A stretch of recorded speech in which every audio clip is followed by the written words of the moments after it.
as the night shrouds Jeongju City. Suddenly, the city's tranquility is shattered by an explosion of purple lightning, striking the central tower. A massive rift tears open above the city, from which an ancient, powerful warrior emerges. In response, the city's defenders, known as the 3rd Division, spring into action. This elite team, arrayed in battle gear, charges forward with determination etched on their faces. The depths of the rift, a powerful creature voices disdain, remarking on the humans' futile resistance. The creature identified as Huang Jin, a wolf king, expresses confidence in their inevitable victory, declaring that eradicating humanity is only a matter of time. As the 3rd Division makes a desperate stand, with determination in their eyes, they counterattack, despite the overwhelming might of the enemy. Amidst the ongoing battle, a key member of the 3rd Division questions if they are dealing with a C-class portal, hinting at the unexpected strength of their enemies. The battle escalates as the Wolf King, unfazed by human resistance, declares it's too late for any realizations. One brave warrior takes a stand, insisting on handling the Wolf King personally. This allows her comrades to focus on the remaining threats. Mr. Wenyuan, a pivotal ally, arrives just in time. Back at headquarters, an official notes the alarming frequency of C-class rifts appearing over Jeongju. This marks the 6th such event in a decade. In response, the decision is made to adapt the training and assessment of the city's defenders. The cultural exam scores for martial arts students will be halved, recognizing the need for more combat-ready individuals in the face of these recurrent threats. As the class in Jeongju's martial arts school is dismissed, the students engage in typical schoolyard banter. Inside, the conversations continue, revolving around academic pressures now intertwined with martial capabilities. A student laments the missed opportunity to sit next to Lin Yanren, a particularly admired classmate. Lin Yanren becomes the center of attention, not just for her beauty, but also as a symbol of the martial arts path. As peers inquire about her future plans, the Academy of Literature and the Martial Arts University is more than academic. It's about choosing a life path in a world where martial prowess can determine one's safety and status. Su Bai sits in the classroom, deep in thought, his book open but his mind elsewhere, faced with the decision of his future educational path.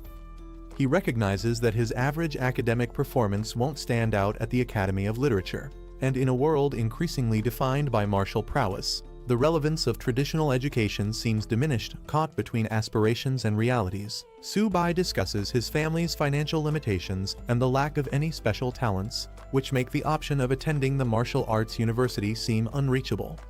His frustration is palpable as he questions the fairness of a system that seems to favor those with inherent abilities or resources. As he engages in a wistful conversation with his peers, Su Bai muses about the concept of talent awakening in another world, hoping for a scenario where he could have special powers or a significant edge.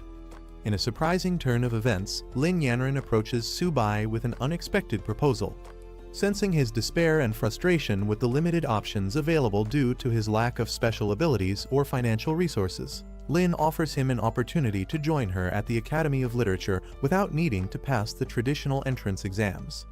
This gesture not only provides Su Bai a possible path forward, but also deepens their relationship.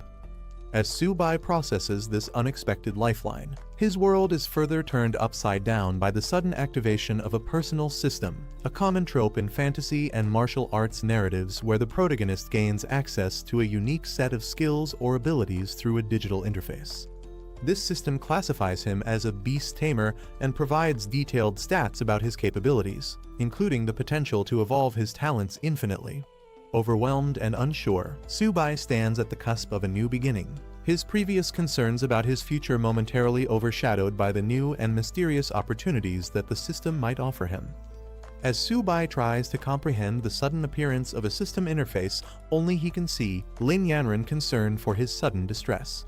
Despite his assurances that he's fine, the situation quickly escalates when a jealous classmate, infuriated by Su Bai's proximity to Lin, confronts them aggressively. As the classmate threatens to teach Su Bai a lesson, driven by of envy and misplaced loyalty towards Lin. The escalating conflict in the classroom is swiftly interrupted by the arrival of a formidable teacher, who commands immediate silence. She brings with her exciting news for the students, effective immediately. Individuals who have awakened their abilities can enroll directly at Jeongju Martial Arts University without the need to pass the cultural exam. Additionally, the cutoff score for the literature exam has been halved for those with the potential to become martial artists, significantly easing the academic burden on students aiming to pursue a path in martial arts. This announcement offers a new horizon for Su Bai and his classmates, potentially altering their educational and professional futures. With the announcement of the new education policy, excitement ripples through the classroom. Students chatter about the lowered exam requirements and the new opportunities for those with awakened abilities. As the teacher offers immediate registration for awakened students, Lin Yanren and Su Bai share a significant glance. Lin speculates about the possibilities this new path could open for Su Bai, hinting at a future where he might not only attend the martial arts university but also rise to prominence within it. Su Bai walking confidently through the city streets, a mere high school student to a potential martial arts contender, setting the stage for his journey in a world where academic and martial prowess are intertwined with one's destiny. On September 18, 1906, a massive spatial rift opened in the sky above Jeongju, changing the course of history. From this rift, a host of terrifying monsters emerged, wreaking havoc across the city. The creatures were relentless, their attacks causing widespread destruction and chaos. As the situation grew increasingly dire, the armies of various countries mobilized, launching a concerted effort to combat these monstrous invaders. The battles were fierce and prolonged, with significant losses on all sides, but eventually, the combined military forces managed to repel the monsters. This event marked a pivotal moment for Jeongju, highlighting the city's vulnerability to supernatural threats and the global community's capacity to respond to such unprecedented crises. Despite repeated military efforts to contain the threat, the persistent rift continued to spawn monsters, prompting a drastic measure. Recognizing the relentless nature of the threat, a daring decision was made to send a suicide squad into the rift to gather intelligence and explore its origins. Inside, they discovered an expansive and boundless land, suggesting a complex network of worlds beyond their own. Faced with the enormity of this discovery, the world's militaries united to construct a formidable military base directly within the rift. This strategic move aimed to fortify humanity's defenses, allowing forces to engage the monsters at the source and potentially control or even close the rift.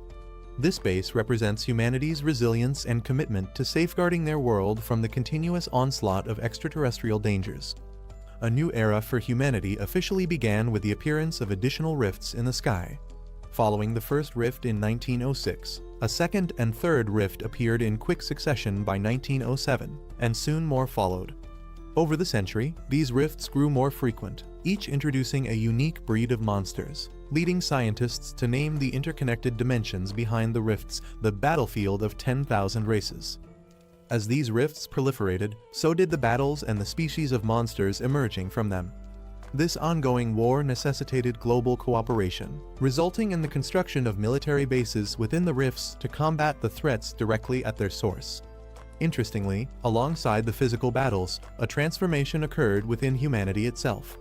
The spiritual energy of Earth began to rise, awakening latent abilities in humans, giving rise to a new era of martial artists and superpowered individuals.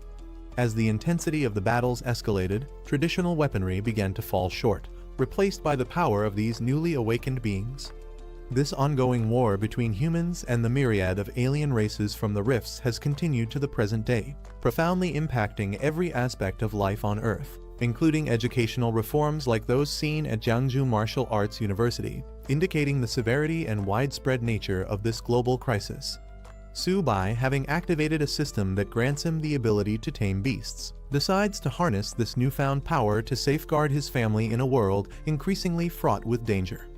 Recognizing the urgency to enhance his abilities, he resolves to attend a martial arts university backed by the military, which would not only provide him with the training he needs, but also place him in a position to directly contribute to humanity's defense against the rifts.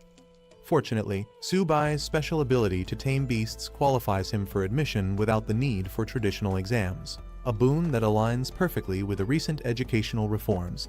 Armed with his savings of more than 2,000 coins, he approaches the university with determination, hopeful that his financial resources will be sufficient to cover any additional expenses. As he steps into the university, he remembers that his system is supposed to automatically detect and guide him towards suitable opportunities. Yet, upon entering, nothing happens, leaving him momentarily confused. He approaches the reception, seeking guidance on how to proceed, a tangible step towards realizing his dream of becoming a protector not just for his family, but for his city as well. Upon entering the university, Su-bai, declaring his newfound ability as a beast tamer, inquires about the types of beasts available for taming. He's directed to several options, each with varying prices and capabilities. The first beast he considers is a common black cat with a netherworld sliver bloodline, priced at 36,000 yen, which he finds prohibitively expensive given his savings. His attention then shifts to a 4-eared dog, which boasts a 6-eared demon wolf bloodline and comes at a slightly lower cost of 33,000 yen. Still exploring his options, he's shown more beasts, including one priced at 56,000 yen and another at 90,000 yen, escalating his dilemma as he balances the potential of each beast against the financial constraints he faces. Confronted with these high prices, Su-bai realizes that his savings might not stretch as far as he had hoped, putting him in a position to make strategic decisions about which beast might offer the best balance of cost and potential for his journey as a martial artist. Frustrated by the high prices at the university and feeling like the options available are ripping him off, Su-bai returns home. There, he expresses his discontent with how expensive each beast is just for their bloodline. Upon his return, Su-bai's mysterious system, which had been unresponsive until now, suddenly activates and proposes an unexpected taming opportunity, a small turtle. At first, Su-bai is taken aback and even amused that the system suggests taming a turtle, especially since it turns out to be the very turtle his father has been raising. This revelation brings a moment of comic relief and a touch of irony to his journey. Despite the initial surprise and seeming triviality of the beast, this twist might hint at hidden potentials or qualities in the turtle that are not immediately apparent. This situation sets the stage for Su-bai to explore and perhaps uncover unique abilities that could significantly aid him in his quest to protect his family and thrive in a chaotic world. After his initial shock and amusement at the prospect of taming a seemingly unremarkable turtle, Su-bai reassesses the situation. His system highlights the turtle's potential, revealing it as an ordinary beginner-level creature with a latent bloodline that can evolve infinitely and eventually attain formidable capabilities. Intrigued by this revelation, Su-bai decides to embrace the challenge, tapping into his newfound ability to see beyond the surface and explore the unique advantages his first tamed beast might offer.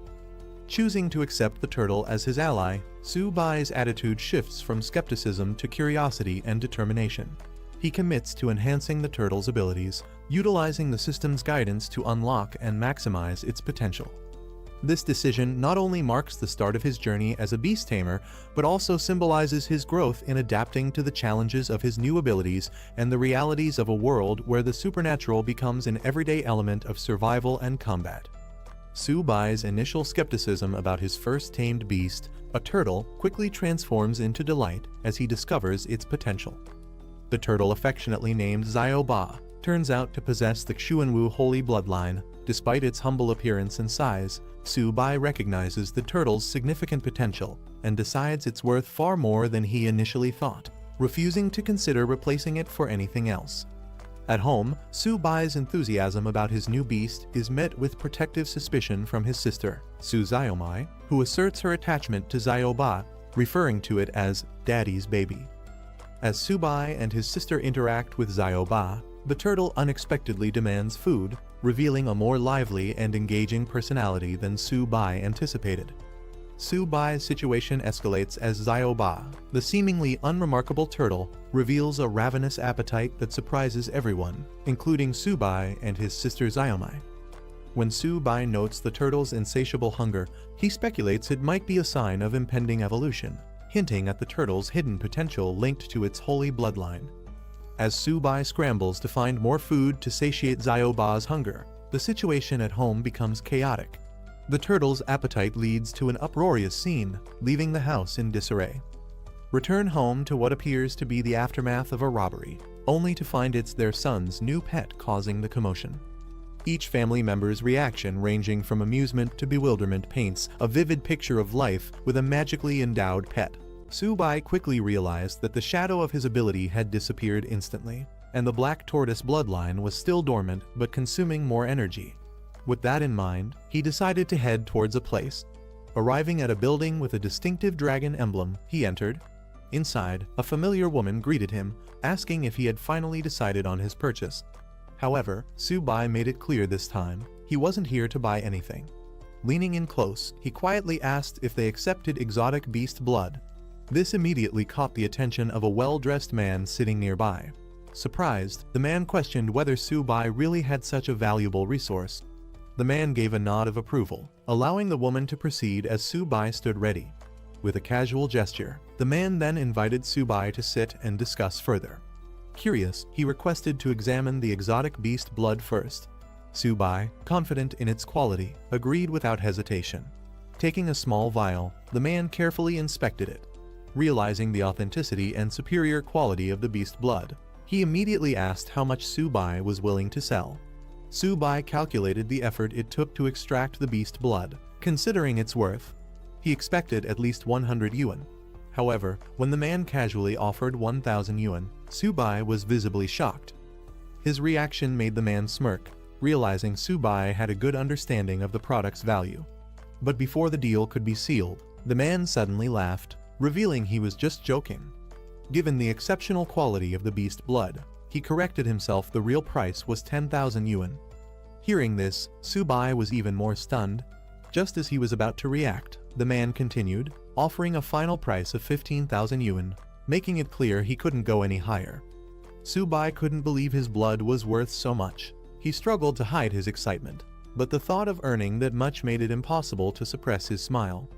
Without hesitation, he agreed to the deal, though he casually remarked that if he weren't in urgent need of money, he wouldn't have sold it so easily. As he left, the man reminded him to return if he ever had more high-quality goods. Su-bai walked away, feeling satisfied. Checking his balance, he still couldn't believe it. Selling the exotic beast blood for 15,000 yuan meant he could sustain himself for a while now. As Su-bai walked, he received a call from his teacher, informing him that the academic results were out, and there was important news. He was instructed to come to school that afternoon to complete his application. However, before he could get more details, the signal cut out. Frustrated by the sudden loss of connection, he tried calling back but had no luck. Just then, a warning screen appeared before him, detecting hostile intent nearby. It identified 3 enemies within range, all targeting him. Realizing he was being ambushed, Su-bai quickly turned around. One of the attackers was already approaching, gripping a large spiked club while grinning menacingly. Their leader confidently assumed he had something valuable after seeing the pet store owner's reaction. Without hesitation, he demanded Su-bai hand it over. Trying to reason with them, Su-bai explained that he only sold items, not bought them. Yet, luck was clearly not on his side. He quickly assessed the situation. Only one of them was a primary warrior, which meant he had a chance. Confidence sparked in his eyes. He wasn't afraid. However, the thug laughed at his expression, mocking his supposed cowardice and demanding the money. Su-bai appeared to surrender, curling up slightly, as if preparing to comply. He suddenly made his move, pretending to surrender, but instead hurling his turtle companion straight at the bald thug. Caught off guard, the thug quickly raised his weapon to strike, but the unexpected attack threw him off balance. His eyes widened in shock as he realized too late this was a trap. Panic took over as he let out a terrified scream. Su-bai took advantage of the opening, delivering a powerful counterattack that sent the bald thug flying. The force was so strong that it even made the thug imagine an egg cracking in his head. His 2 subordinates panicked and rushed to his aid, furious that Su-bai had dared to lay a hand on their boss. Without hesitation, they charged at him, weapons in hand. But Su-bai used his turtle companion's defense to shield himself. One of the attackers lunged, thinking he had Su-bai cornered. But Su-bai swiftly reacted, grabbing his fist mid-air, ready for the next move. He struck the incoming attacker, sending him flying backward. The second thug barely had time to react before he, too, was slammed into the ground. The bald leader, now regaining his footing, roared in fury. His face twisted with rage as he crawled forward, vowing to kill Su-bai. Su-bai quickly prepared to retreat. He called out to his turtle companion, signaling to pull back before things escalated further. With precise movements, he countered the bald thug's charge, flipping him over and sending him crashing hard into the ground. The thug howled in pain, his earlier confidence shattered. Su-bai stood tall, looking down at his fallen enemies. They had provoked him, and now they were paying the price. Just as he was about to leave, he noticed something strange. His turtle companion had somehow ended up next to the unconscious thug. Su-bai noticed his turtle companion holding something glowing in its mouth. Curious, he rushed over, questioning what it had found. Before he could react, the turtle tossed the object into the air. Su-bai caught it, realizing it was a kai and blood potion, an incredibly valuable item worth tens of thousands. Shocked, he muttered that warriors typically absorb this potion over an entire month. Yet, his turtle had consumed it all in one go. He stared at the creature, now radiating energy, wondering if it could even handle such a massive boost. Su-bai's eyes widened as he felt a surge of power coursing through his body. His entire being radiated energy this time. The feeling of growing stronger was overwhelming. A system screen appeared before him, detailing his updated stats. His tamed beast's evolution had increased his attributes significantly, even granting him a new talent.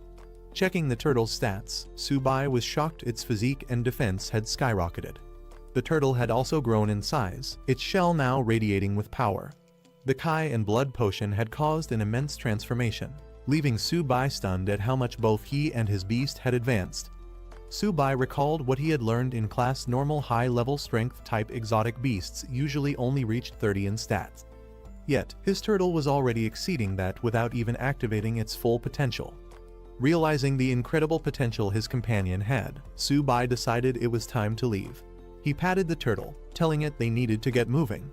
Meanwhile, back at school, the academic results had been released, and it was time to submit applications. However, there was also a major announcement. Tomorrow, a special admissions teacher from Marshall University would arrive to conduct an ability test. This was a rare opportunity, as only 2 students would be guaranteed a spot. In class, Lin Yanren asked Su-bai if he had decided between the Humanities Institute or Marshall University. Without hesitation, he declared that he must get into Marshall University. Surprised, she reminded him that she had asked him to apply to the Humanities Institute with her. Marshall University sends students to the battlefield. It's dangerous, and she was clearly worried. She hesitated, bringing up his grades, implying that he might not be suited for such a path. But Su-bai remained firm. Someone had to go to the front lines, and he saw it as a good thing. With a confident smile, he revealed his real reason: he wanted to protect someone important. Lin Yanren's heart skipped a beat as she wondered, could he be talking about her? In the classroom, the teacher asks Lin Yanren which institution she plans to apply to.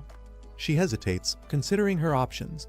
A classmate assumes she'll choose the Humanities Institute since she hasn't awakened any abilities or trained physically. Still undecided, Lin Yanren responds that she needs more time to think.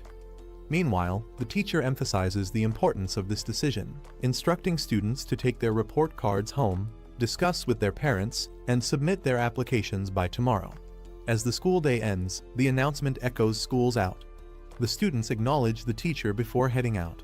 As Lin Yanren relaxes in a medicinal bath, she calls Su-bai. She announces her decision: she's applying to Marshall University. She hints at a surprise, leaving Su-bai stunned. Su-bai, in the middle of training, can't believe what he just heard. He questions if she's serious, but Lin Yanren affirms her choice without hesitation. Not wanting to drag out the conversation, Su-bai ends the call, saying he has urgent matters to handle. The students gathered as an announcer introduced the military martial arts instructor, Zhang Kai, welcoming him to the stage. A woman addressed the students, explaining that Zhang Kai wasn't just an instructor, he was also their principal and a respected senior. Taking the microphone, Zhang Kai immediately reminded them of the academy's brutal reality, revealing past survival rates. A year ago, 126 students had joined, but only 65 remained. The numbers from previous years were even worse: less than half of each group had survived. 3 years ago, out of 86 students, only 11 were still alive. He made it clear that he wasn't trying to scare them, but to ensure they understood the truth. Being part of this academy wasn't something to celebrate, it was a constant fight to stay alive. Su-bai listening as the speech continued. The challenges ahead were clear: duty, responsibility, and the danger of protecting their nation. The instructor then addressed the crowd, reinforcing the academy's purpose. Wuda was a place where the strong were forged. He asked if they aspired to be part of the elite. and the students responded with a unified roar of determination. Satisfied with their enthusiasm, the instructor expressed his anticipation for their performance in the entrance exam. Jiang Kai called out to Subai. He turned, acknowledging the call, while Lin Yanren observed from the side. Approaching him, Jiang Kai confirmed his identity and informed him that a spot had been reserved for him at Wuda. He was instructed to head there immediately and prepare for the entrance examination. Subai was shocked to hear that a reserved spot had been arranged for him. He couldn't believe it, but the instructor confirmed that a vehicle was waiting to take him to the academy's entrance. Meanwhile, other students reacted with surprise and frustration. Some called it favoritism, while others wished they were in his place, envious of the special treatment. Shortly after, the students arrived at Wuda. The instructor announced their arrival, instructing them to disembark. As they stood outside, the instructor called for the students to follow, signaling the beginning of their journey at Wuda. As Subai and the students explored Wuda, they came across a towering stone pillar engraved with the school's motto. The inscription spoke of unwavering honor and dedication to the nation. Subai was impressed by its grandeur, while another student explained its significance. The instructor then led the group forward, guiding them to collect their uniforms before heading to the dormitories.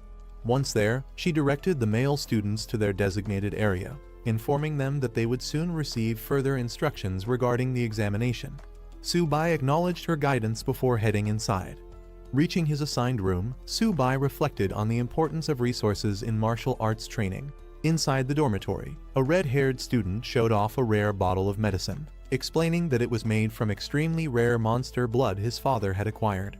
He emphasized how valuable it was, something most people would never see in their lifetime. The others were fascinated, some admitting they had never encountered anything like it before, while one mentioned having bought similar products, but never something this rare.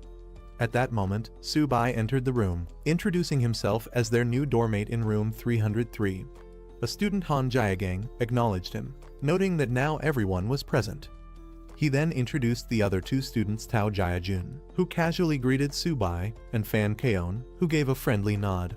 Han Jiagang's doormates welcomed Subai, telling him there was no need for formalities since they were all roommates. They showed him the rare monster blood that Han Jiagang's father had obtained, explaining that it was difficult to acquire and required extensive effort to find. Subai, while unpacking, was surprised to hear it came from Yu Mountain and wondered if he was the one who had originally sold it. He casually asked about its price, assuming it must have been expensive. Han Jiagang, however, dismissed the cost, saying each drop was only around 30,000, totaling less than 100,000, an amount he considered insignificant. Hearing this, he realized that he had originally sold it for 30,000, but someone had resold it for triple the price. Frustrated, he cursed the middlemen who had taken advantage of the deal.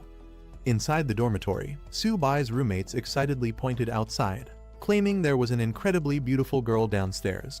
One of them even declared that she was his pick for the upcoming beauty contest. Curious, they rushed to the window, their eyes locking onto the tall, Lai Yanren confidently walking toward the dormitory. They were mesmerized by her appearance, praising her elegance and wondering why she was there. Meanwhile, outside, the dormitory manager stopped Lin Yanren, asking about her purpose in the men's dorms. Without hesitation, she stated that she was looking for Subai. The dormitory manager called out for Subai, announcing that a beautiful girl was waiting for him outside. His roommates were stunned by the revelation, unable to believe what they had just heard. Subai, without hesitation, decided to leave, while his roommates watched in disbelief. They couldn't understand why someone as stunning as her would be looking for him. Suspicious, they started to wonder if Subai was more influential than he appeared. Outside, Lin Yanren greeted Subai, complimenting how well he looked in his uniform. He responded casually. Lin Yanren adjusted Subai's uniform, complimenting him on how good he looked. Subai was caught off guard by her sudden closeness, unsure how to respond. Meanwhile, his doormates watched from the window, completely stunned. Seeing Lin Yanren personally fixing Subai's clothes left them in disbelief. They were outraged, unable to accept that Subai was casually interacting with someone they considered a goddess. Lin Yanren then brought up the reserved spot at Wuda, asking if Subai was upset about it. He reassured her that he wasn't angry, though he had initially planned to earn his place through the entrance test. Lin Yanren thanked him sincerely, admitting she had been worried about his reaction. Subai simply smiled, placing a hand on her head, telling her there was no way he could be upset with her. Lin Yanren informed Su-bai that the entrance examination was approaching and offered him some pills to help. However, Su-bai declined, saying she had already helped him enough and should keep them for herself. Before leaving, Lin Yanren waved at Su-bai, telling him she'd see him tomorrow. Su-bai could only watch as she walked away. Meanwhile, inside the dormitory, the other students had been observing everything. Shocked that Su-bai had not only interacted closely with Lin Yanren, but had even touched her head, they were desperate to find out who he really was. Back in the dorm, Su-bai returned to a completely different atmosphere. His roommates, who were once skeptical of him, now treated him with newfound respect, calling him Brother Su and eagerly inviting him to sit with them. Su-bai's dormmates surrounded him, eager to know about his connection with Lin Yanren. He casually mentioned that they were just high school classmates, but they weren't convinced, insisting he was being too humble.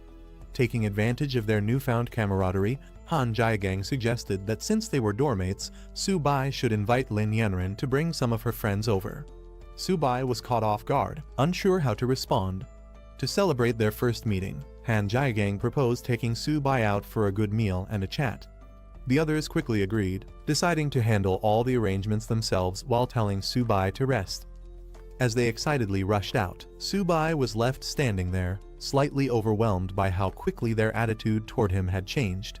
After his dormmates left, Su-bai reflected on how interesting they were. He then took out Little Ba, letting it stretch out and breathe. Curious about what Lin Yanren had given him earlier, Su-bai checked the package and found a blood essence potion. He smiled, realizing that it would be beneficial for his little companion Little Ba.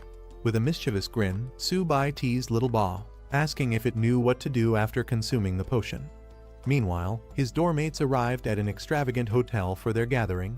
Su-bai was surprised at the high-end choice, questioning if it was necessary. However, Han Jiagang assured him that all he needed to do was enjoy himself and leave the rest to them. At the luxurious hotel, Han Jiagang raised a toast, expressing how fortunate he felt to have such great dormmates, especially Su-bai. The others eagerly joined in, welcoming the camaraderie. As they settled down, Su-bai mentioned his connection with Lin Yanren, casually implying that he could arrange introductions to some of her friends later. Shifting the topic, he told Jiagang that he needed his help with something. Revealing a bottle of rare monster blood, Su-bai downplayed its importance but asked for Jiagang's assistance in handling it. The others were instantly intrigued, recognizing its incredible value. Jiagang examined the blood carefully, realizing that it was of even higher quality than his own. Shocked, he admitted that he had never seen anything like it before. Han Jiagang was shocked by the rarity of Su-bai's monster blood and immediately offered to call his father for assistance. Later, Jiagang stepped aside to make the call, but his father was initially unimpressed, assuming his son had once again run out of pocket money. Jiagang quickly reassured him that this was serious. Explaining the situation, he told his father that his classmate had 7 drops of rare monster blood far superior to what they had obtained before. Unable to determine its value, he sought his father's advice. Hearing this, Jiagang's father was stunned, questioning if it was truly better than before. Jiagang swore by it, urging him to come see for himself. Without hesitation, his father instructed him to send the location, promising to dispatch Master Cow immediately. An hour later, Master Cow arrived to examine the monster blood. The moment he saw it, he was in awe, calling it the purest and most potent he had ever encountered. He excitedly declared that with such high energy content, he could create something extraordinary. Jiagang's father, still skeptical, questioned if Master Cow was exaggerating.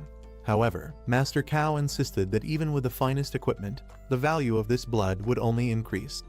Meanwhile, Su-bai casually sipping a drink as Jiagang marveled at how overpowered his monster blood truly was. Jiagang's father inquired about the price for Su-bai's monster blood. However, Su-bai clarified that it wasn't for sale, he was only willing to exchange it for blood essence of equal value. Acknowledging their connection through Jiagang, his father assured Su-bai that he wouldn't be shortchanged. He offered to take all the monster blood in exchange for 14 bottles of blood essence, a deal that Su-bai readily accepted.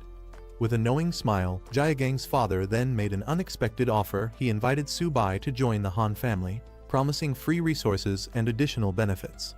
Su-bai politely declined Jiagang's father's offer, stating that he had no plans to join a family for now. However, Jaegang's father tried to persuade him to reconsider. Before the discussion could continue, Lin Yanren suddenly entered the room with a commanding presence. She firmly declared that Su-bai had already made his decision and that no one had the right to pressure him into joining any family. She made herself clear her stance was non-negotiable. Su-bai was surprised to see Lin Yanren and asked why she was there.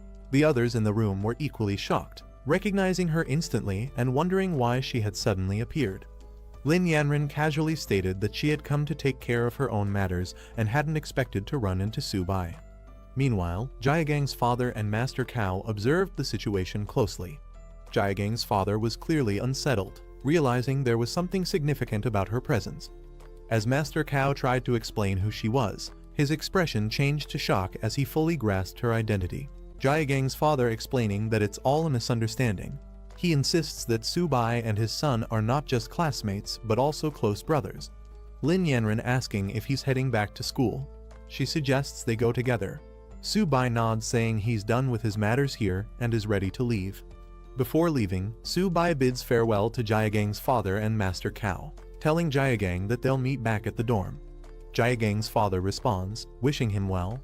As Su-bai walks away with Lin Yanren, Jaegang suddenly panics and rushes forward, calling out to her, saying he's heading back too. But his father grabs him, scolding him and demanding he come back, clearly frustrated by his reaction. Jaegang's father sternly advises him to get along with Su-bai, emphasizing that the future of the Han family might depend on their relationship. Jaegang is confused by this statement, but is even more shocked when his father warns him to keep a respectable distance from Lin Yanren. Later, Jaegang questions his father, wondering why he never noticed how exceptional both Su-bai and Lin Yanren are. 2 days pass, and at the Marshall University campus training ground, the students gather for their freshman special training. The instructor announces that this session's training will take place at a significant location. The students are stunned to learn that they will be training at the battlefield of myriad races, a place filled with danger. Some voice their concerns, questioning the safety of such a decision. The instructor reassures them that while failing the training isn't a big deal, survival is what truly matters. He assures them that the designated training area has been secured and that their safety will be ensured. The instructor announces that each class will consist of 50 students, led by a bronze-level teacher who will be responsible for their training. He encourages the freshmen, wishing them success in their training. As the students are assigned to their groups, Lin Yanren excitedly informs Su-bai that they are in the same class. Nearby, Jaegang and other students react with excitement, thrilled to be in the same class as the goddess. Su-bai, however, wonders if this arrangement was intentional. A voice calls out for Class 8 to gather. A striking woman steps forward, introducing herself as Liao Yuxin, the special training instructor for the group. Liao Yuxin confidently informs the students that she will be in charge of all training tasks. As she speaks, several students are captivated by her striking appearance. Then, she announces their first task, writing a will. The students are stunned, their excitement immediately turning into panic. Some hesitate, questioning if she was serious, while others start to grasp the reality of the training. She gives them a day to complete this task, instructing them to gather at the teleportation plaza at 8 am for their departure to the battlefield of myriad races. Some students wonder if their lives are truly at risk, while others start worrying about the future. A few are left reflecting on their unfinished goals, realizing they might not return. Lin Yanren asks Su-bai about his plans before departure. He replies that he doesn't have much to prepare and plans to head back to the dorm. As they part ways, she tells him they'll meet tomorrow. Meanwhile, other students feel the pressure of the upcoming battlefield training and focus on their preparations. Later, at the dorms, a group of students invites Su-bai to join them for a fun night before their departure. However, Su-bai declines, saying he has things to take care of. Jaegang, understanding his decision, offers to bring anything back for him if needed. Su-bai acknowledges and lets them go. Jaegang notices Su-bai's pet turtle and comments on its tough shell. Su-bai introduces it as Little Bai, explaining that it's quite a foodie. As the others leave for their night out, they bid farewell to Su-bai, who stays behind. He tells them to enjoy themselves. Alone in the dorm, Su-bai prepares food for Little Bai, teasing it for always eating. He lets it feast, reminding it to prove its worth on the battlefield. Meanwhile, he prepares his own supplies, making sure everything is ready for tomorrow. Little Bai eagerly devours its meal, and Su Bai reassures it that no one will take its food away. As Su Bai feeds Little Bai, a notification appears, announcing that the tamed beast has evolved into an ordinary high-tier beast. Along with Su Bai's level increasing, Little Bai gains a new talent, Heavy Strike. A detailed status screen reveals Little Bai's improved attributes, including Constitution, Defense, and Agility. Its talents now include Shell Defense, which boosts defense when fully retracted, Turtle Skin Defense, which enhances durability at the cost of stamina, and Heavy Strike, which increases attack power depending on stamina consumption. Another screen displays Su Bai's updated stats, confirming that he, as a beast tamer, benefits from his beast's evolution. His base attributes have grown, and Little Bai's abilities will partially enhance him as well. Excited about the improvements, Su Bai acknowledges that the Blood Kai powder played a crucial role in the upgrade. He praises Little Bai, encouraging it to give its best performance in the upcoming battle. Little Bai responds confidently, ready for the challenge ahead. The preparations for battle are complete, and a report is sent to the chief instructor confirming that all students are ready. Instructors stand by as orders are given to activate the teleportation array. With a command, the massive portal begins to hum with energy. Students marvel at the enormous teleportation array, acknowledging that only Marshall University could provide such a grand sight. Before departure, Lin Yanran expresses concern for Su Bai, urging him to stay cautious on the battlefield. Su Bai reassures her with confidence, promising that they will complete their mission successfully. She nods, wishing him luck as they prepare to embark on their journey. As the teleportation process begins, Su Bai and the students step forward, preparing for the transfer. A bright glow surrounds them as the command is given. The students arrive at their destination, disoriented but amazed. Jiagang stumbles slightly, exclaiming in surprise, while others look around in awe. A student wonders if this is the military base within the battlefield of myriad races. They take in the vast structure, realizing they have truly arrived. Some are excited, marveling at the incredible technology, while others remain cautious about their new surroundings. Before the excitement can escalate, Liu Yuxin commands everyone to quiet down. She addresses a high-ranking officer, Deputy Commander Liatao, apologizing for the students' reactions, explaining that they are all new recruits who haven't seen much yet. The Deputy Commander of Military Base F-269 introduces himself, making it clear that rank doesn't matter here, everyone follows his orders. He demands acknowledgement, and the students, led by Liu Yuxin, respond in unison, affirming their understanding. As the commander addresses them, Jiagang questions why they should be impressed by a mere deputy commander.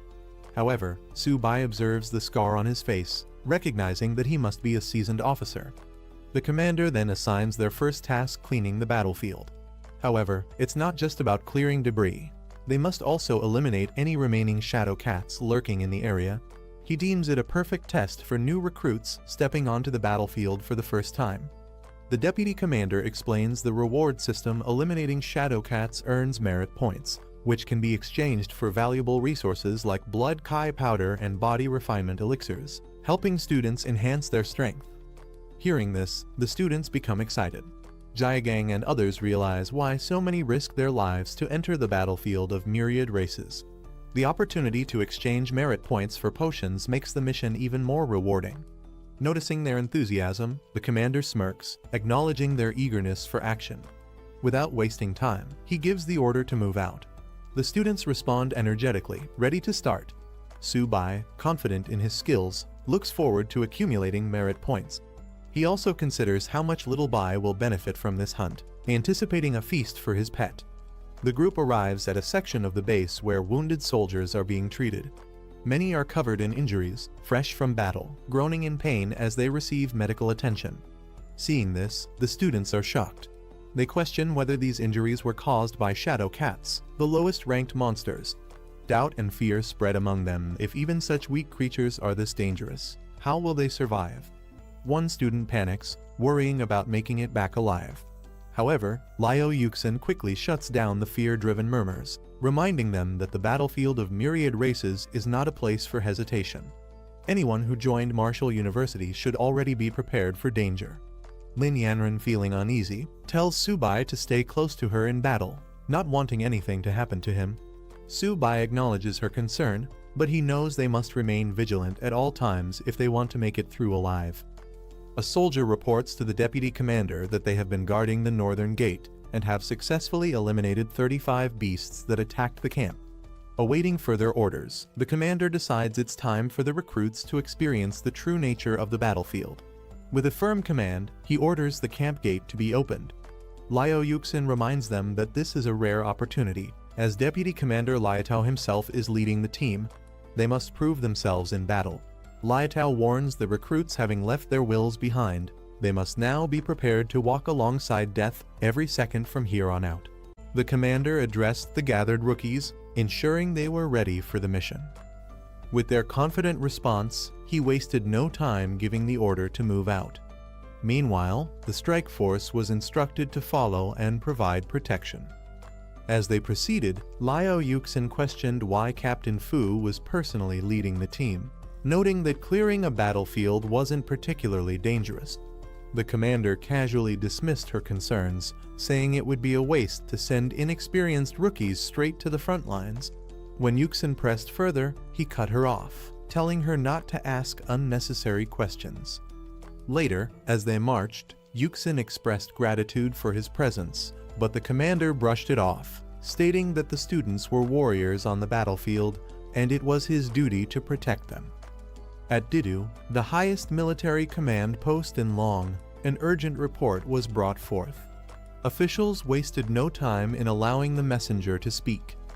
The report detailed a dire situation. Monsters had broken through defenses on the battlefield of all races.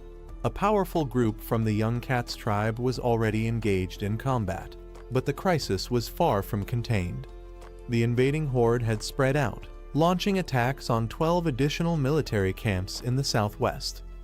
A high-ranking officer swiftly took charge, ordering an immediate assessment of the monsters' movements and warning other camps to prepare for battle.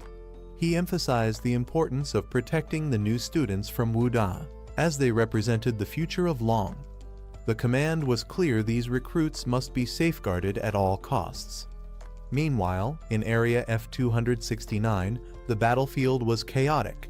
Soldiers were reminded that time was critical. Every moment spent there increased the risk of death. Fires raged, fallen enemies littered the ground, and the battle showed no signs of slowing. The rookies had entered a true war zone, where survival depended on speed and skill. Su Bai and his team continued harvesting resources from the battlefield. One of them pointed out that the hides, blood, flesh, and claws of the Yaoming cats could be used to craft weapons and medicines. Another remarked that with such valuable materials, it was no surprise that many people were willing to venture into such a dangerous place. Excitedly, someone announced they had found another monster core, celebrating their luck.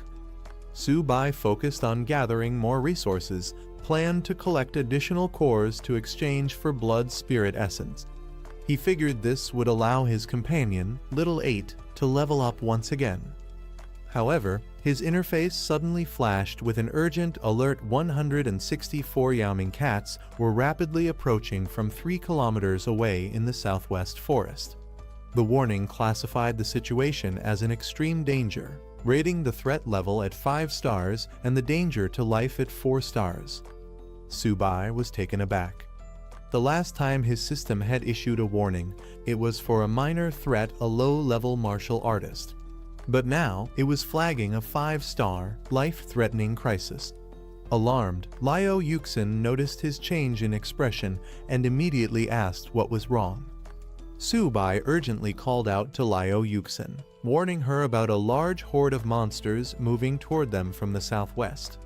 Perched on a tree, she seemed skeptical but listened as he insisted on the danger. Observing the area, Liao Yuxin found nothing unusual, only silence stretching across the battlefield. Frustrated, she reminded Su Bai that this was a battlefield, not a place to stir panic. Recklessly alarming others could have severe consequences. However, Su Bai insisted he wasn't joking. The threat was real, and the monsters were approaching fast. Captain Fu, overhearing their exchange, stepped in. He confidently dismissed Su Bai's claims, asserting that no monsters were within 2 kilometers. Su Bai, however, stood firm, warning that over 100 Yaoming cats were just 3 kilometers away and closing in quickly. Captain Fu scoffed at Su Bai's claim, questioning whether his senses were superior to his own. Liao Yuxin, trying to de-escalate the situation, suggested that Su Bai was simply overreacting due to his inexperience in battle and that it wasn't worth wasting time on. However, Lin Yanren stepped forward, insisting that no conclusions should be made without proper verification. She declared her trust in Su Bai, leaving Captain Fu momentarily speechless. Determined, Su Bai addressed everyone, urging them to believe him. He explained that as a monster tamer, he possessed an exceptional sense for detecting danger. This revelation surprised the group, with some questioning why the school hadn't documented such an important ability. Su Bai clarified that since he was guaranteed a spot at Wu Da, his special abilities weren't officially recorded. Doubts spread among the others if he truly had the ability to tame monsters. Why had no one seen any proof of it? A sudden cry rang out as the Yaoming cats finally appeared, proving Su Bai's warning to be true. The group quickly realized the sheer number of enemies approaching, forcing them to act fast. Orders were given to form a defensive formation immediately. As the threat grew, the call for reinforcements was sent out. However, bad news followed. Nearby camps were also under attack, meaning no backup would be coming. They were on their own. Liao Yuxin expressed her concern, questioning if there were truly over 100 monsters. Without reinforcements, the students stood little chance against such an overwhelming force. Captain Fu, now convinced of the danger, acknowledged that Su Bai had been right all along. He could now sense the horde rapidly approaching. Wasting no time, Captain Fu ordered 4 soldiers to protect Su Bai and another student, ensuring their safety. Su Bai, unwilling to stand idly by, protested. He insisted he could fight and didn't need special protection. A fierce Yaoming cat of the early bronze stage leaped into battle, its glowing green aura signaling its strength. The students barely had time to react before more of the creatures lunged toward them. Liao Yuxin and the other soldiers immediately launched a counterattack, firing a barrage of energy blasts at the incoming threats. Urgent orders echoed across the battlefield to protect the students at all costs. Despite their efforts, the monsters were relentless. The soldiers struggled to hold their ground as the beasts tore through their ranks with brutal force. One fighter, sent flying by a devastating attack, exclaimed in disbelief that these so-called cats were more like tigers in their sheer power. Captain Fu remained composed, rallying his forces. He commanded everyone to maintain their defensive formation, assuring them that if they could withstand the initial wave, victory was still possible. As the Yaoming cats pounced, an instructor called out to the students, reminding them of their vow. The beasts lunged from all sides, their glowing claws aiming for a decisive strike. In response, the students stood their ground, their spirits unwavering. With shields raised and weapons drawn, they declared their resolve by the honor burning in their chests. They swore their country would never fall. Suddenly, a powerful blue energy blast tore through the sky, striking down multiple enemies in an instant. Reinforcements had arrived, launching a devastating counterattack from above. As the battle intensified, Zhang Mani leaped into action, commanding the others to hold the Yaoming cats at bay while she rained arrows upon them from above. Meanwhile, Luo Yongqiang charged forward, dismissing the threat as nothing more than mere cats, vowing to handle them himself. Liao Yuxin was impressed. With Mani's exceptional archery and Yongqiang's brute strength, this batch of students was proving to be extraordinary. Su Bai observed them in admiration, acknowledging their power and skill. He couldn't help but note that while they had impressive abilities, his only weapon was his trusted companion, Little 8. Around him, other students were in awe of Mani's combat prowess, some even referring to her as a goddess. They marveled at how both she and Yongqiang were on an entirely different level, far beyond their own abilities. A strange and piercing sound echoed across the battlefield, sending a wave of confusion and unease through the fighters. Alarmed, one of the soldiers shouted for everyone to cover their ears, but the unsettling noise had already disrupted their focus. The students' expressions turned grim as they realized what they were facing: the king of the Yao Ming cats, a fearsome beast that had reached the middle silver stage. With its towering presence and immense aura, the Cat King radiated overwhelming power. Its stats confirmed the worst: its agility was off the charts, making it an even deadlier threat. Captain Fu, now visibly shaken, demanded an immediate call for reinforcements. A silver stage monster of this caliber had no business being here, and their chances of survival were now slimmer than ever. Determined to strike first, a warrior lunged at the Yao Ming Cat King, dismissing its threat and launching an attack. Another student attempted to assist, aiming to disrupt the beast's vision and create an opening. However, Liao Yuxin's expression turned to panic as she realized the recklessness of their actions. She shouted at them to retreat, warning that a silver stage monster was not something they could handle so carelessly. Before they could react, the Cat King countered with a devastating energy attack, sending its challengers flying through the air. The overwhelming force of the beast was undeniable, and the reality of its power became clear as one of the students crashed hard into the ground, unable to withstand the impact. Liao Yuxin shouted in frustration, urging the students to fall back immediately. But it was too late. The Cat King had already launched its counterattack. Seeing no other option, the soldiers provided cover fire, desperately trying to suppress the beast's advance. A terrified student found himself directly in the Cat King's path, its massive frame looming over him. With energy surging around it, the beast prepared to strike. The student screamed for help, realizing he was powerless against such overwhelming strength. Just as the fatal blow was about to land, a sudden blast struck the Cat King, knocking it back. Little Bai arrived with force, deflecting the attack and creating a moment of hope amid the chaos. Liao Yuxin and the others stared in disbelief at the unexpected newcomer. A turtle? She could hardly believe it. Another student quickly recognized it as Su Bai's beast companion, Little Bai. Su Bai stepped forward with confidence, finally revealing himself as a beast tamer. He declared that while the others should handle the smaller enemies, he and Little Bai would take on the Cat King directly. The astonishment only grew when Little Bai unleashed a powerful attack, sending the mighty Cat King flying. The students were completely dumbfounded. How could a turtle be this strong?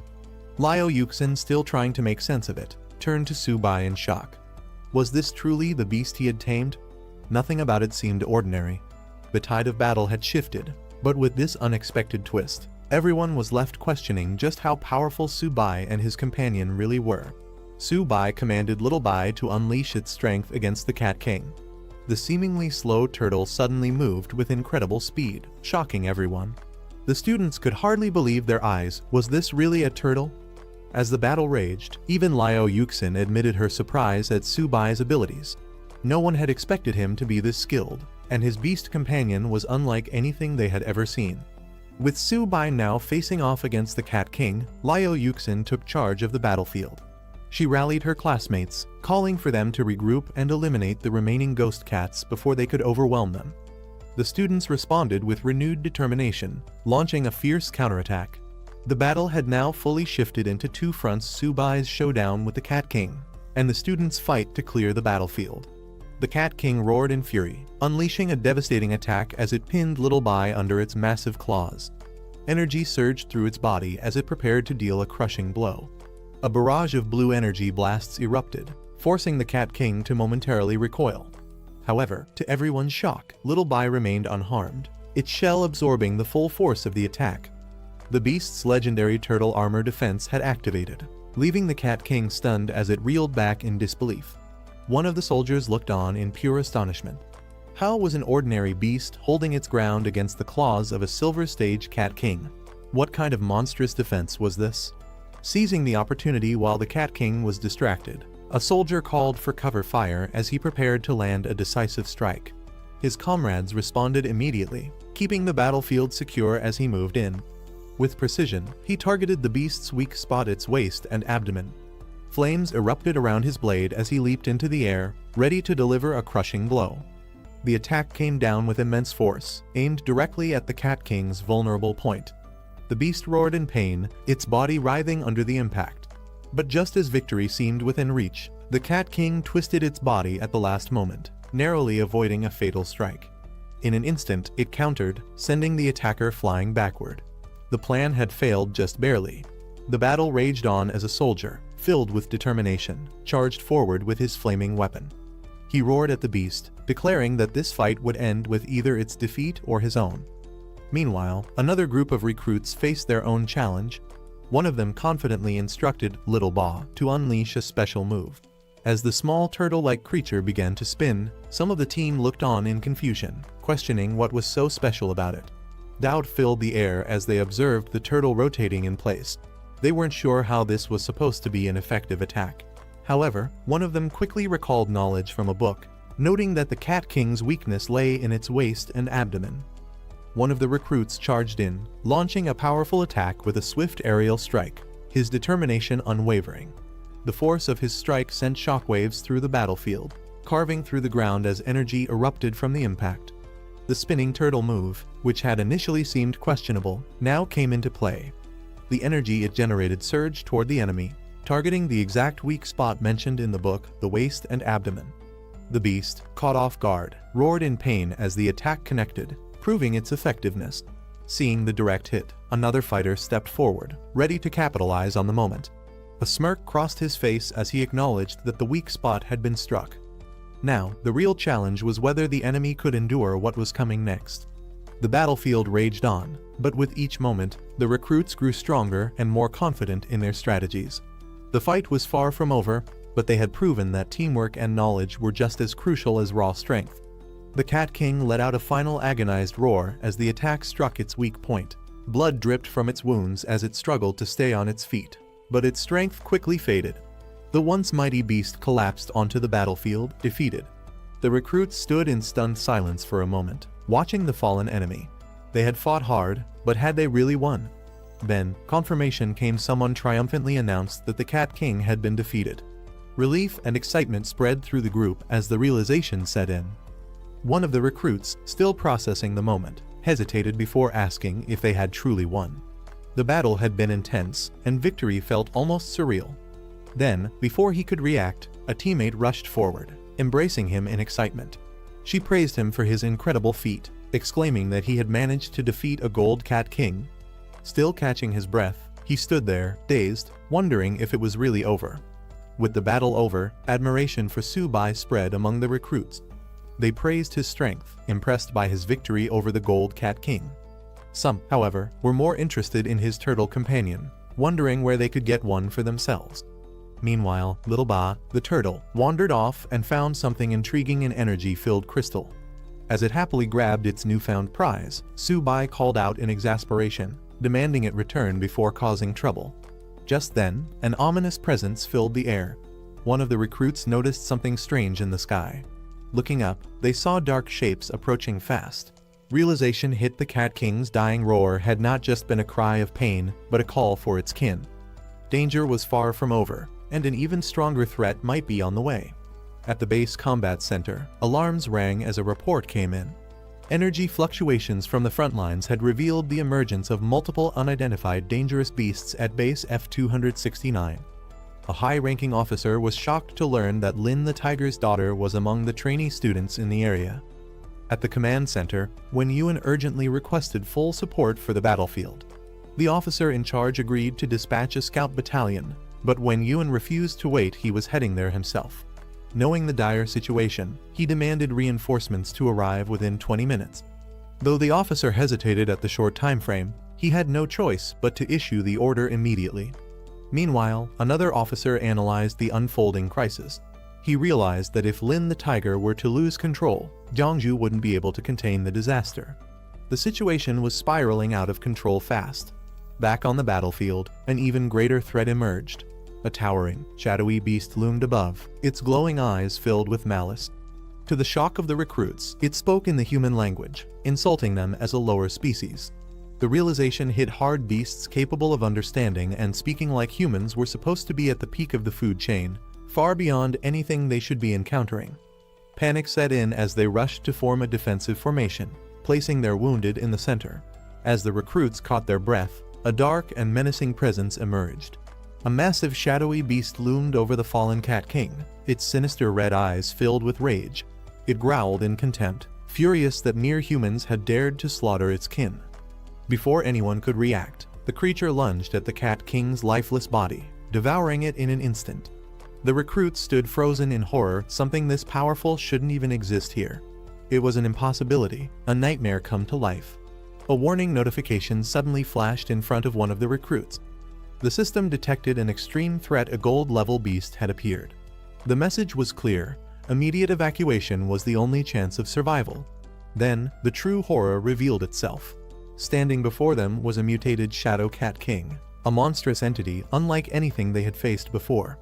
The combat analysis was grim. It was bloodthirsty, with the ability to enter a frenzy state, doubling its attack power at the cost of its defense.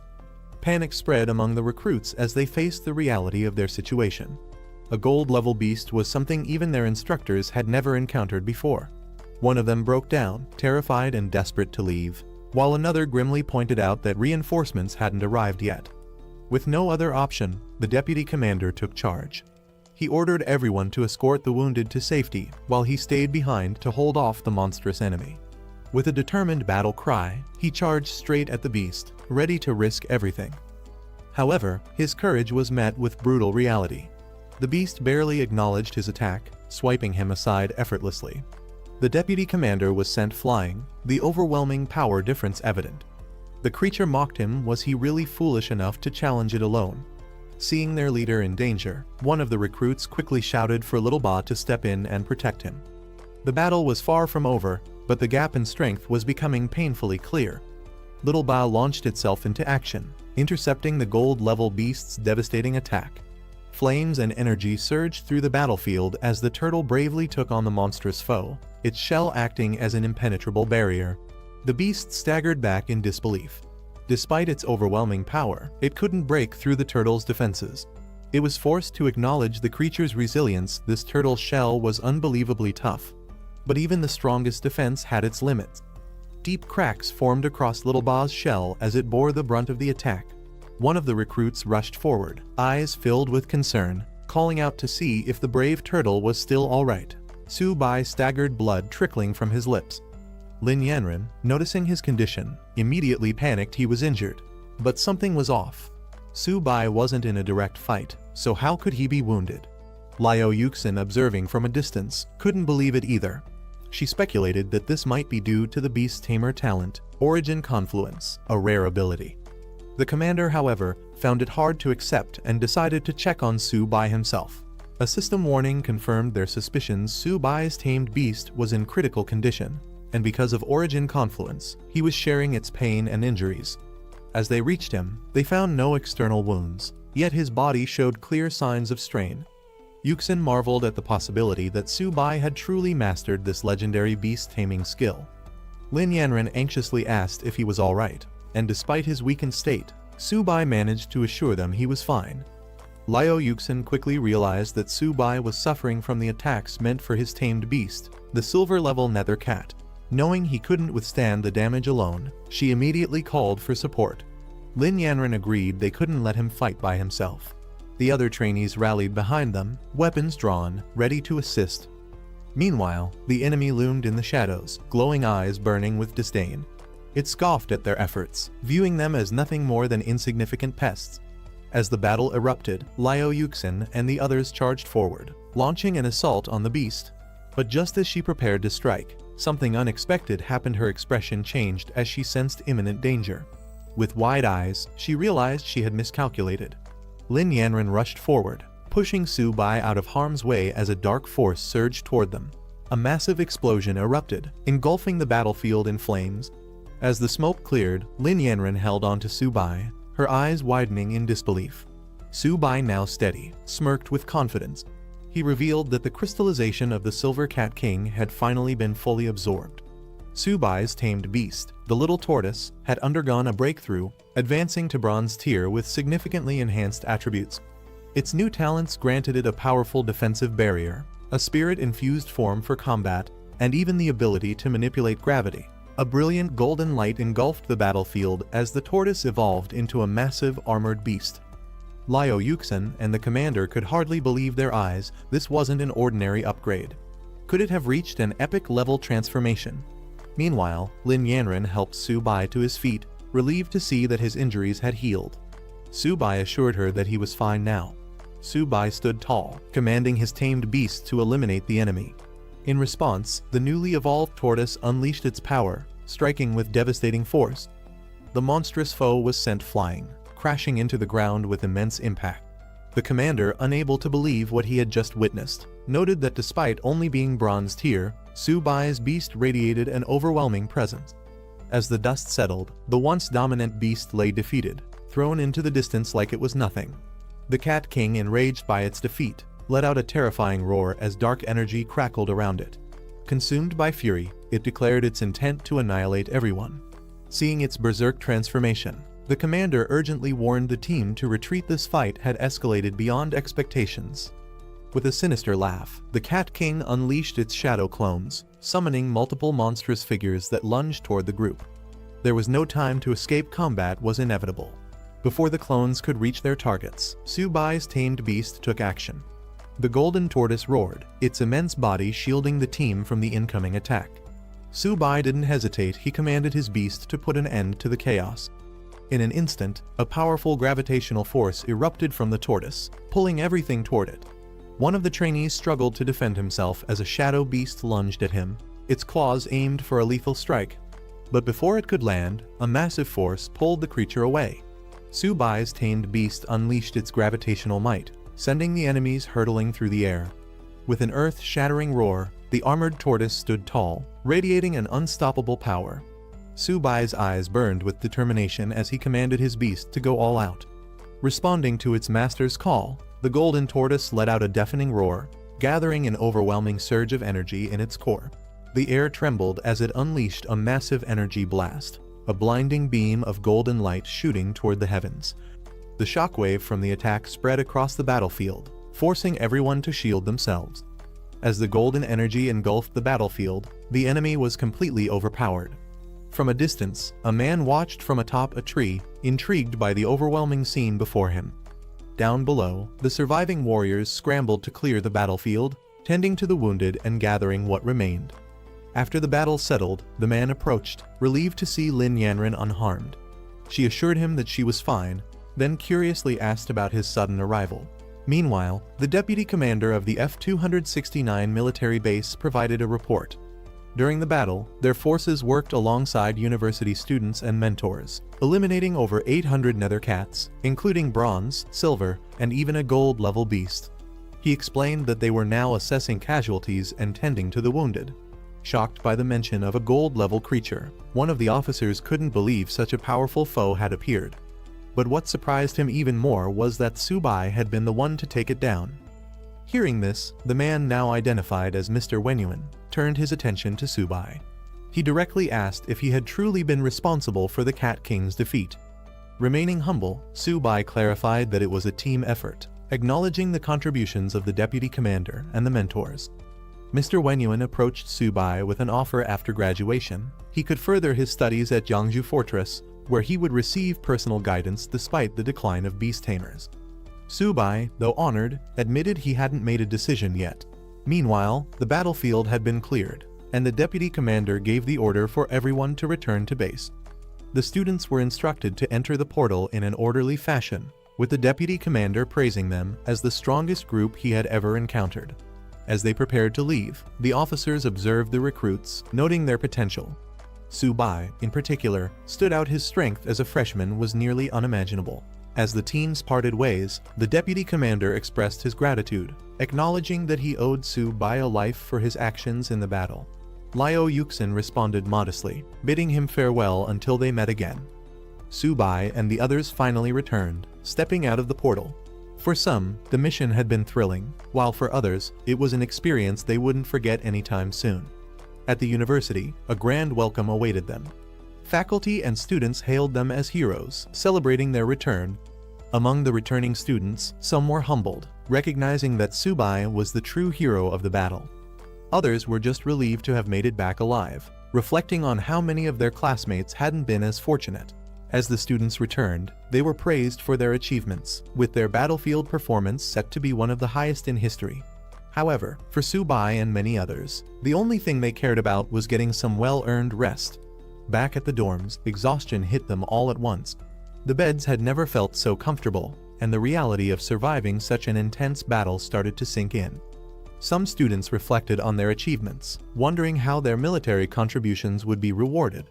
With Subai taking down a gold-level beast, they joked that he could trade his merits for an entire stash of training resources.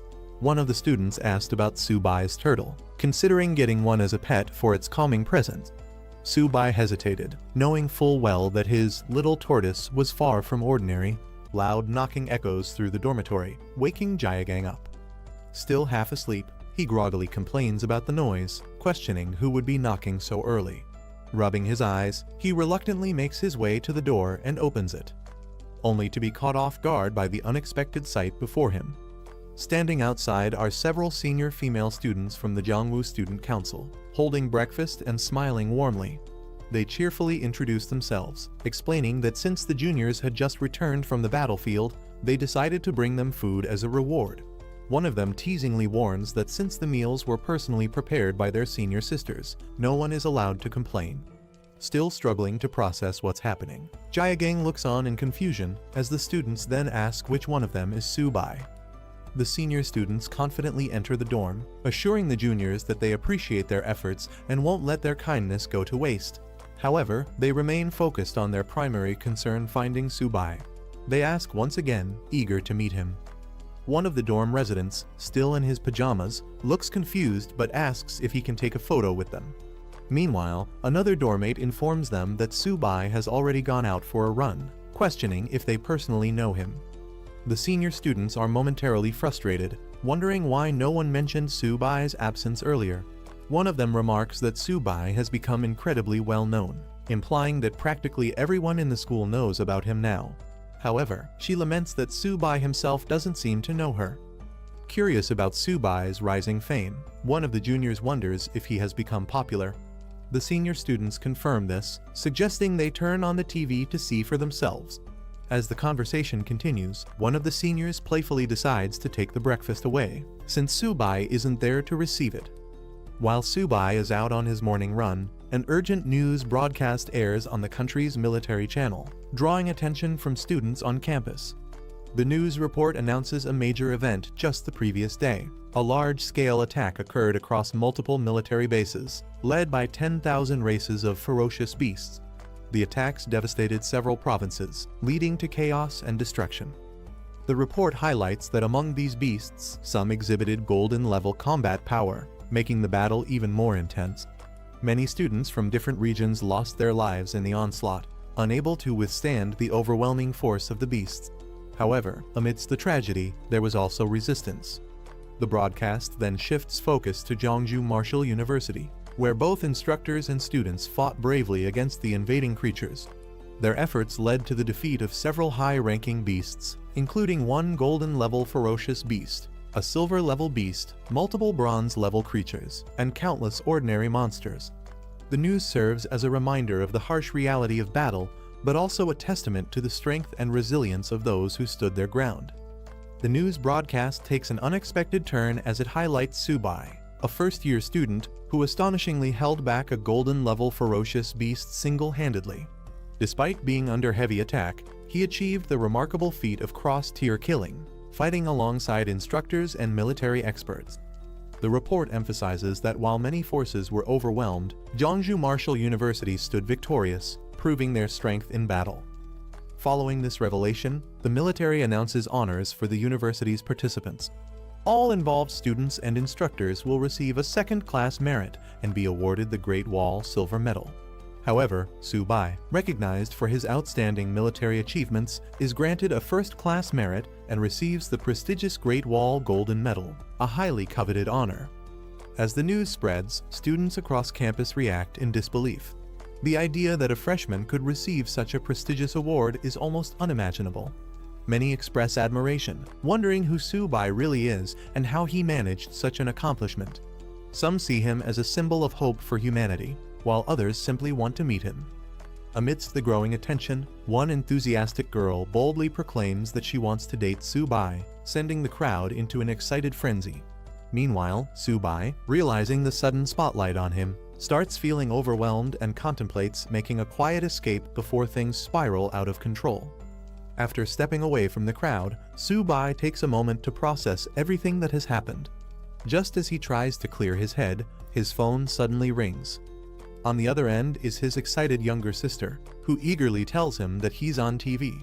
Su-bai, already aware of the situation, responds nonchalantly. She then informs him that their parents want him to come home for a visit and treat him to a meal, but Su-bai hesitates, wondering if it's really necessary. Back home, his parents are overwhelmed with pride. His father mentions how all the neighbors are talking about him, and his mother adds that a relative even called, eager to introduce him to a potential girlfriend. His sister, realizing the growing attention on their family, urges him to return soon before people start showing up at their house uninvited. After considering everything, Su-bai decides to take a short break and visit home since his tests have just ended. He acknowledges that his sudden fame will likely make his father so proud that he'll be grinning in his sleep. As Su-bai arrives home, he is immediately met with an overwhelming reception. The entire neighborhood seems to be gathered, excitedly announcing his return as if welcoming a legendary hero. Caught off guard, Su-bai is bewildered by the attention, questioning whether all of this excitement is really for him. Before he can process it, a crowd quickly surrounds him, showering him with praise. Familiar faces from his childhood emerge, eagerly reminding him of their past connections. The overwhelming enthusiasm makes Su-bai realize that his sudden fame has spread far beyond what he expected. As he finally steps into his home, his family rushes to greet him. His sister excitedly throws her arms open, thrilled that he has returned, while his parents beam with pride. The warm welcome, though intense, reminds Su-bai that no matter how much his world changes, his family will always be his anchor. As soon as Su-bai arrives, the overwhelming hospitality of his neighbors kicks in. One of his aunts invites him over for dinner, proudly announcing that she made seafood dumplings, only for Su-bai to politely decline, explaining that he is allergic. Another enthusiastic neighbor insists on bringing him over for a drink, boasting about a special dish he has prepared just for the occasion. Realizing that the situation is getting out of hand, Su-bai's father steps in, thanking everyone for their kindness but explaining that the family has already prepared a meal at home. He assures them that once things settle down, Su-bai will make time to visit each of them. Su-bai agrees, knowing he can't refuse everyone outright but hoping to escape the immediate flood of invitations. The situation takes a turn when one of the elders eagerly suggests introducing Su-bai to her granddaughter, hoping to set them up. Before Su-bai can even react, another person interjects, claiming that she isn't worthy and that they should introduce him to someone else instead. Overwhelmed and unsure of how to respond, Su-bai finds himself stuck in the middle of their matchmaking plans. Later, back home, Su-bai vents to his sister, regretting that he didn't sneak in under the cover of darkness to avoid all the attention. His sister laughs, teasing him that it wouldn't have mattered one of their aunts had already stationed herself near their house, waiting to introduce her granddaughter to him no matter what. Realizing he's completely trapped by his newfound fame, Su-bai sighs, wondering how long this chaotic homecoming will last. After the chaotic welcome from his neighbors, Su-bai finally makes it home, where his parents prepare a warm family meal. His mother informs him that his father is personally cooking today, and she asks his sister to assist in the kitchen while telling Su-bai to take a break. Dropping his bag onto the couch, Su-bai slumps down and stretches, savoring the rare moment of peace. He leans back, relieved to finally take a breather after everything that has happened. A glowing Sitem screen suddenly appears before him, flickering with mysterious data. Shocked, Su-bai instinctively reacts, raising his hand as he tries to comprehend what's happening. As Su-bai stares at the system window, a message appears, notifying him that a contractable creature has been detected, a little kitten. The system prompts him with a choice, tame or give up. Confused by the sudden activation of what seems to be a Beastmaster ability, he hesitates, trying to make sense of it. His sister notices his distracted state and asks what's wrong. Su-bai, still bewildered, turns to her and asks if their family has a cat. She casually confirms, directing his attention to their pet. Looking over, Su-bai spots a small white kitten happily eating from its bowl. He questions if this is the creature the system was referring to and jokingly wonders if they could have gotten a more high-end pet. His sister, clearly attached to the kitten, defends it, saying it's adorable. She explains that she found Bai a few days ago on the road and decided to bring him home.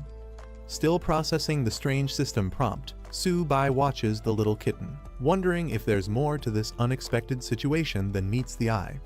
Seeing how much his sister adores the kitten, Su-bai decides to go along with it, agreeing that it's cute.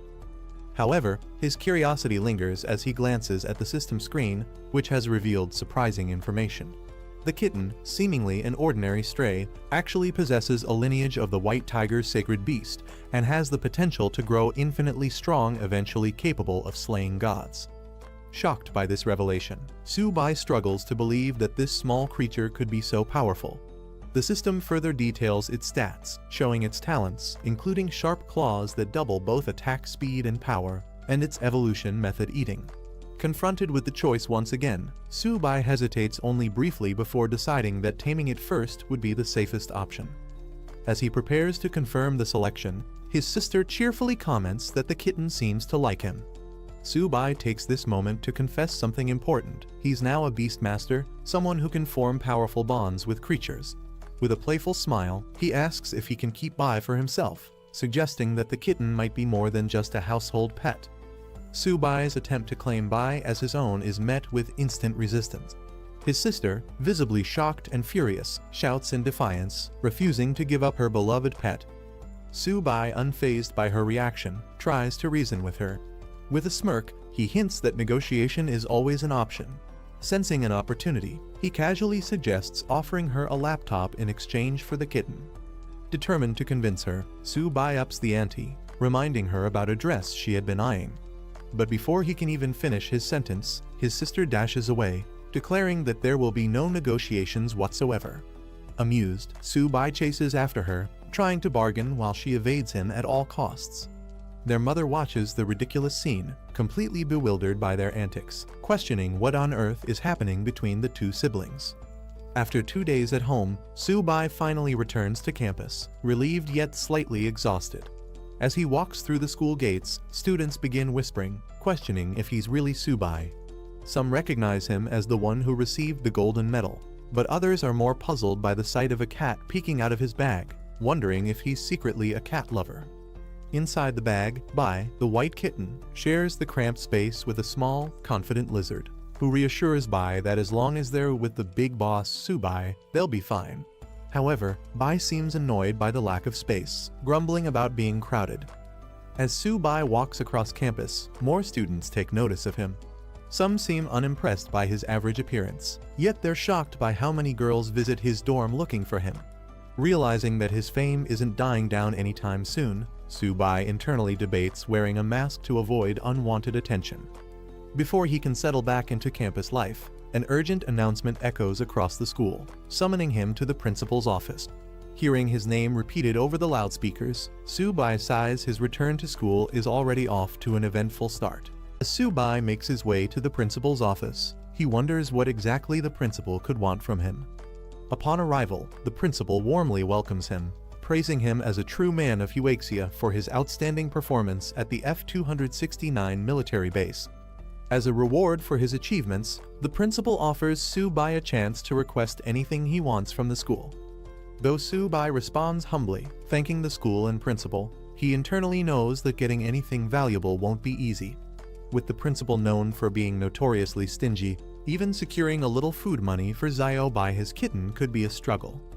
After a moment of thought, Su-bai pretends to be considerate, suggesting that he doesn't want the school to spend too much on his reward. Then, with a completely straight face, he requests 100 golden tier beast cores, an incredibly high-value resource. The principal is completely stunned by Su-bai's request for 100 golden tier beast cores, nearly choking in disbelief. He exclaims that even if Su-bai were to break his bones, there's no way the school could provide such an outrageous reward. Frustrated, he even jokingly offers to hand over his position as principal instead. Seeing the reaction he expected, Su-bai quickly lowers his demand, saying that 100 silver tier beast cores would also be acceptable. However, the principal immediately shuts down that idea, reminding Su-bai that his current military merit isn't even enough for a fraction of that. Still determined, Su-bai tries to bargain, suggesting that the school could exchange the golden medal he received for 50 silver tier beast cores instead. He emphasizes how much he has sacrificed for the school, trying to guilt-trip the principal into agreeing. The principal, however, shifts gears, giving Su-bai a serious speech about the responsibility of the strong to protect the weak. He insists that saving people should be Su-bai's mission, emphasizing the moral duty of his strength. Su-bai listens but remains silent, knowing full well this is just an excuse to avoid giving him his reward. Not wanting to waste more time on empty words, Su-bai cuts off the speech, firmly stating that they should skip the nonsense and just give him 50 silver tier beast cores. Realizing that Su-bai won't back down, the principal finally relents, acknowledging Su-bai's talent and agreeing that the military and school won't let a genius like him go to waste. The principal, after much hesitation, finally makes a decision. He will give Su-bai 10 bronze tier beast cores. Su-bai is immediately outraged, exclaiming that such a low-tier reward is unacceptable. Not willing to back down, Su-bai pushes for at least 20. However, the principal flares up, countering with a firm offer of 15 cores. Take it or leave it. Realizing he won't get anything more out of this negotiation, Su-bai accepts the deal, though internally he finds the whole situation ridiculous. He mentally notes that the principal is as stingy as expected, clearly unwilling to part with better rewards. Just as he's about to leave, the principal stops him, saying there's one more small matter to discuss. Su-bai, already skeptical, wonders what kind of trouble is coming next. The principal observes that young people are becoming harder to deceive, acknowledging his own reputation as a schemer. Su-bai silently agrees with the rumors, confirming the principal's shrewd nature. The setting shifts to a large hall where the principal addresses a gathered group of students. He informs them that the 100 Schools League is now under military organization. While their school lacks the same level of resources as elite institutions like Imperial City Martial University and Magic City Martial University, he expresses his hopes that they can still achieve great results. With preparations underway, roll call begins.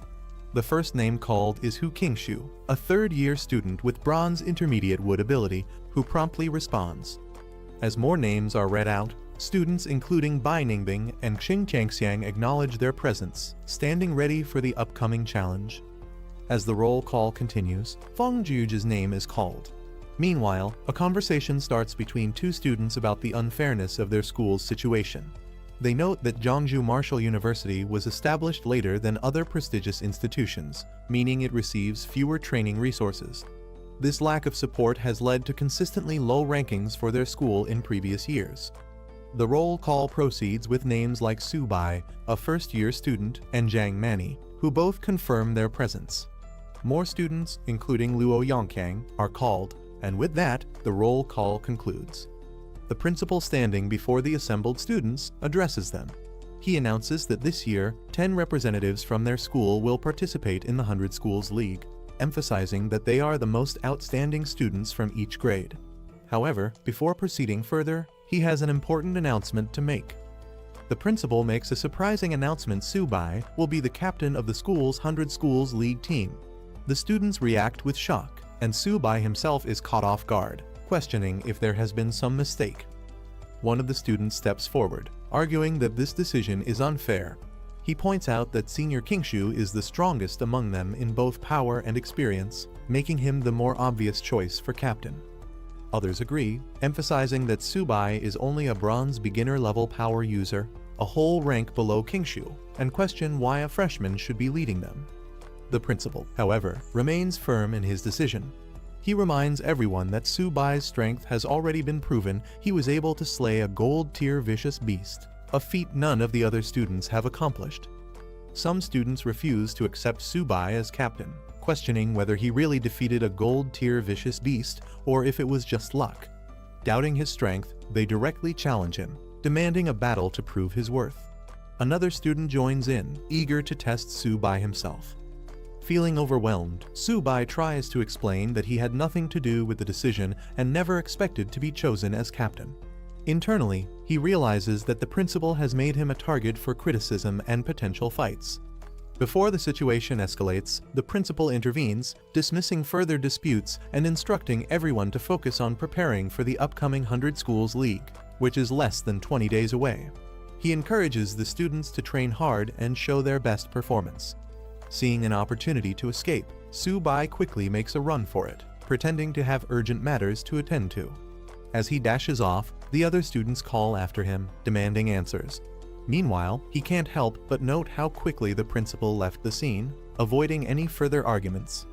After Su-bai hurriedly leaves, the skeptical students continue to mock him, refusing to believe he actually defeated a gold-tier vicious beast. One of them calls him a coward, convinced it must have been luck. Another, smirking, says there's no need to rush once they reach the 100 Schools League. They'll make sure Su-bai regrets being chosen as captain. Meanwhile, Su-bai returns to his dorm, excited to train and level up. He calls out to Xiao-ba, preparing to feed and strengthen his beast companions. As he sits down with his white cat, Xiao-bai, he acknowledges that the principal kept his word, providing him with 15 bronze-tier beast cores, which should be enough to boost their strength. He affectionately feeds Xiao-ba, calling it a little foodie, while assuring Xiao-bai that there's something for it as well. The two eagerly devour their food, looking forward to growing stronger. Su-bai continues feeding his two beast companions, Xiao-bai, the white cat, and Xiao-ba, the turtle. He notices that Xiao-bai's level is too low, so he starts by giving it a Kai blood elixir to boost its strength. Meanwhile, Xiao-ba keeps eating non-stop, astonishing Su-bai with its enormous appetite. As Xiao-ba devours more resources, Su-bai realizes that each bite costs a fortune, possibly worth hundreds of thousands or even millions. Frustrated, he questions just how much food the turtle needs to evolve. With only a few resources left, Su-bai warns Xiao-ba that if it still doesn't evolve, he'll give the remaining items to Xiao-bai instead. Just as he says this, Xiao-ba suddenly reacts, glowing with intense energy. Lightning crackles around it as its body begins to change, signaling that the long-awaited evolution is finally happening. As Xiao-ba continues to absorb energy, an intense golden light bursts from its body, signaling the start of its evolution. Su-bai watches in awe as the powerful transformation takes place. Meanwhile, outside the dormitory, the ground shakes violently, causing panic among the students.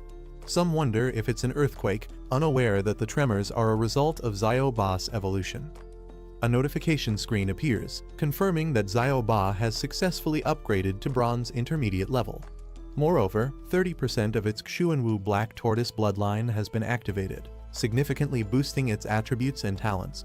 Its defense has skyrocketed to 862, and it has acquired powerful abilities, including the Xuanwu Barrier, Turtle Spirit Possession, and Xuanwu Gravity, making it a formidable beast. Su-bai is thrilled, realizing that although Xiao-ba didn't gain new talents, its existing abilities and stats have drastically improved, making it far stronger than before. After Xiao-ba's evolution, Su-bai is thrilled to see that Xiao-bai has also leveled up. The system notification confirms that Xiao-bai has upgraded to a high-level normal beast, awakening a powerful new talent, Ghostly Phantom Step. Additionally, it possesses the White Tiger Sacred Beast bloodline, meaning it has limitless potential for future growth. Xiao-bai's stats have also significantly improved, with its agility increasing explosively, making it much faster and deadlier in combat. Su-bai is ecstatic, realizing that both of his tamed beasts have successfully evolved, strengthening his team immensely. Meanwhile, Su-bai himself has also advanced to the bronze intermediate level, gaining attribute boosts from both Xiao-bai and Xiao-ba. His constitution, agility, and spirit have all improved, and he now benefits from powerful talents, including infinite evolution of contracted beasts, universal beast taming skills, and origin confluence, allowing him to share energy and damage with his tamed beasts. Now, with his newfound strength and his beasts at their peak, Su-bai looks ahead with excitement, ready to prove himself and his companions on the grand stage of the 100 Schools League. At Zhongzhou Martial University's library, a student is impressed by its massive size, not expecting it to be this grand. Inside, he approaches the librarian to access resources. The librarian proudly explains that the library is the foundation of the university, existing even before the school itself, highlighting its deep historical significance. As she processes his request, she is surprised that he, a freshman, already has 180 credits, which is quite unusual. She then directs him to the section containing books on beast taming, telling him to browse freely for any information he needs. Thanking her, he heads towards the bookshelves. Entering the section, he notices a vast collection of beast taming books and realizes that it will take a considerable amount of time to go through all the available materials. Determined, he prepares himself to dive into the study ahead. As Su-bai browses through the bookshelves, he comes across a book by someone named Luo Fan, a name that feels oddly familiar to him. Curious, he picks up the book and begins reading, coming across passages about the convergence of heaven and earth, the undying soul, and the gathering of divine weapons and sacred beasts. The text intrigues him, particularly a concept called origin confluence, which he realizes he has already mastered. However, the phrases about the undying soul and sacred beasts being armed leave him with lingering questions. As he continues to read while walking through the library, a few other students notice him. Recognizing him as the freshman they've heard about, they seem unimpressed. One of them dismisses beast tamers, claiming that no matter how much they study, their future is bleak. Instead of paying him much attention, they decide to head elsewhere. As Su-bai continues reading, he becomes more fascinated by Luo Fan's legacy. He learns that this powerful senior created 3 divine skills: origin confluence, sacred beasts armed, and undying soul. Not only that, but he once fought alone against an invasion from various tribes, displaying unmatched strength. However, despite his incredible abilities, he was ultimately outnumbered and fell on the battlefield. Realizing the significance of this knowledge, Su-bai decides to study the book carefully. Suddenly, something strange happens. His eyes widen in shock as an unusual energy stirs within him. The book begins to glow and float in the air, radiating an intense golden light. He feels a mysterious force flowing into his body, leaving him both amazed and confused by the supernatural occurrence unfolding before him. After experiencing the strange energy from the book, Su-bai takes it to the librarian and asks if he can borrow it. The librarian greets him and takes the book to check its classification. However, she quickly realizes something odd. It has no library label and may not belong to the collection. Confused, Su-bai insists that he found it on the bookshelf. As she inspects the book further, something even stranger happens. No matter how hard she tries, she cannot open it. Shocked, she struggles with the book, unable to understand why it won't budge. Su-bai, who was reading it just moments ago without any issue, is equally surprised and steps in to take a closer look. The librarian remains puzzled about how the book refuses to open in her hands while Su-bai holds it with ease. Deciding that something unusual must have happened, she allows him to take it, instructing him to return it whenever he is done. Su-bai asks if he can borrow it indefinitely, and when she confirms, he thanks her and leaves. After he is gone, the librarian makes a phone call to the principal, informing him that the mysterious book he left on the shelf has been taken by Su-bai. The principal is shocked to hear that Su-bai was able to open the book. As he processes this revelation, a pleased expression crosses his face, and he acknowledges the development as something very good. The principal, standing in his office, reflects on the recent events. He speaks as if addressing someone from the past, stating that after 100 years, the person Luo Fan had been waiting for has finally appeared. He imagines that if Luo Fan's spirit in the underworld knew about this, he would be pleased. 2 weeks later, Jeongju Martial University becomes the stage for an important event, the 100 Schools League. A large welcome sign is displayed as buses arrive from various universities. The competition is divided into 5 major battle zones: East, South, West, North, and Central, with each zone selecting 2 qualifying teams. A reporter covers the event, explaining that 8 martial universities from Jeongju Province will be competing at Jeongju Martial University. Meanwhile, a cheerful live streamer excitedly tells his audience that tickets for the tournament are scarce, promising to broadcast the entire event and even give out small gifts to viewers. The atmosphere is charged with anticipation as the competition is about to begin. Meanwhile, tensions rise as students from different martial universities arrive. A group clad in red uniforms from Longying Martial University is immediately met with hostility from Fuchuan University's team, dressed in blue and white. The 2 sides exchange sharp words, with one mocking Longying for showing up just to be beaten, while the other fires back, insisting that the outcome is far from decided. Their rivalry is evident as they prepare to prove themselves in the competition. Inside the grand tournament arena, spectators are left in awe as they witness the vast battlefield where the matches will take place. The stadium is packed, and anticipation runs high. Backstage, a team gathers and checks for their members. They realize that Subai, their team captain, has not yet arrived. Concerned but confident, one of them reassures the others, stating that Subai would never back out at the last minute. However, his absence leaves a lingering sense of unease as the matches draw closer. Just as his teammates begin to worry, Subai makes his entrance, confident and determined. He dismisses the idea of backing out at the last minute, stepping forward with newfound strength. His presence surprises everyone despite only a few days passing. His aura feels much stronger than before. Standing before Teacher Liao, Subai reassures her that he has everything under control. With the match about to begin, she informs him that they still need to finalize their lineup.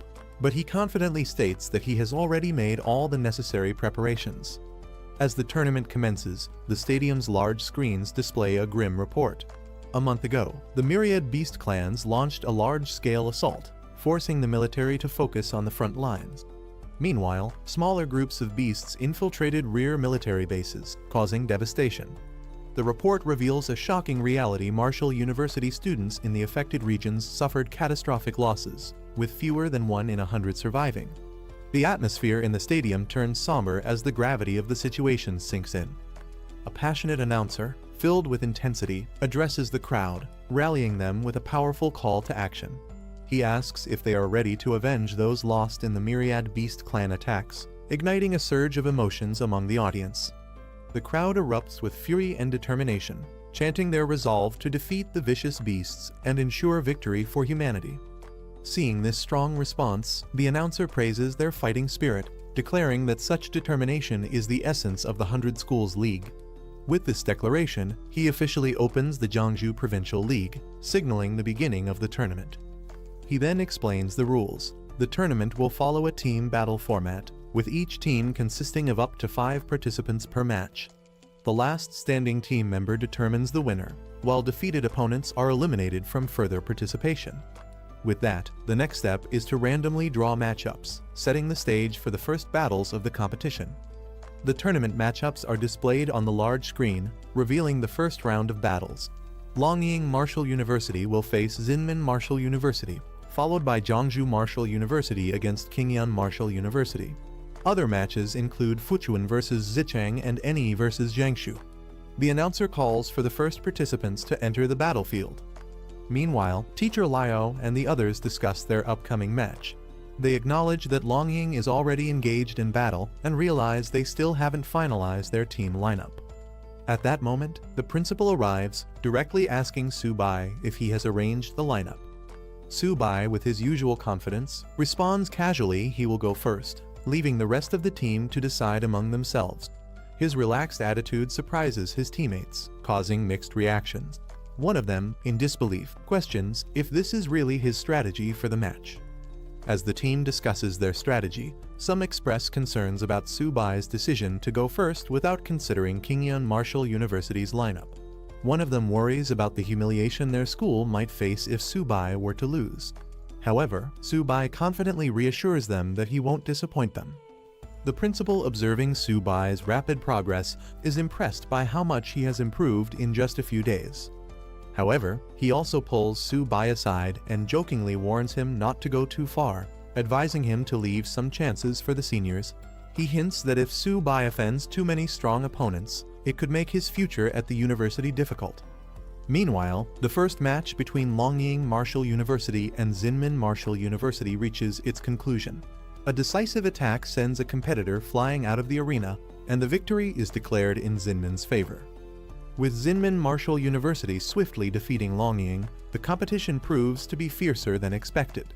Teacher Liao acknowledges their strength, but quickly shifts focus. It's now Subai's turn to take the stage. Without hesitation, Subai confidently strides forward, telling everyone to watch closely. His composed demeanor draws mixed reactions. Some are eager to witness his capabilities, while others remain skeptical about his strength. From the stands, Subai's supporters cheer loudly, urging him to win the championship. Among them is a red-haired girl in a white coat, passionately rooting for him alongside Jaegang, who appears just as excited for the upcoming battle. Stepping onto the grand stage, Su-bai faces his opponent in the massive arena. With the match set to begin, the anticipation reaches its peak. It's time to prove himself in the 100 Schools League. Lai Lingfeng, the squad captain of Qingyuan Martial University, stepped onto the stage, exuding confidence as he prepared to display his strength. He was eager to demonstrate what true power looked like. Meanwhile, Su-bai calmly called out his tamed beast Xiaoba, which immediately caught Lingfeng's attention. He seemed unimpressed, questioning if that little creature was really Su-bai's companion for the competition. Lingfeng couldn't hold back his laughter, mocking Su-bai for bringing what looked like a household pet into the tournament. As Su-bai casually drank his soda, he nonchalantly mentioned that he was in a rush that morning and hadn't even eaten yet. The audience erupted in disbelief. Spectators openly ridiculed Su-bai, wondering why he would bring such a weak-looking creature into a serious competition. Some even criticized Jiangsu Martial University, claiming the school had lost all credibility by allowing someone like Su-bai to participate. As Su-bai casually ate peanuts and drank cola on stage, the spectators, including Liu Yuxin and others, were in disbelief. They couldn't understand why he seemed so relaxed when facing a mid-bronze rank opponent. Some even questioned if he was underestimating his opponent too much. Meanwhile, Su-bai turned to Xiaoba, reminding it that after consuming so many beast cores, it shouldn't embarrass him now. As the battle commenced, Xiaoba unleashed an unexpected surge of power, shocking Lai Lingfeng. He couldn't believe the energy radiating from the small creature. In an instant, Xiaoba's body began to transform, its legs glowing and growing larger. As Xiaoba transformed into its black tortoise form, its sheer size and power overwhelmed Lai Lingfeng, who found himself staring up at the massive beast in terror. The crowd erupted in shock at the sight of the enormous turtle. Spectators couldn't believe how massive it had grown, with some comparing its eye size to a basketball. The discussion quickly shifted from disbelief to admiration as people noticed its metallic, armor-like skin and powerful claws. Some even began to understand why Su-bai had the strength to take down a gold-ranked beast. The astonishment continued as others in the audience realized the sheer power Xiaoba now possessed. It looked strong enough to crush opponents with a single slap. Those who knew Su-bai were left wondering when his beast had become so formidable, while others simply acknowledged that Su-bai had grown far stronger than they had expected. Su-bai sipping his soda as he casually gave Xiaoba the order to finish the fight quickly. Lai Lingfeng, still confident, barely had time to react as Xiaoba launched its attack. He barely managed to register what was happening before the massive turtle's strike came crashing down with incredible force. The sheer speed and power of the attack left Lingfeng stunned. Before he could properly react, he was already sent flying, crashing hard onto the battlefield. Lying on the ground, he gasped in disbelief, unable to comprehend how a turtle could move so fast.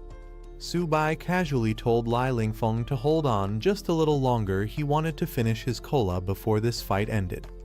Determined to turn the battle around, Lingfeng convinced himself that Xiaoba's attack had been nothing more than a sneak attack. He steeled himself, deciding to unleash his full power. If Su-bai thought he was tough, then Lingfeng would show him who was truly stronger. With that, his body underwent a transformation, his entire form turning into solid rock. Lai Lingfeng charged forward with his rock-infused fists, determined to take Xiaoba head-on. However, before he could even land a hit, the massive turtle retaliated with a single, devastating slap. In an instant, Lingfeng was sent flying off the battlefield, crashing hard, his defeat undeniable. The spectators were left in stunned silence as the match ended in a blink of an eye. Among the observers, disbelief spread rapidly. Some couldn't believe Su-bai had actually won, while others acknowledged the sheer power of his tamed beast. Even experienced figures watching the match admitted that the younger generation was proving to be truly formidable. Meanwhile, discussions erupted among the crowd, with some mocking Lingfeng's inability to dodge such an obvious attack. However, a few spectators pointed out the simple physics Zyoba's movements might not have seemed fast, but its sheer size and weight made its attack unstoppable. The audience was left stunned after Zyoba's overwhelming victory. Even a mid-tier bronze-level ability user had been unable to stop it, proving that this turtle was an unstoppable force. Some spectators were in disbelief. How could a beast capable of taking down a gold-level opponent be so easy to defeat? Meanwhile, others who had known Tsubai before were amazed at how much stronger Zyoba had become. With the first match officially over, Tsubai was declared the winner. However, there was no time to celebrate as the second contestant from Qingyan Martial University, Zhang Xuan, was called to the stage. Zhang Xuan, a mid-bronze rank warrior, strategized her approach before the battle even began. She knew she couldn't let Zyoba get close and decided to rely on her superior speed to take control of the fight. As soon as the match started, she moved at lightning speed, dashing around Zyoba in an attempt to stay out of its range. Zhang Xuan expertly used her speed to her advantage, staying just outside Zyoba's attack range. The audience immediately noticed the difference in strategy compared to the previous fight, with some even mocking Li Lingfeng for his reckless approach. Confident in her abilities, Zhang Xuan remained focused, believing that one well-timed strike would be enough to secure victory. She patiently waited for the perfect moment to strike while keeping her movements unpredictable.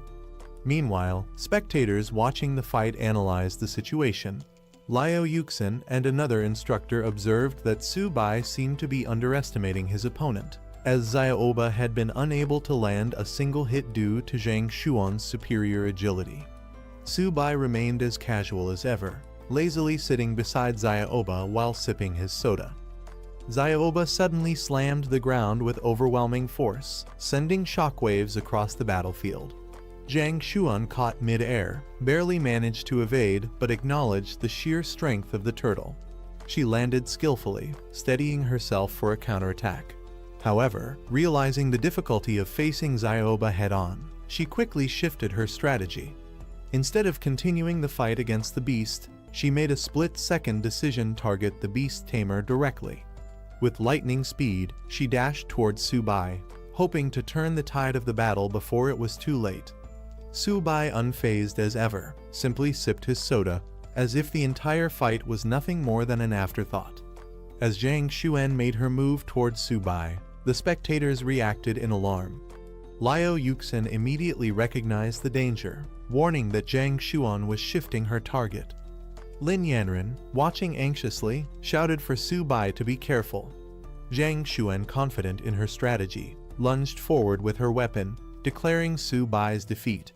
However, Tsubai remained entirely unfazed, still sipping his soda as if the fight was nothing more than entertainment to him. At the last moment, something unexpected happened. Tsubai continued drinking, completely unbothered, as a sudden force intervened. Just as Zhang Xuan closed in for her final strike, Zyoba reacted instantly, swinging its massive tail with precision. The sudden counterattack sent shockwaves through the battlefield, forcing Zhang Xuan to retreat. The audience erupted in amazement at Zyoba's move, calling it a divine tail swipe. Lin Yanren and others breathed a sigh of relief, realizing how close that encounter had been. As the dust settled, it became clear the match was over. Tsubai had claimed another swift victory. The spectators were in disbelief at how quickly he had won again, while Liu Yuxin and the other instructors acknowledged Tsubai's true strength. Meanwhile, Zhang Xuan, now on the ground, seemed completely drained.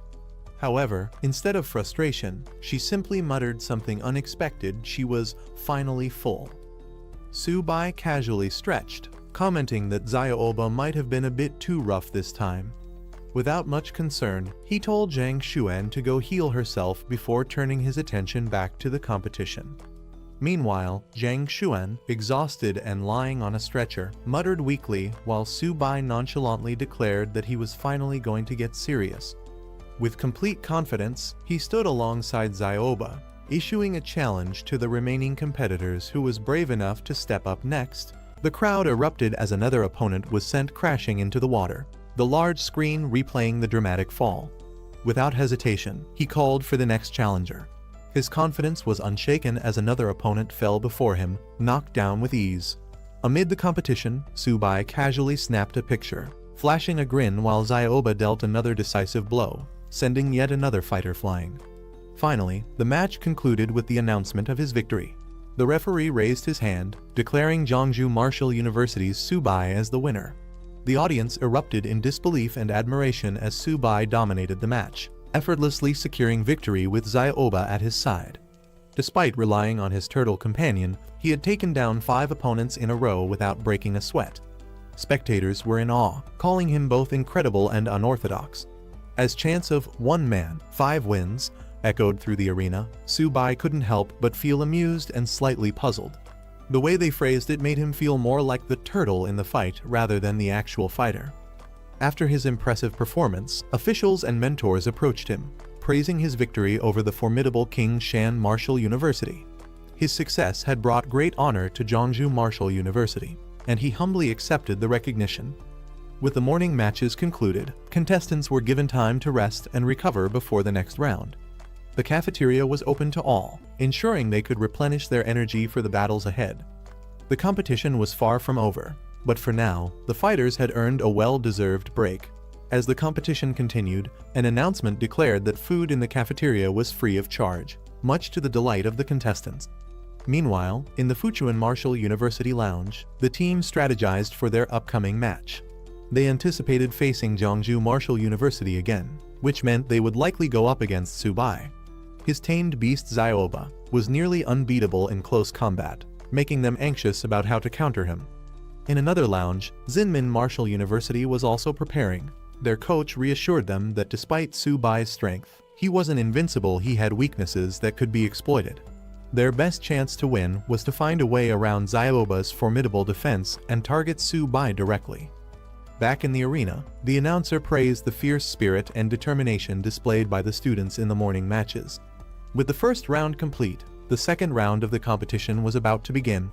Spectators marveled at Subai's dominance, some joking that the rest of Jeongju Martial University's team didn't even need to participate. With him alone, they believed he could defeat all the other schools. His teammates couldn't deny that having such a powerful ally was a great advantage. However, not everyone shared the same enthusiasm. A cautious observer reminded others that they were still in the provincial stage. Once Jeongju Martial University faced stronger opponents from outside the province, their overwhelming success might not continue. While the team had struggled for recognition in the past, Subai's presence now made their other members seem even more insignificant. As the excitement built up, the second round matchups were announced. Jeongju Martial University was set to face Xinmin Martial University, while other schools were also paired for their respective battles. In the first match of the round, Subai was chosen to fight against Lai Feng from Xinmin Martial University. As he stepped onto the stage, his opponent remained calm. Xinmin had anticipated this matchup and had already prepared a strategy specifically to counter Subai and his beast companion, Zioba. Subai leaned casually against Zioba, completely at ease as he watched his opponent. With a smug grin, he reassured Lai Feng not to be too nervous and promised the match would be over quickly. However, as soon as the battle began, Lai Feng refused to let Subai's arrogance go unchecked. He activated his ability, Clear Wind Step, allowing him to move at incredible speed. As a high-level bronze rank fighter and captain of Xinmin Martial University, he was determined to prove that Subai wasn't invincible. Using his swift movements, Lai Feng closed in, aiming to break through Zioba's formidable defense. Zioba, unfazed, braced itself as the attack approached. Whether Lai Feng's strategy would be enough to bypass its defense remained to be seen. Lai Feng moved swiftly, dodging Zioba's massive attack with ease, using his speed to create afterimages across the battlefield. With an opening in sight, he launched a powerful kick at the turtle's side, confident in his strategy.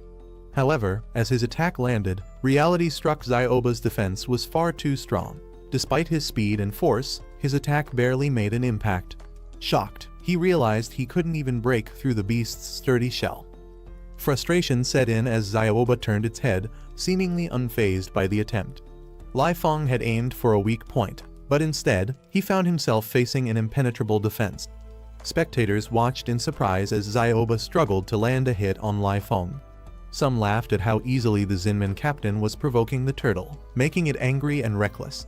This unexpected development raised a question: if Lai Feng suddenly went after Subai, could he actually win? Excitement filled the stands as more people started cheering for Lai Feng. While some saw it as taking advantage of Xiaoba's dim-witted nature, others found the strategy entertaining. Lai Feng smirked, taunting the enraged turtle as he dodged its attacks. Meanwhile, the Jiangsu team observed the battle with concern. Liu Yuxin questioned why Subai wasn't making a move to counter this strategy. Instead of strategizing, he rummaged through his bag and finally found what he was looking for: a drink. Casually, he took a sip, remarking that his lunch had been too salty.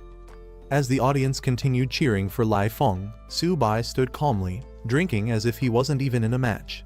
Lai Feng saw an opportunity. Subai was at a distance, seemingly vulnerable. He was confident that Xiaoba's attacks couldn't reach him from this range. Fueled by frustration, Lai Feng launched a powerful attack, accusing Subai of underestimating him. Frustrated by Subai's nonchalant attitude, Lai Feng launched himself into the air, determined to make him pay for his arrogance. Subai, still calm, simply called out to Xiaoba. Suddenly, glowing golden rings spread across the battlefield, catching Lai Feng off guard. In an instant, his body froze mid-air, unable to move. Panic set in as he struggled to understand what was happening. Subai, still sipping his drink, watched as Lai Feng flailed helplessly, Xiaoba radiating an overwhelming presence. Lai Feng was in disbelief. This was beyond what he had prepared for. Subai, unbothered as ever, casually told Xiaoba to stop playing around and finish the battle. Xiaoba unleashed its ultimate move, Black Tortoise Gravity, as the golden armored illusion roared to life. Panic took over as he desperately pleaded, realizing he had lost control of the situation. With a sudden burst of energy, the golden projection launched Lai Feng like a shooting star across the battlefield. The audience gasped as he was sent flying out of the arena at incredible speed, disappearing into the distance. A moment later, a loud crash echoed through the stadium. Spectators rushed to the edge to see where he had landed, only to find a smoking crater in the concrete. The audience was left in shock, but realization quickly set in: Lai Feng wasn't weak. Subai was simply too strong. Some even admitted that if they were in Lai Feng's place, they would have surrendered immediately. Fighting against Subai seemed like a hopeless battle. Meanwhile, Zinmin Martial University's staff assessed the situation. With Lai Feng badly injured and no chance of turning the tide, they had no choice but to give up. The principal sighed in resignation. There was no point in continuing the match. The official announcement confirmed it: Zinmin Martial University had forfeited. The competition moved on, but the next team to face Jiangsu Martial University had a difficult decision to make. When the matchup was revealed, Fuchuan Martial University shocked everyone by immediately forfeiting before even stepping onto the stage.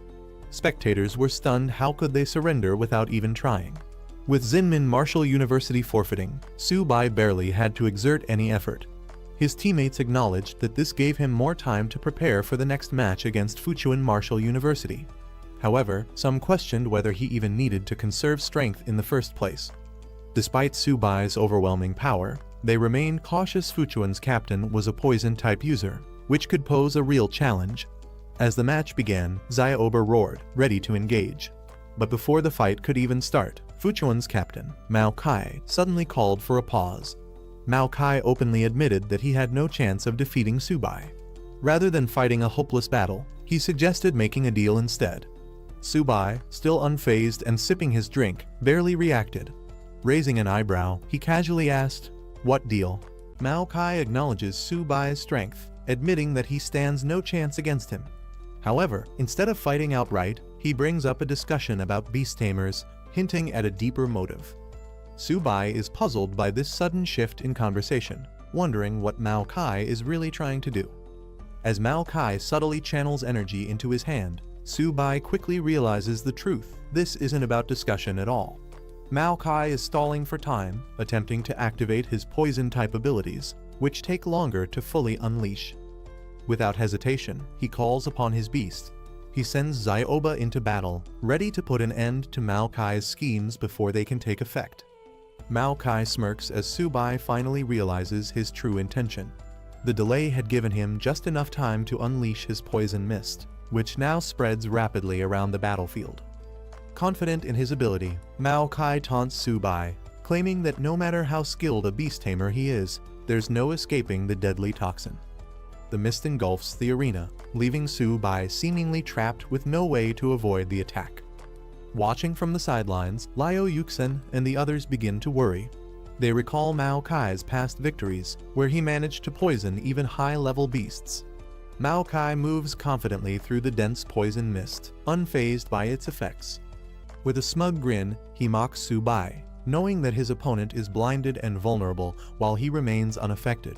He believes the battle is already decided, convinced that Su-bai was too careless from the start. As the toxic fog thickens, Mao Kai watches Su-bai, who appears to be meditating in an attempt to resist the poison's effects. However, Mao Kai isn't concerned. He has more than just the mist at his disposal. With a sudden burst of energy, Mao Kai lunges, aiming to finish the fight. His hand surges with poison as he delivers his final blow, determined to eliminate Su-bai once and for all. Mao Kai launches his attack, aiming to strike from behind, but Su-bai remains completely unfazed. A defensive energy shield blocks the strike effortlessly, leaving Mao Kai stunned. Su-bai smirks, unfazed by the poison mist, remarking that attacking from behind was a mistake. Mao Kai, in complete disbelief, questions how Su-bai could possibly withstand his full-power poison claw attack within the toxic mist. From the observation deck, the onlookers quickly understand the secret behind Su-bai's resilience. He's using Origin Confluence, an advanced beast tamer ability that transfers the defense of his beast onto himself. Su-bai casually waves away the mist, mocking its foul stench. As the poison mist swirls, revealing Zioba's glowing eyes, Mao Kai freezes in shock. He's been exposed. Before he can react, Su-bai launches a decisive attack, sending Mao Kai flying out of the mist. The spectators erupt in excitement. One of them, Lin Yanren, watches with determination, refusing to let Su-bai outpace her. Meanwhile, others are in awe, declaring that Su-bai is far too overpowered for his opponents. The entire stadium bursts into chants of Su-bai's name alongside Zioba's, acknowledging their overwhelming strength. With Mao Kai defeated and unable to continue, Fuchuan Martial University decides to forfeit. The announcer officially declares the champion of the Provincial League Su-bai from Zhongzhou Martial University. Standing beside Zioba, Su-bai acknowledges his victory with relief, knowing the competition is finally over. After the match, the principal of Zhongzhou Martial University congratulates Su-bai for bringing honor to their institution. Seizing the moment, Su-bai playfully suggests that, given his achievement, he should receive additional resources for his cultivation. The principal, however, sees right through Su-bai's opportunistic request. With a knowing smirk, he chuckles to himself, amused that this clever brat is already trying to take advantage of the situation. With Zhongzhou Martial University emerging as the Provincial League champion, the principal announces that the military will reward them with military merit points, which can be exchanged for valuable resources. However, some students murmur their doubts, noting that only Su-bai participated in the competition. They question whether they would receive any benefits from the victory, leaving the principal struggling to respond. Shifting the focus, the principal informs them that in 3 days, they will be heading to Luo City for the regional league. He rallies the team, asking if they have confidence, but only Su-bai immediately responds enthusiastically, while the others remain hesitant. With the meeting coming to an end, the principal encourages everyone to rest and prepare for the upcoming challenge. But as he turns to leave, Su-bai once again brings up the matter of resources, ensuring that he doesn't miss out on any potential rewards from his victory. Before leaving, the principal specifically calls out Su-bai, expressing his high expectations for his performance in the upcoming regional league. However, Su-bai sighs, noting how quickly the principal dodges any conversation about resources. With the provincial league officially concluded, the top martial universities are recognized, but the most talked about competitor is undoubtedly Su-bai from Zhongzhou Martial University. His dominant performance, where he single-handedly defeated 5 opponents in each battle, has made him the highlight of the event. As Su-bai's achievements are broadcasted, people across the city take notice. His name spreads rapidly, inspiring martial arts students and earning admiration from onlookers who eagerly express their desire to meet him. Meanwhile, away from the attention, Su-bai finally finds a quiet place, the training room. In the training room, Su-bai reassures Ziobai, his small feline companion, that its chance to shine will come soon. He then reveals that he exchanged his military merit points for 4 silver high-tier beast cores, instructing Xiaobai to use them wisely. Knowing their value, he urges the little beast to eat sparingly. However, Xiaobai wastes no time, its eyes gleaming with excitement. Suddenly, a powerful burst of energy erupts around them, engulfing Xiaobai in a brilliant glow.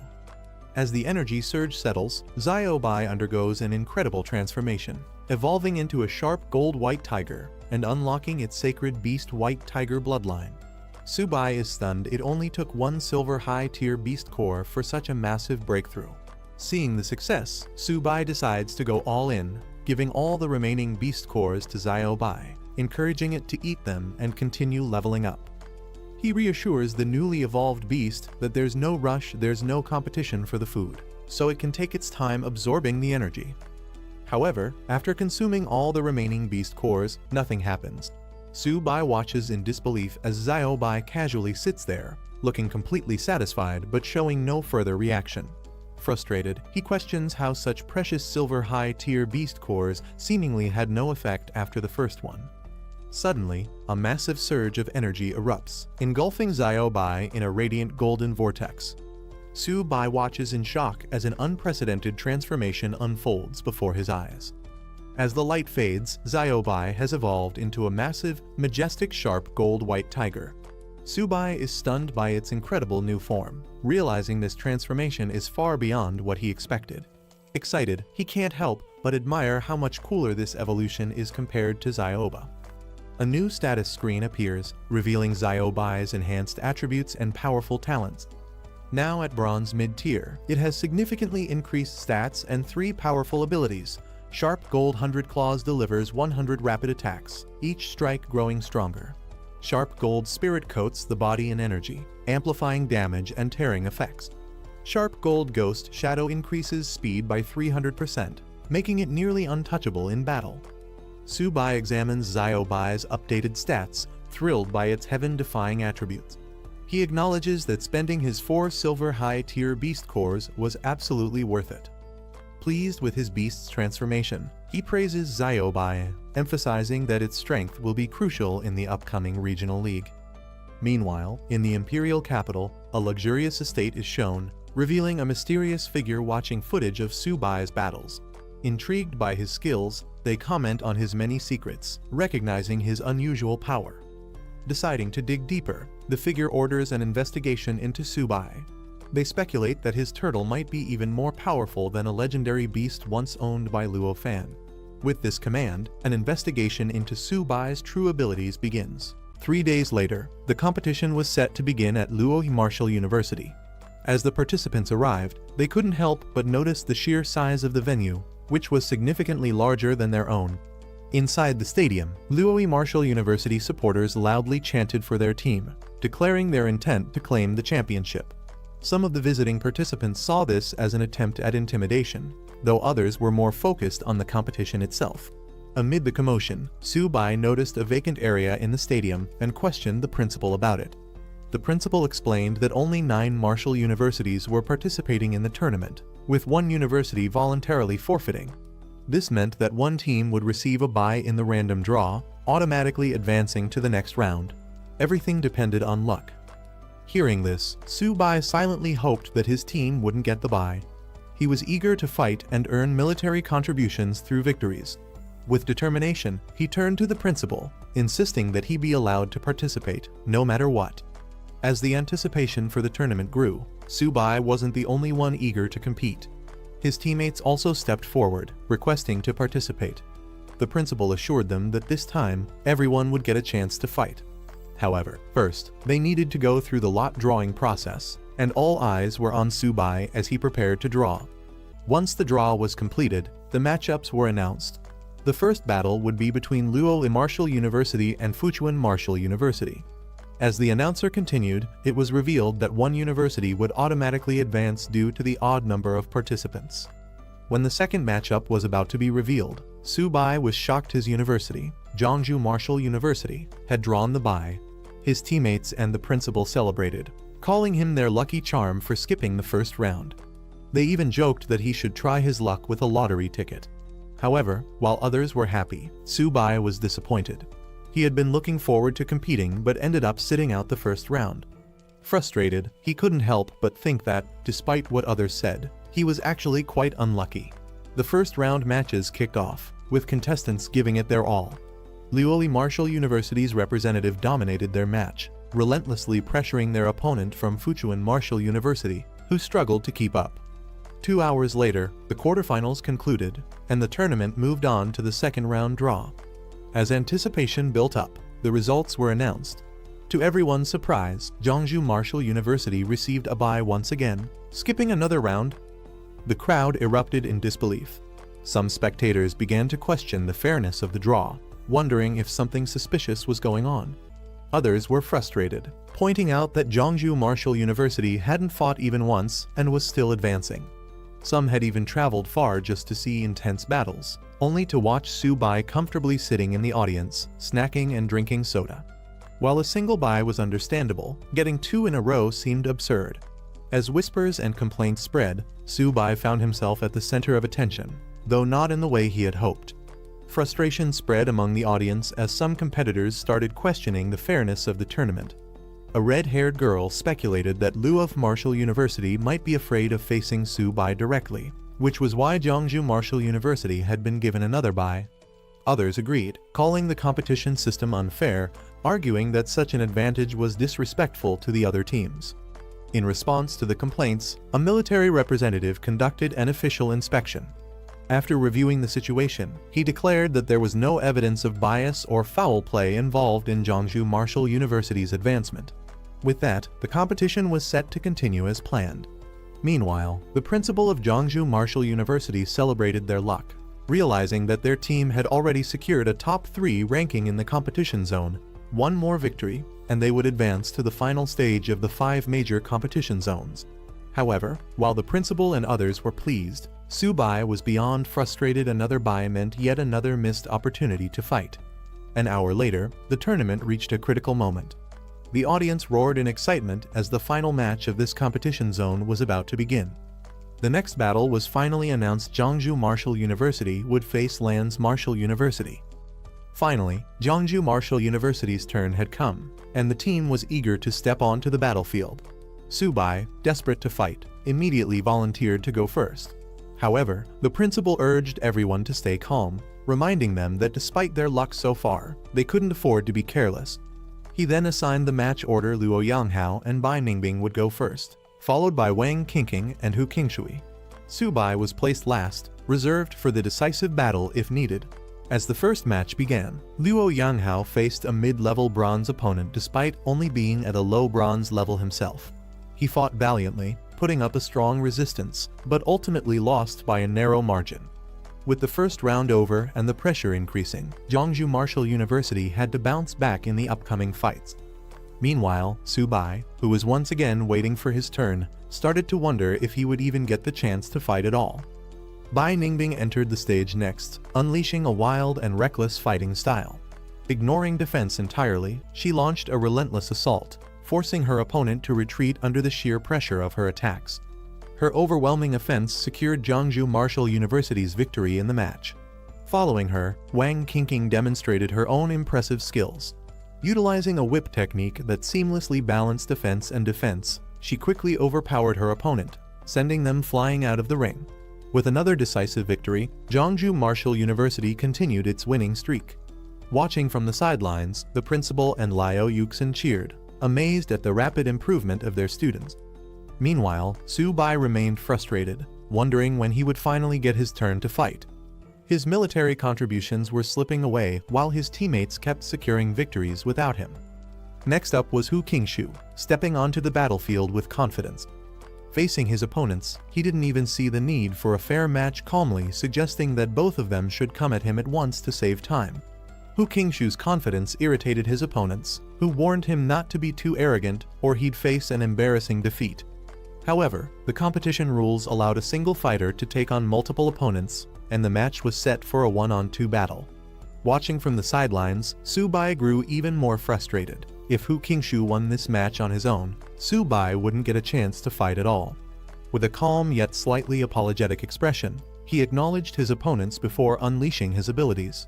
Hu Qingshu revealed his true strength, summoning a massive, ancient tree with his wood-type supernatural ability.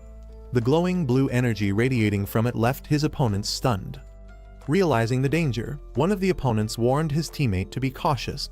They quickly noticed that the swirling leaves weren't ordinary, they seemed to hold a hidden threat. Despite their wariness, they tried to hold on, believing that Hu Qingshu's psychic power wouldn't last forever. From the sidelines, Subai and the principal observed the battle closely. Subai was particularly impressed, noting that Hu Qingshu's strength had grown significantly. Summoning such an ancient maple tree was no small feat, proving just how terrifying his psychic power was.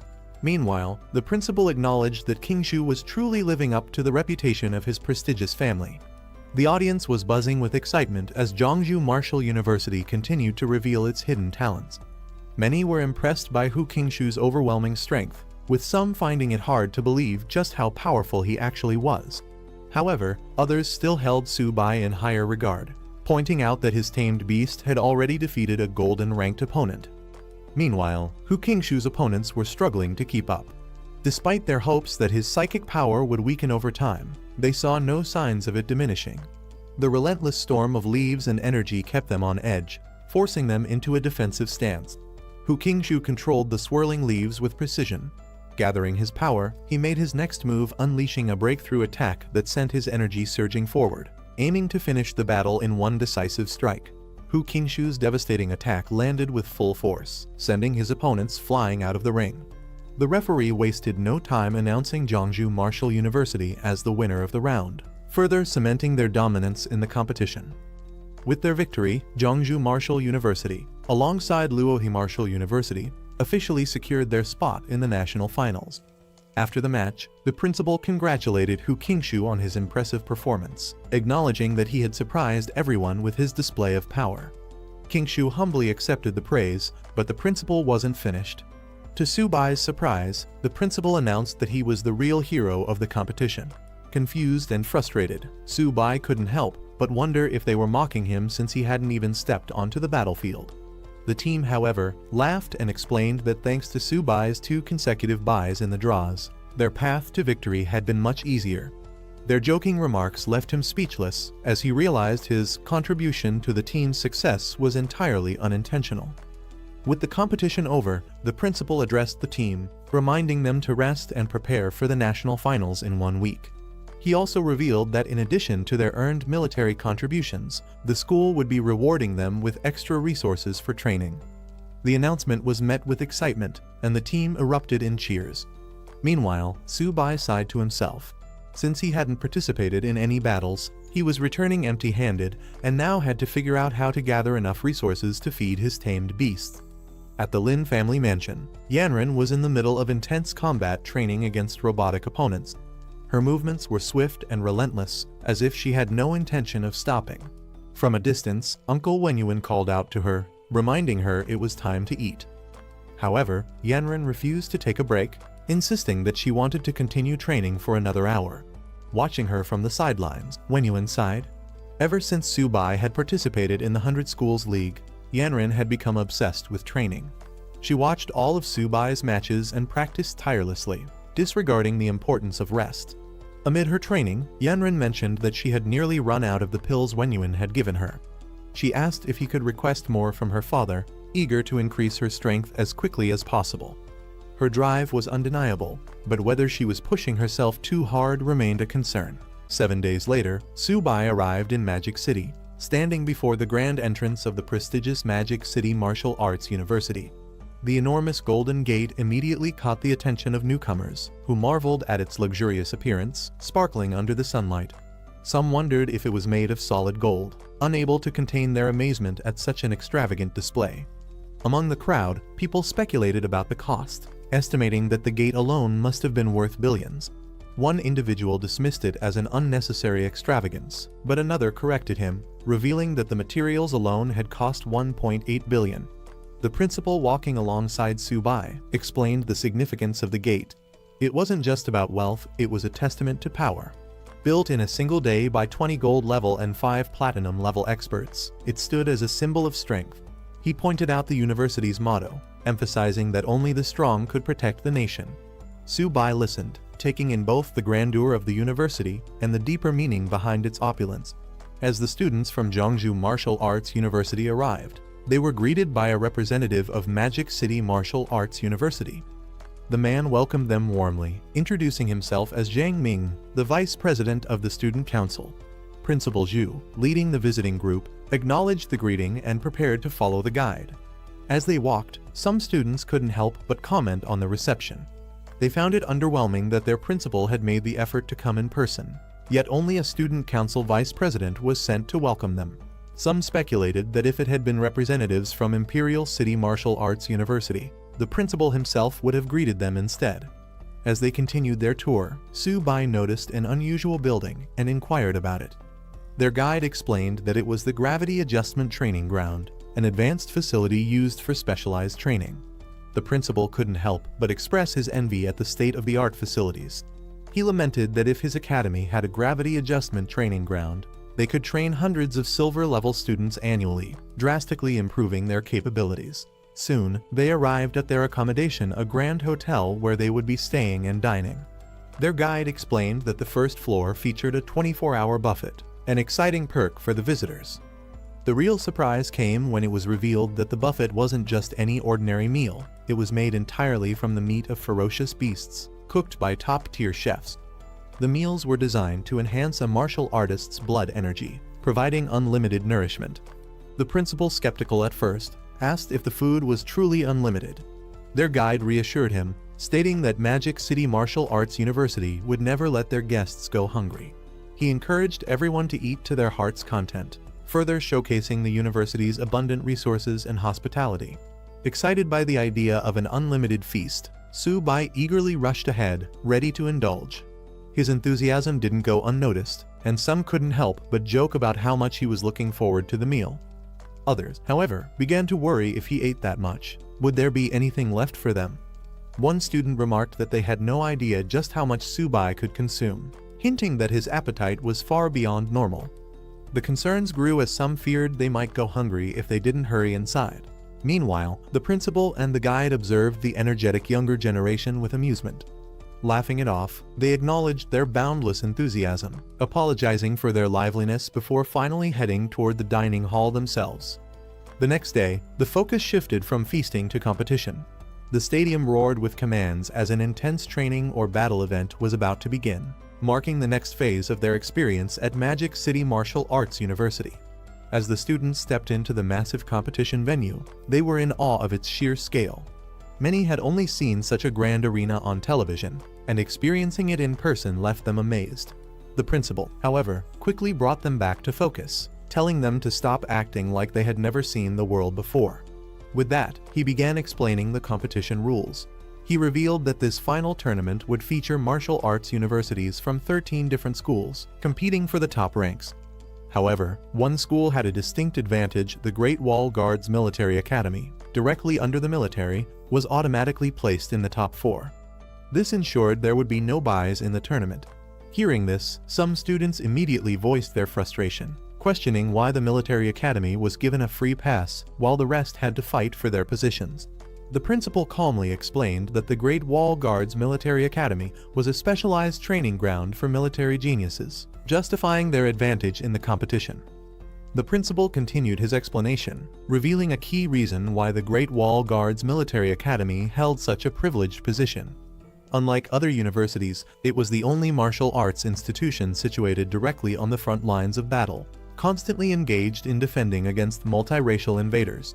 This revelation stunned the students.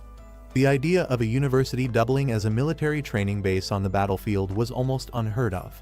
Su-bai and his peers couldn't help but acknowledge the intensity of such an environment, realizing that those from that academy were forged in real combat. The principal warned them not to underestimate anyone in this competition, as the national finals were filled with hidden talents. He then assigned Su-bai as the lead competitor for Jeongju Martial Arts University, with Hu Qingshu anchoring the team. Their group rallied behind them, shouting their determination to win. As excitement built in the arena, an announcement echoed across the stadium. A large screen displayed a woman calling for teachers and students to settle down. The 100-school competition finals were about to begin. The first round matchups were announced, with Jeongju Martial Arts University set to face Yokohama Martial Arts University. Meanwhile, other battles were lined up between Imperial City and East China Martial Arts Universities, as well as Magic City against Nanjing Martial Arts University. All three matches would happen simultaneously, raising the stakes for every team. Jeongju's group breathed a sigh of relief, realizing they had avoided drawing any of the top 3 universities in the first round. Their opponent, Yokohama Martial Arts University, was about on par with them, making it a fair challenge. One eager teammate immediately volunteered to fight first, wanting to take the lead. However, Subai wasn't about to let anyone steal the spotlight. He stepped up, insisting that he would go first to set the tone for Jeongju and show their strength. With that, the battle commenced. Stepping into the arena, Subai faced off against his opponent, who immediately recognized him. Subai's acknowledging Jeongju Martial Arts University's impressive achievement in reaching the finals. Unfazed, Subai wasted no time. Summoning his beast, he called out to Xiaoba, preparing to finish the fight as quickly as possible. With a burst of energy, flames erupted as his attack launched toward his opponent. Xiaoba, a massive turtle, emerged in the arena, shocking the audience. Many in the crowd were surprised that Jeongju had sent a beast tamer to compete, especially one using a turtle. Yet, some spectators noticed that the creature looked much larger than before, making them eager to see what would unfold. Subai's opponent was in complete disbelief. Staring up at Xiaoba's massive form, he struggled to accept what he was seeing. The beast was far too large, far too powerful, it had to be cheating. Before he could process it any further, the battle was already over. With a single, overwhelming attack, he was sent flying out of the arena, screaming in frustration. Meanwhile, Subai barely seemed interested in the match's outcome. Casually sitting down, he remarked at how weak his opponent was. He hadn't even started eating his peanuts yet. Lying on the ground in defeat, the martial artist couldn't believe it. He had always thought beast tamers were weak, but this battle proved otherwise. Spectators were baffled by Subai's carefree attitude. Bringing a small stool to the national finals seemed outright disrespectful, making some question if he was even taking the competition seriously. Others, however, understood his confidence. Those familiar with Subai's previous battles explained that his turtle, Xiaoba, wasn't just any beast, it possessed overwhelming defense and strength, easily reaching silver level. Meanwhile, a new challenger stepped forward, angered by Jeongju Martial Arts University's casual approach. She saw Subai's nonchalance as an insult and was determined to make him pay. However, Subai remained unfazed, casually enjoying his snack and even taking a moment to appreciate the comic he was reading. As his opponent charged in full force, Subai continued to relax in his seat, showing no concern for the fight ahead. While still lounging on his stool, his beast Xiaoba unleashed a devastating attack, finishing the match in an instant. The announcement confirmed that Jeongju Martial Arts University had won. Spectators couldn't believe what they had just witnessed. Not only had Subai barely moved during the fight, but he had been snacking on peanuts the entire time.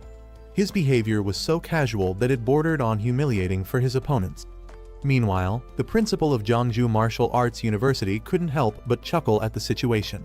While Subai's overwhelming victory was a great achievement, it also meant he would have to deal with the aftermath. How was he supposed to face Yokohama's principal after this? However, not everyone was celebrating just yet. A reminder came from the sidelines: Subai might have dominated so far, but tougher opponents were waiting. Attention shifted toward a new figure emerging from the crowd. The team captain from Imperial City Martial Arts University had arrived, and the real challenge was just beginning. As the competition heated up, a towering fighter lunged forward, aiming to crush his red-haired challenger with brute force. In an instant, an explosion rocked the arena. The fight ended in a blink as flames engulfed the stage, leaving spectators stunned. When the smoke cleared, the red-haired warrior stood victorious, holding his burning weapons with a casual apology. He had hit a little too hard. The announcement confirmed that Imperial City Martial Arts University had won decisively. Observing from the sidelines, the Jeongju principal took note of the fighter's terrifying strength. He quickly realized that this was no ordinary competitor. This was a fire attribute martial artist at the peak of the silver level. The match ended, and Jeongju Martial Arts University was declared the winner. As the announcement echoed through the stadium, one of the spectators immediately requested to handle Subai personally, eager for a rematch. Standing beside his principal, Wang Minkun confidently vowed to give Jiangsu Martial Arts University a taste of fighting against overwhelming odds. His principal, not wanting him to take unnecessary risks, advised him to use his speed rather than confronting Su Bai's defenses head-on. Minkun, however, showed no concern, assuring his principal that he had it under control. As the next match was set, Su Bai faced off against Wang Minkun. The latter, still bitter about Su Bai's previous victory, was determined to turn the tables this time. He believed Jiangsu's luck had run out and that their victory would not be repeated. Meanwhile, Su Bai, unbothered, sat back and assessed his opponent.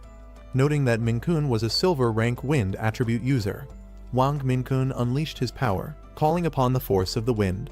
With swirling gusts forming around him, he boasted about showing the true strength of his rank. A powerful wind vortex erupted from him, rushing towards Xiao Ba and Su Bai with overwhelming force. As the attack intensified, Su Bai realized the gravity of the situation. The force of the wind was so strong that even Earth's gravity struggled to restrain Minkun. Wang Minkun overwhelmed the battlefield with his wind attacks, moving too fast for Su Bai to react. Confident in his speed, he taunted his opponent, certain that the match would end before Su Bai could even make a move. With a smirk, Minkun leaped into the air, preparing to strike the final blow. Calling Su Bai a mere bronze-ranked fighter, he unleashed a powerful wind slash. Meanwhile, Su Bai remained seated, casually sipping his drink, annoyed that the wind was interfering with his snack time. Determined to end things quickly, Minkun intensified his attacks, launching a barrage of wind slashes at Su Bai. As the dust settled, he turned away, assuming victory. He casually remarked that he might have hit a little too hard, suggesting that Su Bai should take the time to recover. As the dust settled, Su Bai remained completely, sipping his drink with a smirk. A golden barrier shimmered around him. Minkun's powerful wind attacks had done nothing. Su Bai casually questioned what had just been said. Minkun was stunned. Seeing Su Bai's defensive ability, he quickly realized that this was no ordinary technique. Su Bai had mastered source synchronization, something thought to be nearly impossible. Shocked that someone could actually wield Luo Fan's divine technique, he hesitated, realizing this battle wasn't going to be as easy as he had assumed. Meanwhile, Su Bai remained relaxed, mocking Minkun's reliance on speed. With an amused expression, he challenged the wind attribute user, implying that sheer speed wouldn't be enough to take him down. Finally, as the battle escalated, Su Bai called Xiao Ba back, signaling a shift in his strategy. Su Bai decided to turn the battle into a game of speed. With a smirk, he reached into his bag and pulled out a small, seemingly harmless white cat. Confidently, he declared that he would match his opponent's speed on his own terms. Su Bai encouraged it, signaling that it was time to shine. The small feline let out a fierce cry, surprising the audience. Minkun, however, was unimpressed and burst into laughter, mocking Su Bai for bringing a pet cat to a serious battle. He ridiculed him, questioning whether he had lost his mind.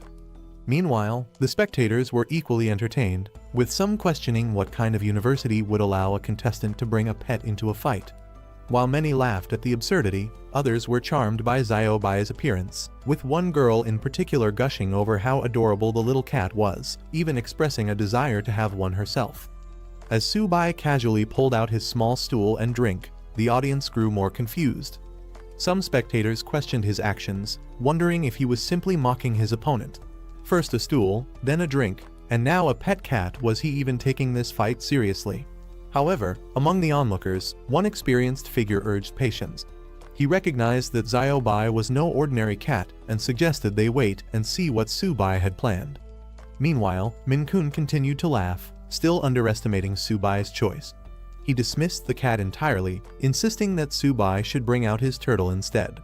Amused but calm, Su Bai gave Xiao Bai a simple instruction not to hit too hard. In the next instant, Xiao Bai roared, unleashing a monstrous energy that took Minkun completely by surprise. The small cat transformed into something far more terrifying, forcing Minkun to reconsider everything he had assumed about his opponent. Minkun stood in shock, still trying to process what had just happened. The deafening roar and the massive shadow that appeared behind Xiao Bai made him question if he had imagined it. Before his eyes, the small cat had grown into a massive, imposing white tiger. The sheer size and power radiating from it sent a chill down his spine. Minkun could hardly believe it. The spectators were just as stunned. What they had assumed to be a harmless pet had transformed into a majestic, towering white tiger. Some compared it to the ones they had seen in zoos, though none had ever witnessed one this massive. Among the observers, questions arose. Had Xiaobai always been a tiger in disguise, or was this another one of Subai's tamed beasts? The audience was left in disbelief. For a silver-rank beast tamer, having one strong beast was already an achievement, but taming a second one was nearly impossible. Yet, Subai had just revealed another powerful creature, making it clear that he was far more capable than they had assumed. He quickly gathered his strength and unleashed a powerful wind-based attack, determined to regain control of the fight. Minkun's eyes widened as he realized what had happened. He wasn't seeing the real beast, but only an afterimage. Subai's so-called pet wasn't just a trick, it was a beast powerful enough to dominate the battlefield, and Minkun was now forced to fight on its terms. Minkun was in complete disbelief. No matter how much he relied on his wind abilities, Xiaobai was simply too fast. He refused to accept that anything could surpass the speed of wind itself. But the reality was unfolding right in front of him. Xiaobai's. Frustrated and desperate, Minkun changed tactics. If he couldn't keep up with Xiaobai, then he would take down Subai directly. Ignoring his opponent's beast, he fixated on the one controlling it. With all his strength, he launched himself at Subai, determined to end the fight in one decisive move. However, just as he was about to strike, Xiaobai intercepted him with overwhelming force. The massive beast loomed over him, its power undeniable. Minkun was now completely outmatched, and he knew it. Minkun was in complete shock. He couldn't accept what was happening. How could Subai's beast be this powerful? Before he could react, Xiaobai struck with devastating force, sending him flying across the battlefield. The impact was brutal, and he crashed hard, unable to regain control. As silence fell over the stadium, the final announcement echoed through the air. Jeongju Martial Arts University was victorious.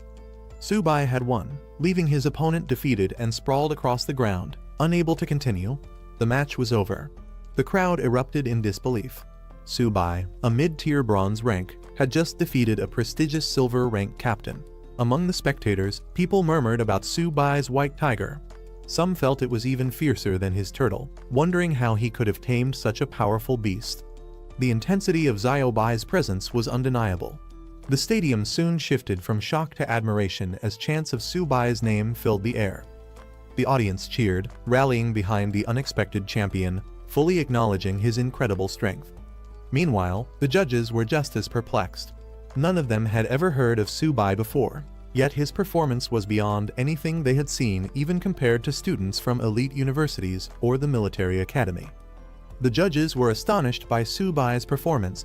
Jeongju Martial Arts University had produced an absolute powerhouse, someone they never expected. They recognized that with Subai leading the way, the university's reputation was about to skyrocket. Meanwhile, in the Imperial City Martial Arts University rest area, some students dismissed the match. They considered Minkun's loss a reflection of his weakness rather than Subai's strength. To them, Luoyi Martial Arts University had simply sent an unworthy opponent. Elsewhere, a group of students viewed Subai with open disdain. They mocked him, calling him a country bumpkin who had the audacity to bring two tamed beasts just to freeload off the high-end accommodations. At the center of this brewing hostility was Cao Zixuan, the captain of Imperial City Martial Arts University. Lounging confidently, he declared that if they met Subai in the semifinals, there would be no holding back. His team wouldn't just defeat Subai, they would crush him. A golden barrier shimmered around him. Minkun's powerful wind attacks had done nothing. Subai casually questioned what had just been said. Minkun was stunned. Seeing Subai's defensive ability, he quickly realized that this was no ordinary technique. Subai had mastered source synchronization, something thought to be nearly impossible. Shocked that someone could actually wield Luo Fan's divine technique, he hesitated, realizing this battle wasn't going to be as easy as he had assumed. Meanwhile, Subai remained relaxed, mocking Minkun's reliance on speed. With an amused expression, he challenged the wind attribute user, implying that sheer speed wouldn't be enough to take him down. Finally, as the battle escalated, Subai called Xiaobai back, signaling a shift in his strategy. Subai decided to turn the battle into a game of speed. With a smirk, he reached into his bag and pulled out a small, seemingly harmless white cat. Confidently, he declared that he would match his opponent's speed on his own terms. Subai encouraged it, signaling that it was time to shine. The small feline let out a fierce cry, surprising the audience. Minkun, however, was unimpressed and burst into laughter, mocking Subai for bringing a pet cat to a serious battle. He ridiculed him, questioning whether he had lost his mind. Meanwhile, the spectators were equally entertained, with some questioning what kind of university would allow a contestant to bring a pet into a fight.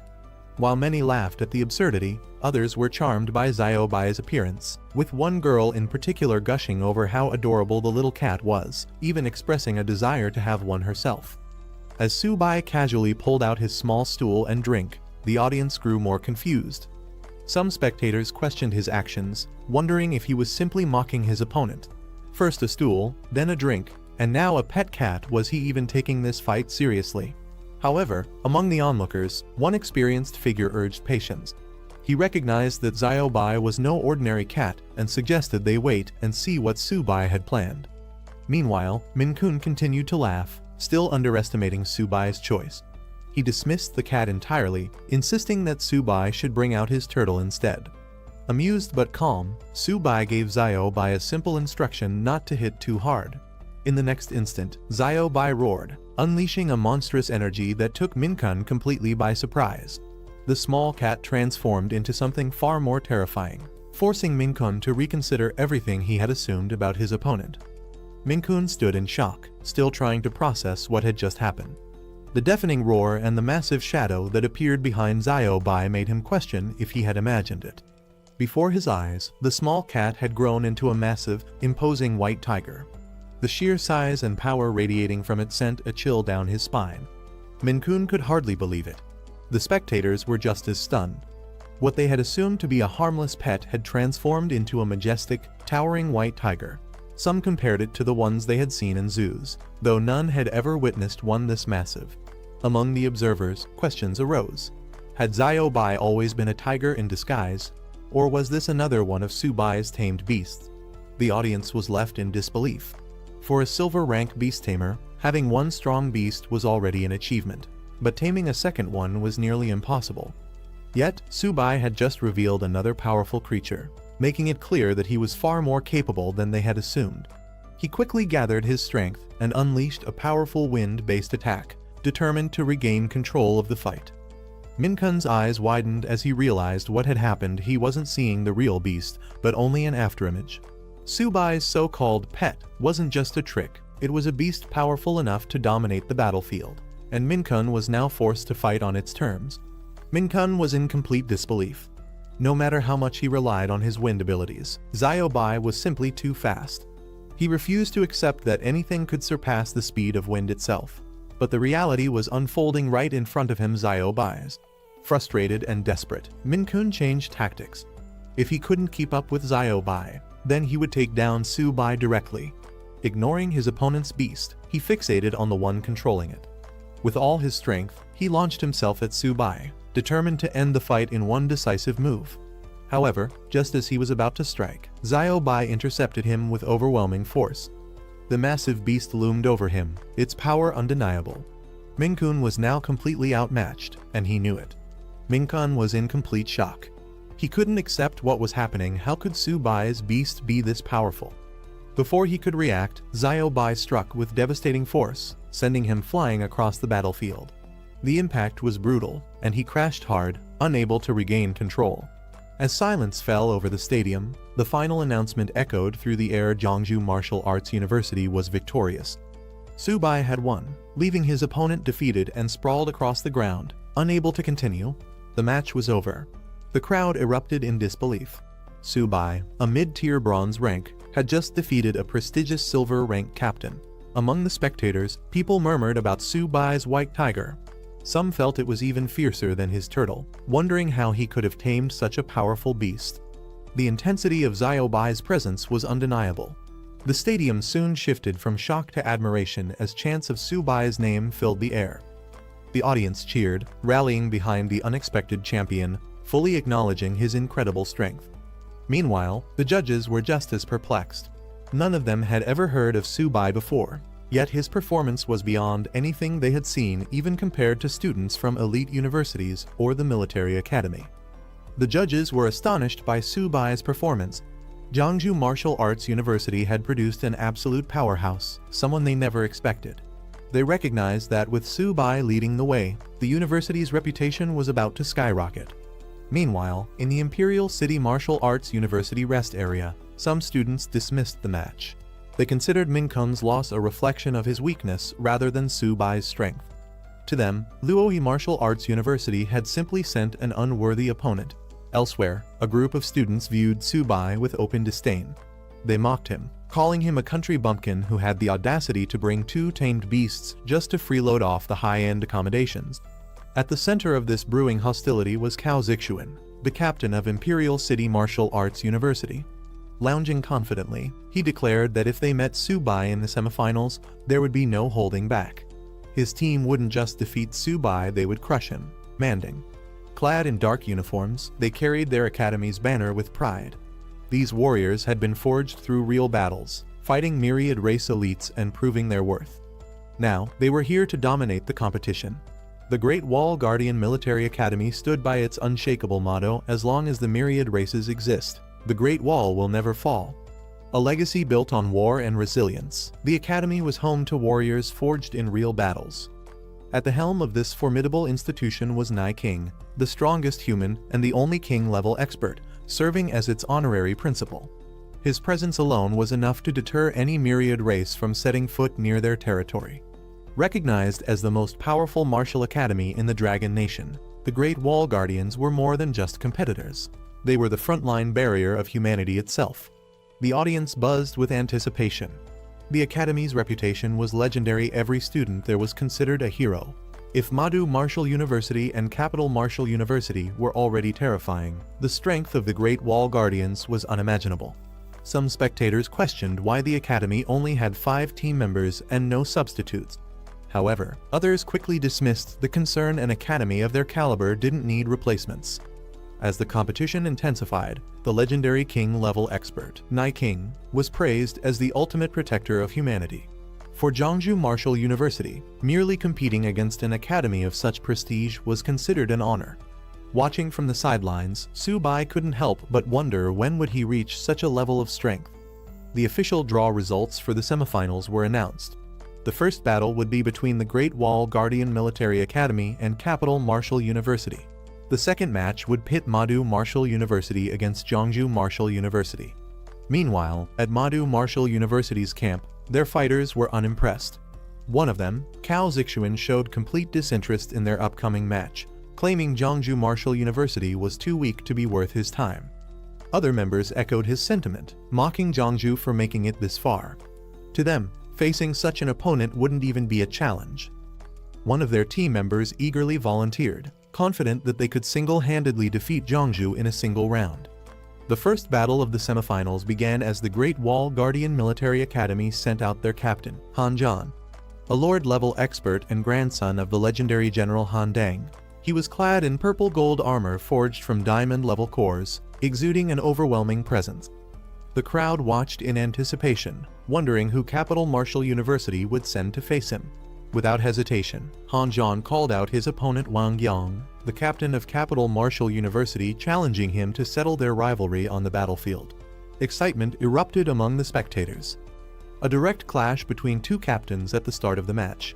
This was shaping up to be a king versus king battle, a fight between top-tier powerhouses. The battle commenced with lightning-fast action. Han Zhan's overwhelming strength sent Wang Yang flying across the arena, leaving the crowd in shock. Wang Yang, the captain of Capital Martial University, stepped onto the battlefield with an air of confidence. He downplayed the situation, treating Han Zhan's challenge as unnecessary, but his smug demeanor hinted at his arrogance. The crowd erupted with cheers, particularly from Wang Yang's admirers, who saw him as the ideal warrior. Su Bai, however, remained unimpressed, questioning what was so special about him. As the match continued, Su Bai turned to his team, instructing Luo to go first. Luo hesitated, unsure if he was up to the task, but Su Bai reassured him it was time to prove themselves. Meanwhile, Han Zhan prepared to fight, standing tall in his battle armor. With overwhelming confidence, he gave his opponent the first move. As the match intensified, Wang Yang unleashed his Howling Wind technique, summoning powerful blue energy waves that tore through the battlefield. The crowd watched in awe as Han John countered with his diamond-level battle armor, a technique refined to perfection. His purple energy clashed against Wang Yang's storm, creating a dazzling display of raw power. Despite Han John's defensive mastery, his opponents charged at him, attempting to overwhelm him with numbers. However, his energy barrier deflected their attacks with ease, proving that sheer strength alone wasn't enough to break through. Watching from the sidelines, Su Bai observed the fight closely. Principal, standing beside him, analyzed the battle, noting Wang Yang's unmatched agility and how his technique made him nearly invisible in combat. Su Bai couldn't help but question the vast power difference. Wang Yang was at mid-tier silver, while he was still only at mid-tier bronze. Wang Yang's movements blurred as his howling wind technique intensified. Revealing his true strength, Han Jan unleashed a surge of power. His mid-tier silver rank was now on full display. Without hesitation, he struck with a devastating move, sky-splitting slash. A massive wave of energy descended, engulfing the battlefield in flames and sending shockwaves in all directions. The impact left Wang Yang struggling to maintain his balance as the sheer force pushed him back. The audience watched in shock as Han Jan's sky-splitting slash shook the battlefield. Some recognized the technique immediately, recalling that General Han had once used it to take down a diamond-level enemy. Among the spectators, experts analyzed Han Jan's strategy. Despite being known for its destructive power, he had adapted the skill for control rather than pure offense, an unconventional but brilliant approach. His tactical genius solidified his reputation as the strongest military commander. Meanwhile, Wang Yang wielding a massive weapon, he unleashed a surge of energy, revealing himself as another mid-tier silver warrior. Han Jan reacted instantly, evading the incoming strike with precision. Han Jan, recognizing Wang Yang's attempt to force a direct clash. Confident in his overwhelming strength, he declared the battle was already over. In an instant, his attack landed, creating a fiery explosion that shook the arena. The impact sent shockwaves across the battlefield, leaving the audience in stunned silence. Wang Yang was struck down, his body convulsing from the sheer force of the attack before collapsing to the ground. The spectators reacted with mixed emotions. Some were in awe of Han Jan's power, while others were unsettled by his sheer dominance. Discussions broke out among the audience, with some acknowledging that if Han Jan had used the blade's edge instead of its back, Wang Yang wouldn't have survived. The battlefield fell silent as the dust settled. Some spectators questioned the brutality of the fight, wondering if such overwhelming force was necessary in a mere competition. Others debated whether ending it in a draw would have been a more honorable choice. Wang Yang acknowledged his defeat. He steadied himself with his weapon, admitting Han Jan's strength was beyond his own. With the first round concluded, the Great Wall military martial arts team secured victory. From the sidelines, Su Bai observed the battle carefully. He noted the sheer strength of the opposing team. However, there was no hesitation. His match was next. Turning to Luo Yangqiang, he asked if he was ready. Before the next round began, the principal reminded Yang Hao to fight within his limits. The goal was participation. There was no need to push beyond what he could handle. However, Yang Hao was determined. He assured the principal that he wouldn't let Jiangsu Martial University down. With that, the second round commenced.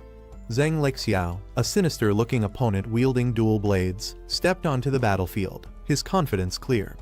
Mocking his opponent, Zhang Lexiao taunted Yang Hao, making it clear that he viewed him as nothing more than a plaything. But Yang Hao wasn't fazed. With his massive cleaver in hand, he charged forward, launching a powerful vertical slash. Yang Hao struck first, his cleaver slicing through the air in a powerful vertical slash. The impact connected, but Zhang Lexiao barely flinched. In an instant, Zhang Lexiao retaliated. His movements were swift, his dual blades creating a web of red slashes around Yang Hao. Lexiao laughed, taunting him as he continued his assault, treating the fight like a game.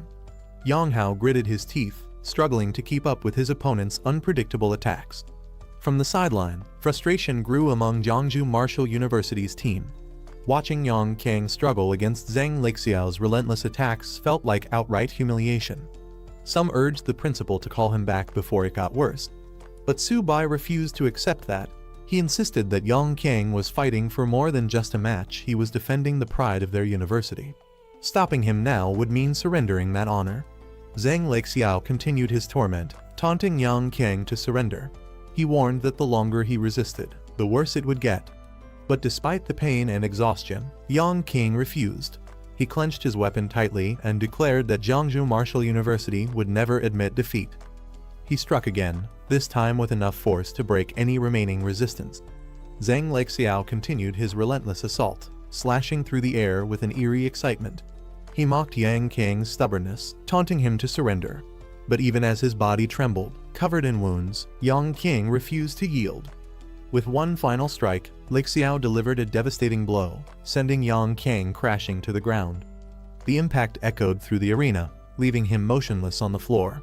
The crowd murmured in shock. Some questioned the cruelty of the fight. Was there really a need to push an opponent this far? Others wondered if Lexiao had any humanity left, as his actions went beyond mere competition. The match ended with Zhang Lexiao's victory. Jiangsu Martial University's team was furious, seeing their comrade humiliated.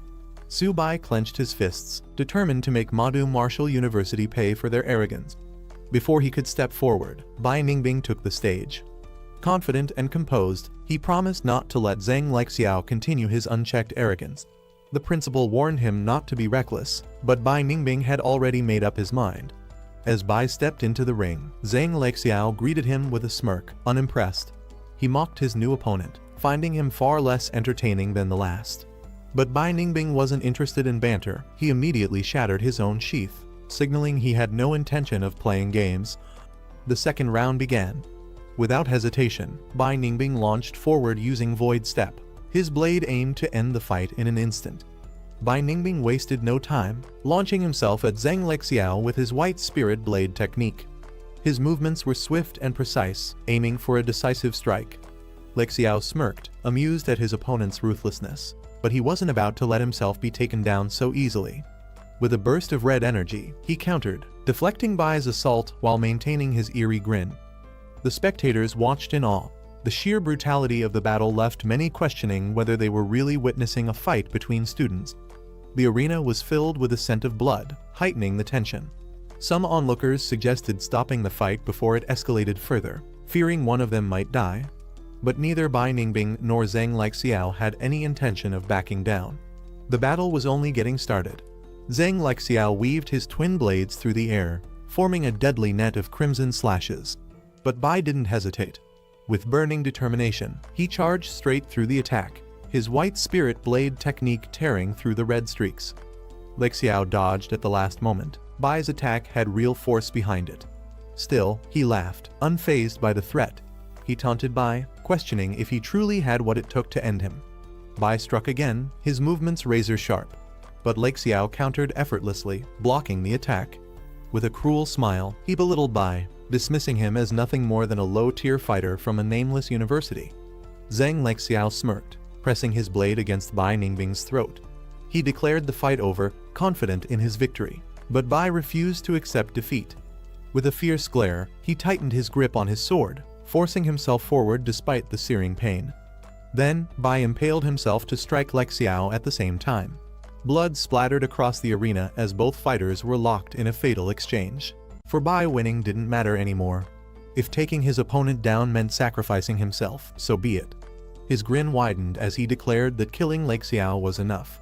Bai Ningbing tightened his grip, as he declared that Jiangsu Martial University fought differently, unlike cowards who preyed on the weak. He drove his blade forward, aiming to end it all. Zhang Lexiao's arrogance shattered in an instant. He begged for his life, his voice desperate. He called out to his principal, pleading to be saved. A firm hand reached out, stopping Bai's blade just before it could strike.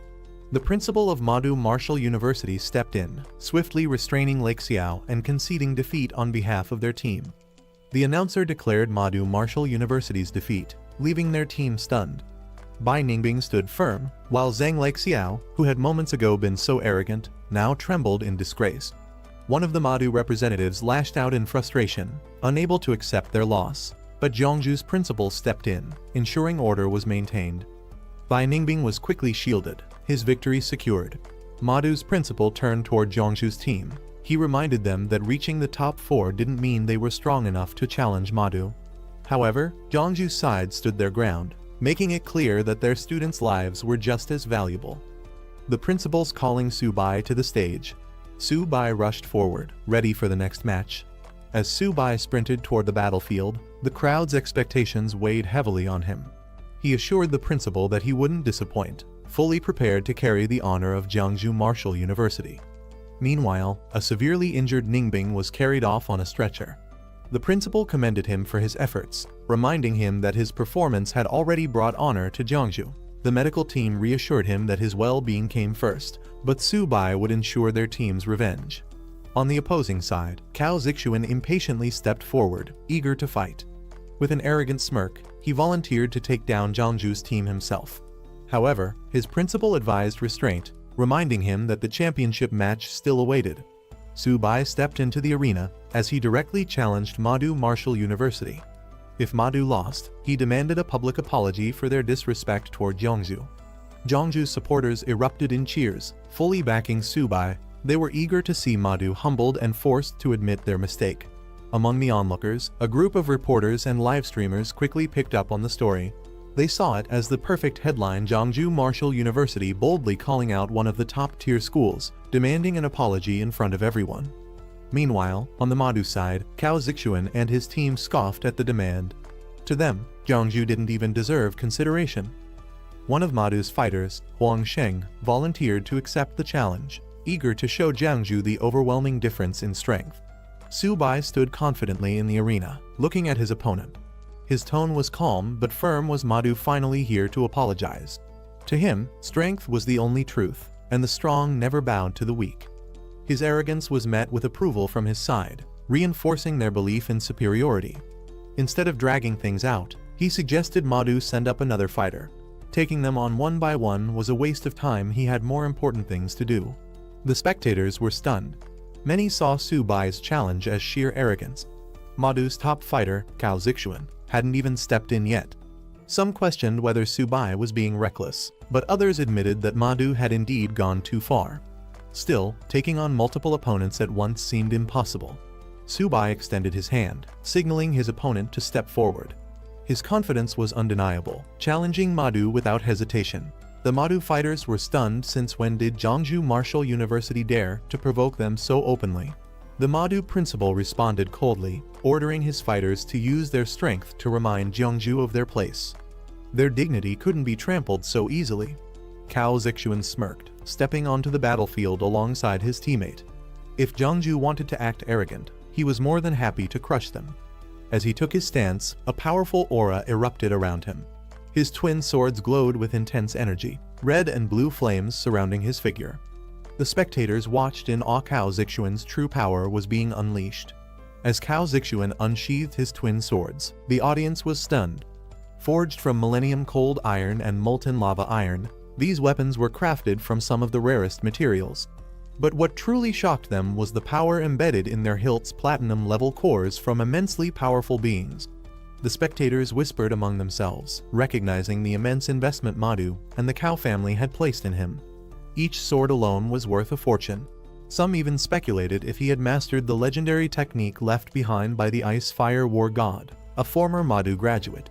Cao Zixuan smirked, offering Su-bai a chance to summon his beast. He claimed he didn't want the fight to be called unfair, giving Su-bai a moment to prepare. Su-bai, unfazed, responded with a smirk of his own.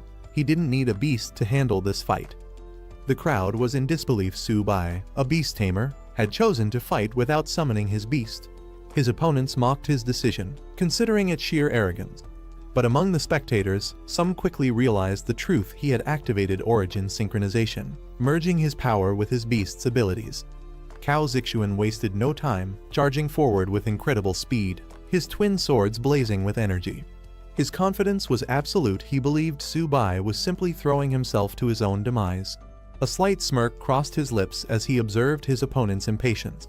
Without hesitation, he activated his abilities: Sharp Metal Spirit, Sharp Metal Phantom, and Earth Spirit Possession, his body surging with overwhelming energy. Su-bai's eyes locked onto his opponent's, his energy surging. This was the moment. With a powerful leap, he launched himself forward, ready to settle the score with Madu. Cao Zixuan and his teammate rushed in, weapons drawn, confident in their overwhelming strength. But in an instant, everything changed. Su-bai moved faster than they could react. His enhanced abilities sent shockwaves through the battlefield as he struck with immense force. The spectators were in shock. Subai's speed had already reached gold tier, a level unheard of for a beast tamer fighting without his beast. Some doubted if he could truly compare to past legends like Luo Fan, but the display of power was undeniable. Standing before Cao Zixuan, Subai spoke calmly, questioning if he had ever felt powerless. Cao Zixuan tightened his grip on his swords, acknowledging Subai's strength. He admitted Subai had earned his respect, but that was all. Without hesitation, he unleashed lava breath, a massive wave of fire meant to end the fight instantly. Just as the flames reached him, his body blurred. Vanishing Void Step activated, allowing him to slip through the attack effortlessly. Subai effortlessly dodged Cao Zixuan's fiery attack, his movements too fast to track. With a smirk, he dismissed his opponent's speed as still too slow. Seeing an opportunity, the bald fighter called out to Cao Zixuan, suggesting they flank Subai together. Cao Zixuan barely had time to warn his teammate before the assault began. Subai delivered a devastating barrage of strikes, each landing with precise force. He struck once, twice. By the time he reached the 7th blow, the bald fighter had been completely overwhelmed. His body slammed into the ground, unable to keep up with Subai's speed and power. The bald fighter crashed to the ground, completely defeated. His body was motionless, his face twisted in pain. Subai turned his attention back to Cao Zixuan, challenging him to step forward if he dared. Seeing his opponent still eager to fight, Subai smirked. This was perfect. He wasn't done playing yet. Cao Zixuan stood firm, gripping his twin elemental swords as flames and frost swirled around him. With a powerful swing, he unleashed a devastating attack. Watching the incoming assault, he sighed, unimpressed. In an instant, Subai closed the gap, appearing right behind Cao Zixuan with a smirk. His speed was overwhelming, catching his opponent off guard. Cao Zixuan barely had time to react before Subai struck, sending him hurtling into the air. With one final, decisive blow, Subai knocked him back, dismissing him as unworthy of standing on the battlefield.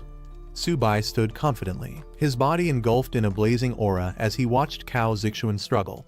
His amusement was evident. He couldn't understand why a so-called prodigy was barely putting up a fight.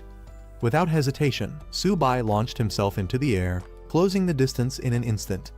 His movements were ruthless, forcing Cao Zixuan to defend himself, but each strike made it clear that he was being completely overwhelmed.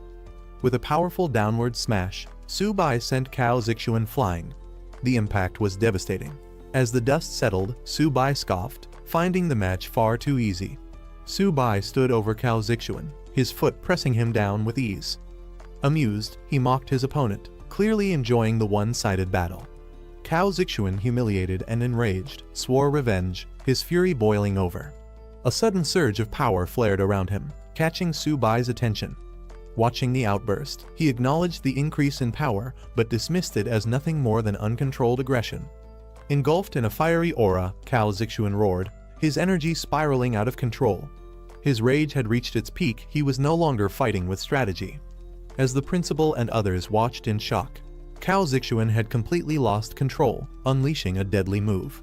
Some questioned if Subai's taunts had pushed him too far, wondering if he had underestimated his opponent's rage. Cao Zixuan, now consumed by fury, charged at Subai with his flaming swords, declaring his intent to end the fight decisively. Subai, however, showed no fear. If anything, he found the situation finally becoming interesting. As Cao Zixuan's attack came crashing down, Subai effortlessly raised his defense, summoning an impenetrable golden barrier. Cao Zixuan's disbelief was evident. His strongest attack had been blocked with ease. His frustration boiled over, questioning how such a defense was even possible. Subai smirked as he absorbed the energy around him, his golden aura flaring even brighter.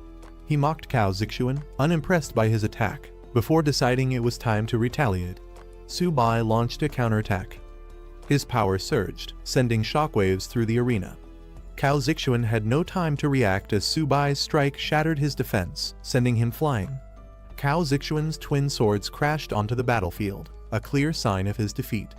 The entire arena fell silent for a moment before gasps and murmurs erupted. The spectators struggled to process what they had just witnessed. Subai wasn't just strong, he was terrifying. The spectators remained in awe. Some recognized Subai's overwhelming power, comparing him to legendary figures of the past. Despite being only at mid-bronze rank, His potential was undeniable, perhaps even more terrifying than those from elite families. Meanwhile, Su Bai casually picked up Cao Zixuan's fallen swords, inspecting them with interest. Cao Zixuan, barely able to stand, shouted in frustration. He demanded Su Bai return the weapons, enraged at the thought of losing them. However, Su Bai remained indifferent. Given how Martial University treated others, he doubted they would offer an apology or compensation. With a smirk, he decided the swords would serve as proper repayment. Cao Zixuan, seething with rage, refused to accept defeat. With reckless determination, he lunged at Su Bai, declaring his intent to end the fight on his terms. Su Bai watched him with a calm expression. As Cao Zixuan lunged, Su Bai swiftly dodged and countered, questioning if his opponent even had the strength left to continue. Without hesitation, Su Bai delivered a powerful knee strike, sending Cao Zixuan soaring through the air. As Cao Zixuan crashed onto the battlefield once again, it was clear this fight had been over long before he realized it. Su Bai charged forward, his eyes locked onto Cao Zixuan. He wouldn't allow anyone to trample over Zhongzhou Martial University. With lightning speed, he closed the distance, unleashing a barrage of strikes. Cao Zixuan had no time to react. Each attack landed with crushing force, punishing him for his arrogance. The crowd erupted in shock. Su Bai's strength was beyond anything they had imagined. His speed, technique, and overwhelming power left no weaknesses. Some questioned if anyone from Martial University could even stand against him, while others speculated that only Han Jia might pose a challenge. As the dust settled, the arena echoed with cheers for Su Bai. Zhongzhou Martial University had made its statement loud and clear. The humiliation of Martial University was complete. This was the price of provoking them. The referee officially declared Su Bai the winner as he stood over Cao Zixuan's defeated body. The outcome had been decisive. Zhongzhou Martial University had secured yet another victory. As Su Bai turned, he noticed a strong gaze fixed on him. Han Yan had been watching him intently since the start of the match. Han Yan made his intentions clear. He wasn't just observing, he was waiting. A future battle between them was inevitable. Meanwhile, Su Bai examined the twin swords in his hands, amused by Cao Zixuan's earlier desperation. If he had been that anxious over them, they must be valuable. However, before he could leave, a voice suddenly called out, stopping him in his tracks. A senior official from Martial University stepped forward, demanding the return of Cao Zixuan's swords. However, Su Bai reminding him that the battlefield's rules dictated that seized weapons did not have to be returned. With a smirk, Su Bai made an offer. If Martial University apologized to Zhongzhou Martial University and all the weaker academies they had bullied, while also compensating for the damage they caused, he would consider returning the weapons. The official was furious, finding the demand outrageous. But Su Bai merely pointed out that he was treating them with the same philosophy they had always followed: survival of the fittest. The crowd erupted in support of Su Bai, eager to see how Martial University would recover from such a humiliating defeat. The tables had turned, and their usual arrogance had backfired. However, Martial University's principal had no intention of letting things end this way. His aura flared with immense power, his diamond rank energy surging through the air. Declaring that Su Bai needed to be taught a lesson, he prepared to take matters into his own hands. Gasps of shock filled the arena as bystanders realized what was about to happen. A high-ranking expert was about to attack a student. Warnings rang out, urging Su Bai to retreat before it was too late. But before anyone could intervene, the powerful figure charged forward. The Martial University principal unleashed his full power, his diamond rank energy exploding outward with terrifying force. Su Bai braced himself, feeling the overwhelming pressure of a warrior far beyond his level. As the attack bore down on him, another force intervened. A powerful clash of energies erupted as a high-ranking figure stepped in to shield Su Bai, preventing the principal's assault from landing. Anger flared among the spectators. Accusations flew. How could a diamond rank expert justify attacking a student?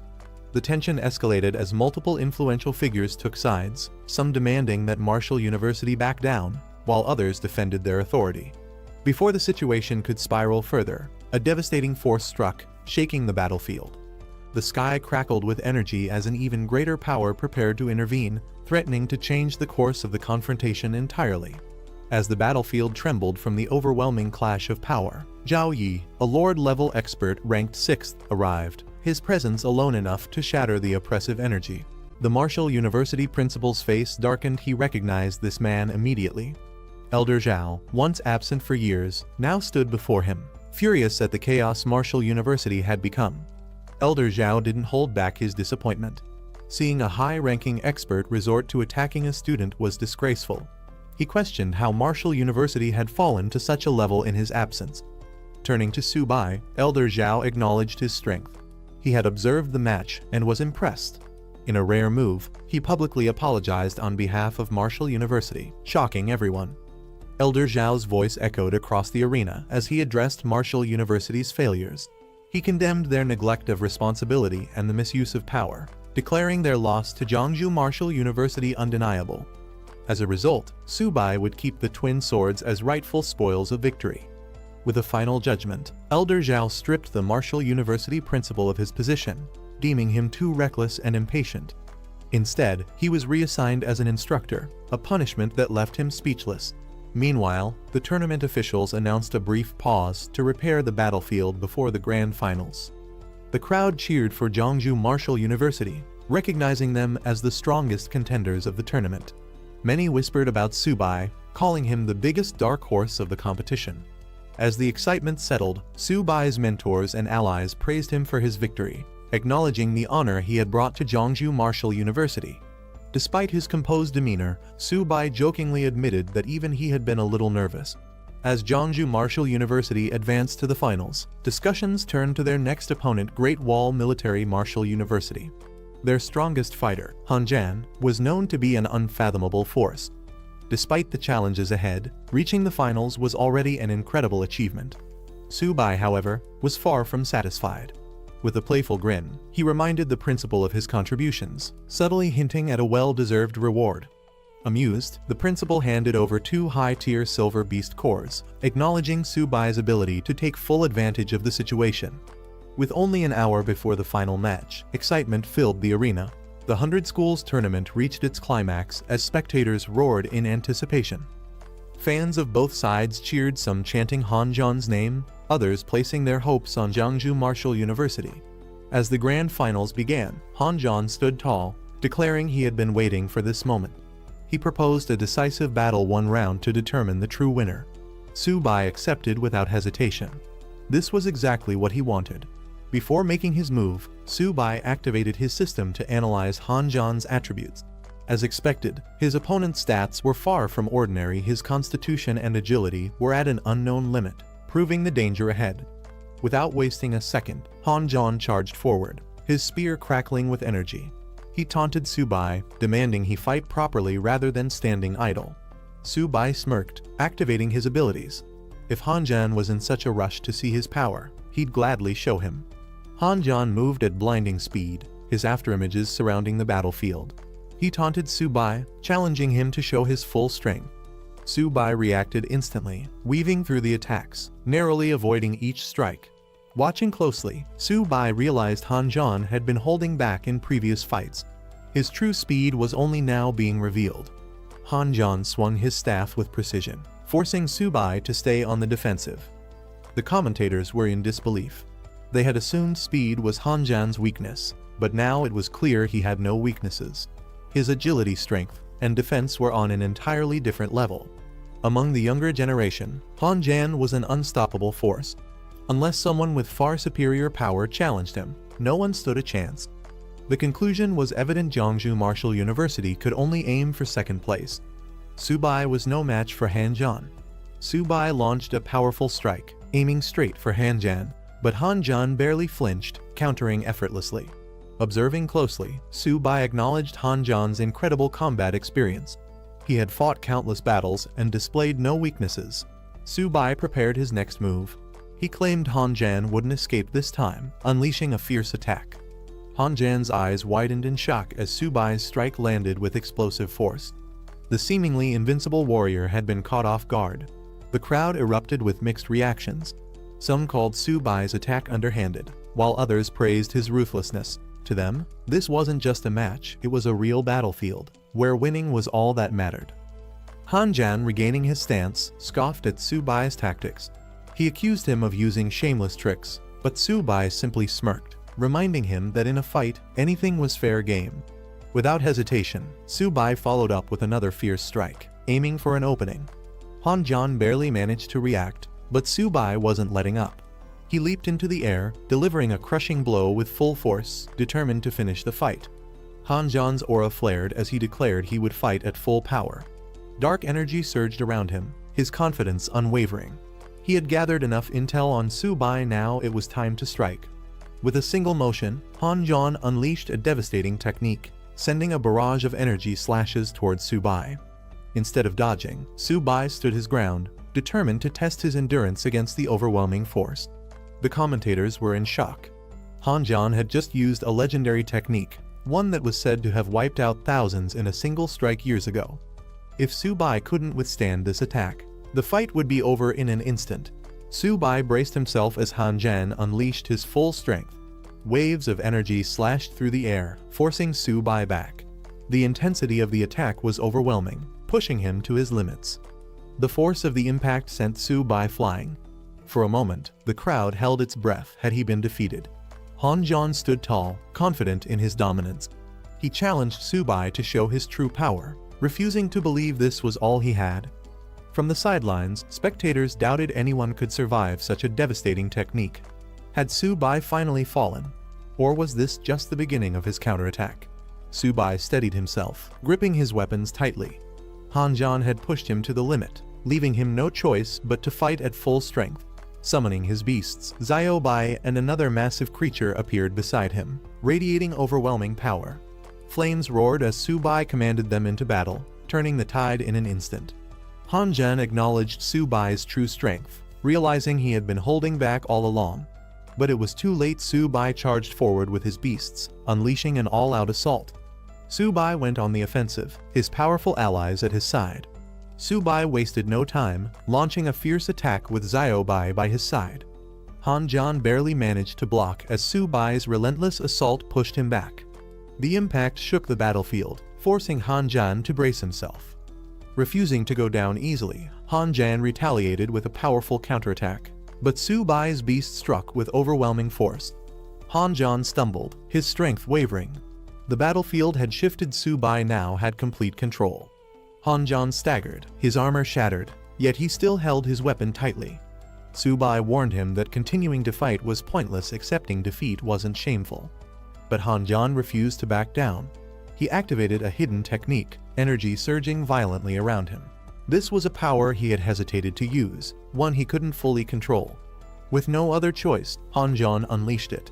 A massive burst of dark energy erupted, shaking the battlefield. Su-bai, taken aback, questioned if this was even a normal battle anymore. The sheer intensity of the attack was beyond anything expected at this level. Some students whispered among themselves, talking about the difference between the power levels. One of them remarked that anything below gold rank was basically cannon fodder. They believed Han Jan was likely at the peak of the gold level, far above Su-bai, who was still stuck at the bronze rank. No matter how strong Su-bai was in their eyes, the gap was impossible to bridge. Meanwhile, Han Jan unleashed a terrifying final attack, completely engulfed in purple energy, his eyes glowing with fury. He declared that Su-bai wouldn't survive this last move. The sky lit up with overwhelming energy as Han Jan struck down with full force. Su-bai stood his ground but couldn't hide his panic. He admitted to himself that he couldn't hold off such a powerful blow.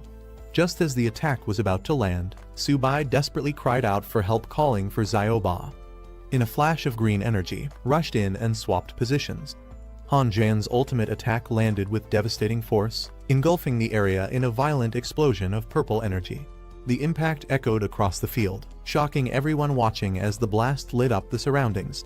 Realizing Han Jan had exhausted himself with that last strike, Su-bai sent the tiger in for the counterattack. Meanwhile, the teachers and officials monitoring the battle were stunned. One of them questioned if Su-bai had just used spatial abilities, something only beings at platinum rank and above could typically control.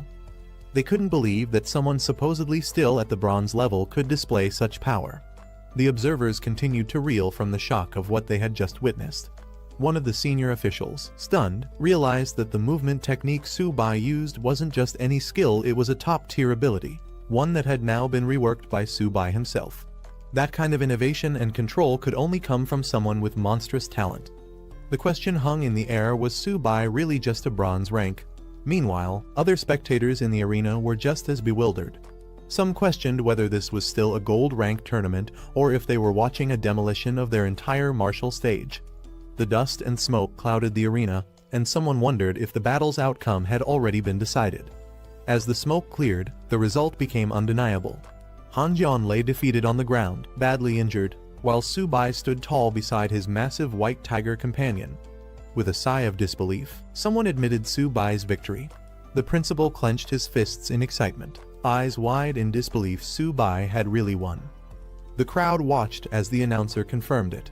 The overall champion of this tournament was none other than Su-bai from Jiangsu Martial University. With blood still on his face and a calm wave to the audience, Su-bai stood tall, battle-worn, but victorious. Cheers erupted from the sidelines. His classmates jumped up in celebration, praising him as both a champion and a legend. The principal, overcome with emotion, dropped to his knees, proudly declaring he had placed his faith in the right person. From the audience to the stands, Su-bai's name echoed across the arena. Everyone shouted in admiration, hailing him as the strongest of the younger generation, invincible, unbeatable, and now, their crowned champion. The celebrations didn't stop at the arena. All across the city, Su-bai's victory was being broadcasted live. Students and citizens watching on the big screens shouted his name, amazed by his overwhelming performance. Jiangsu Martial University had just produced a true star. Somewhere in the crowd, his girlfriend's eyes sparkled with admiration. She clutched her hands to her chest, overwhelmed with joy. To her, Su-bai wasn't just a winner, he was the best. Back in the Su family living room, excitement exploded. Su-bai's sister jumped with pride, declaring that her brother had become the national champion. Their parents cheered beside her, overwhelmed and proud, barely able to believe what they were seeing. It was a moment of pure happiness for the whole family. Not long after, Su-bai found himself surrounded by reporters. Microphones and cameras were shoved toward him as they bombarded him with questions. How did it feel to become the champion of the 100-school tournament? What did he want to say to Han Jian, the opponent he had just defeated? After the victory, reporters swarmed around Su-bai, hungry for interviews and sound bites. The principal had to step in, shielding the exhausted champion while urging the crowd to back off. Su-bai needed rest, questions would have to wait.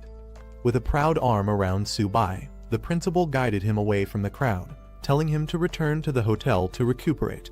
He assured Su-bai that he'd take care of everything else. After all, as the champion, Su-bai had just secured a mountain of rewards. At the mention of rewards, Su-bai's tired expression lit up. Curious, he asked just how much he'd earned. The principal threw out some numbers, tens of millions. No, actually, at least 600 million in total. Su-bai's eyes nearly popped out of his head. Energized by the thought, he jokingly shouted he was ready to fight 10 more Han Jians if it meant more winnings. Later, news of the tournament finale spread far and wide. On the streets, giant screens displayed Su-bai's face. The Martial University Hotel, hosting the event, became a hotspot for celebration. The tournament had come to a close, and students from across the nation had showcased their strength and pride. But of all the rising stars, none shined brighter than Su-bai, Jiangsu Martial University's unstoppable champion. Following his courageous display during the championship, Su-bai was officially commended by the military. For his exceptional bravery and performance on the battlefield, he was awarded first-class military merit, a prestigious honor medal, and a reward of 60,000 merit points, an incredible achievement for any student. At the same time, the new national rankings of the martial universities were announced. Jiangsu Martial University, Su-bai's school, soared to the top, receiving an annual military investment of 50 billion, putting it shoulder to shoulder with the most elite academies in the country.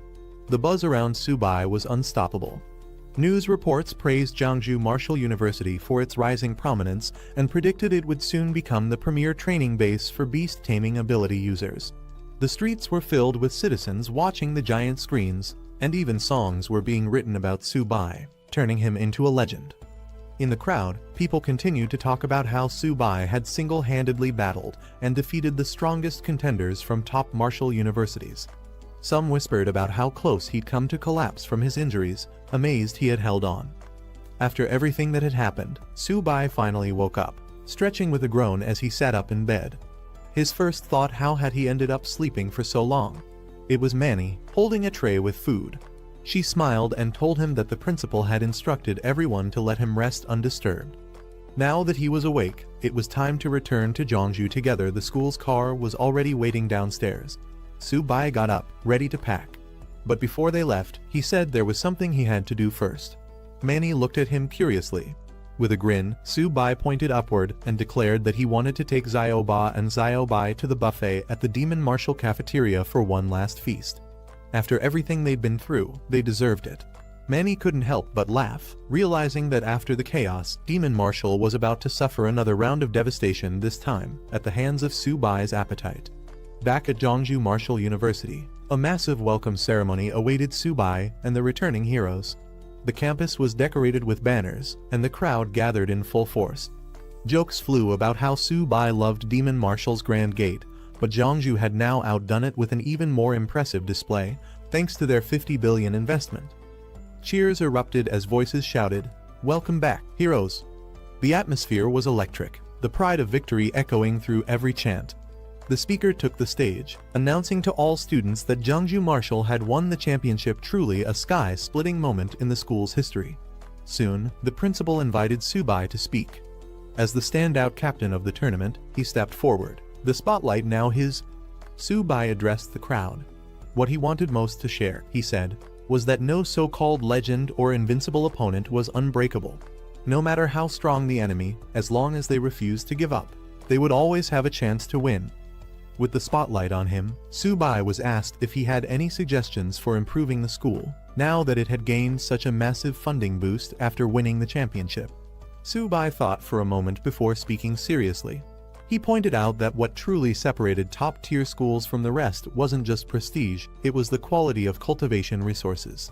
He suggested hiring professional alchemists to help produce training potions for the students. That, he said, would fill the gap in resources and help everyone grow stronger. The crowd responded with applause, and Su-bai wrapped up his speech by encouraging everyone to work together to bring glory to Jeongju Martial University. His words earned praise from the staff, who hailed him as a true role model and the pride of their academy. Later, in a private meeting, the principal handed Su-bai a reward, reminiscing about when Su-bai first earned his Golden Merit Badge. He'd known back then that Su-bai was destined for greatness.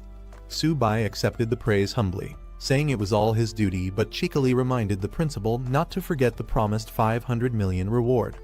After giving his victorious speech, Su-bai sat down with the principal to discuss a little unfinished business.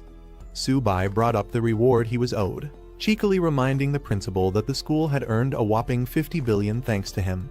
Surely, he joked, 500 million wasn't too much to ask. The principal nearly choked, exclaiming that it was supposed to be 5 million, not 500 million.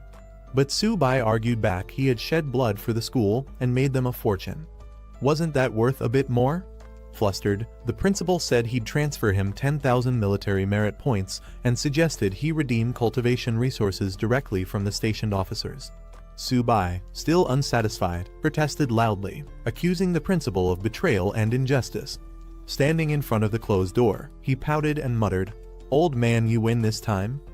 Though the principal didn't give in to Su-bai's full demand, Su-bai accepted the 1 billion with a smirk, muttering that revenge could wait after all. Even a smaller sum would be enough to upgrade Xiaoba and Xiaobai for now. Meanwhile, Su-bai's popularity continued to explode. A group of female students showed up at his dorm trying to catch a glimpse of him, only to be told he wasn't there. Little did they know, Su-bai was already relaxing somewhere else, far from the chaos. Xiaobai and Xiaoba, his loyal companions, were treated to a hearty meal, gobbling down food happily while a hand from above reminded them not to choke. Su-bai lounged above them on his bunk, arms behind his head, finally at ease. He praised them for their great performance during the tournament and told them to rest up well because there would definitely be more challenges ahead. Just as Su-bai was about to fully relax, a sudden flash of golden light filled the room. His eyes widened, body glowing faintly as he sat up on his bunk. Su-bai's Earth-type spirit beast finally evolved, breaking through to the early silver rank. The breakthrough activated its bloodline and even granted it a new elemental talent related to Earth. He looked at the upgrade results and felt like the money he spent was finally worth it. Encouraged, he pushed the turtle to keep eating so it could continue leveling up. Not long after, another flash lit up the room. It was his white tiger, which had also leveled up. Stats and talents updated. It now stood proudly beside the turtle. Su-bai laughed proudly. He joked that even Han-jan had to grind until his 30s to hit early silver, while he managed it thanks to these two food-loving beasts. Now, with both pets leveling up smoothly, he was confident his own rank would skyrocket next. Out of nowhere, a man in a pink shirt dashed into Su-bai's hallway like his life depended on it, calling him a god. Caught off guard, Su-bai sat there confused with his two spirit beasts, wondering what got into this guy. The visitor named Jia could barely contain himself. He grabbed Su-bai's hand and dramatically announced that he had awakened as a beast tamer too, just like Su-bai. Trying to calm him down, Su-bai told him to take it slow, but Jia wasn't done. He proudly pulled out his own spirit beast, a turtle, just like Su-bai's little 8. Su-bai was stunned. He didn't expect Jia to get the exact same kind of beast. Turns out, Jia father was so thrilled about his son awakening that he spent a fortune to catch a bronze rank beast for him. Su-bai, still crouched in disbelief, couldn't help but question, what's a low-rank beast like that really going to achieve anyway? Jia proudly declared he would raise only turtles specifically, ones like Su-bai's little 8. In his mind, any proper beast tamer should raise a wangba, and he even tried to rope Su-bai into agreeing with that idea. Su-bai awkwardly tried to explain that not all wangbas are that special, but before he could finish, something unexpected happened. A system notification popped up. Su-bai had just awakened a brand new talent, Dominion. It allowed him to use sacred beast blood to trigger deeper awakening in other beast tamers, granting their beasts a rare bloodline and transforming them into descendants of sacred beasts. According to the system, with enough synchronization and desire, he could actually help others unlock beast master potential too, and even control life and death of awakened beasts. He looked at Jia turtle, then at his own little 8 and Whitey, and couldn't help but wonder, were his pets about to start taking disciples of their own? Jia noticed Su-bai's strange reaction and asked why he looked even more hyped than him. Su-bai quickly recovered and agreed raising a wangba was the true path of a good beast tamer. He even echoed Jia earlier claim, saying if you're not raising one, you're doing it wrong. He was definitely acting a bit too enthusiastic. Meanwhile, over at Zhongju Martial University, new students gathered for their beast tamer training. The place was now considered one of the top institutions, attracting aspiring tamers from all over. A group chatted about the reputation of the school, and one of them was especially excited, declaring that they came just to learn under Su-bai himself. As the orientation began, an instructor welcomed the students and told them to stay calm. Since they had chosen this path, the school would open its arms to guide them. She then asked everyone to bring out their contracted beasts. And with full confidence, one buffed-out guy loudly announced his own partner and proudly pulled a strange, floppy turtle out of his backpack. The crowd's faces said it all. Expectations versus reality just hit hard. Turns out the goofy-looking turtle wasn't the only one. More students showed up with the exact same type of spirit beast. It quickly became clear, wangbas were trending, and this was less like an admission event and more like a wangba convention. One student, Lei Guang, proudly displayed his turtle and insisted he was a beast tamer too. But the instructor wasn't buying it. She called him out, saying he lacked the qualities of a true tamer and probably was just a physically gifted martial artist. Worse, she questioned whether his spirit beast was even legit, suspecting it was just a cheap wild turtle from the local market. Not stopping there, the instructor shifted her sharp gaze to other students too, starting to assess their abilities. She pointed at another student and pegged him as a lightning type Asura, clearly keeping a mental tally of who belonged where. The crowd wasn't having it though. Lei Guang protested loudly, claiming his turtle was special and that he wanted to be in the same class as Su-bai. Another guy backed him up, arguing that being a lightning Asura shouldn't disqualify anyone from becoming a beast tamer. His turtle, after all, was a lightning type too. Su-bai walked onto campus and was immediately hit with a strange realization: wangbas were everywhere. He couldn't believe what he was seeing. Was this still a school or a nationwide turtle cult? Someone even joked that by being near the beast tamer department long enough, you might evolve your own special lightning wangba. Elsewhere in the crowd, a girl holding a purple beast heard someone mention Subai and froze. She couldn't believe it. Subai was here in person. As soon as someone spotted him, the crowd went wild. People started shouting his name, drawing attention from all directions. Subai barely had a moment to react before waves of excited fans surged toward him. Dozens of students started shouting their admiration. Some claimed they were inspired to become beast tamers after watching his battles, while others wore outfits mimicking his style. One guy even declared Subai's life goals had become his own. Another, not even a beast tamer, ran forward just to be near him. Subai looked around, stunned. How did stepping onto campus suddenly feel like crashing a fan convention? While the campus buzzed with excitement over Subai's appearance, somewhere else, panic broke out. A cloud of smoke exploded in the courtyard as someone frantically yelled for the principal's help. Meanwhile, on the front lines, a high-level military meeting was underway. Officers gathered in a war room, reporting recent intelligence. Surveillance had picked up movements from multiple enemy tribes. Their actions suggested they were paying close attention to human deployments. 13 powerful enemy factions, including spectral cats, six-eared wolves, and diamond bears, were gathering near the human base.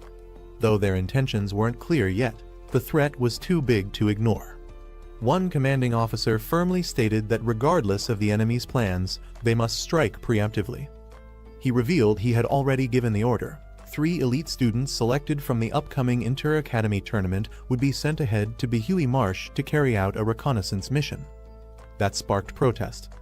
Another officer stood up, alarmed at the mention of Bihui Marsh, an infamous forbidden zone. He questioned the decision, worried that these students hadn't even graduated yet. Sending them into such danger sounded reckless. Back in the war room, one of the officers hesitated. He suggested they reconsider sending students to such a dangerous mission. But the man in charge, Mr. Yan King, stood firm. As warriors of the human race, the students would eventually face the front lines anyway. This would just be sooner than expected. He had full confidence they'd carry out the task. He stressed that the only thing keeping enemy royalty from moving recklessly was his own presence holding the line. That's why the upcoming recon mission was critical and must be executed immediately. Everyone nodded in agreement. Orders were clear. Meanwhile, Subai burst into the room, yelling that things were getting out of hand. The school was slowly turning into a Wang Ba breeding ground. The timing couldn't have been more perfect. The principal welcomed him and introduced a guest, Cow Man, the head of the prestigious Cow family.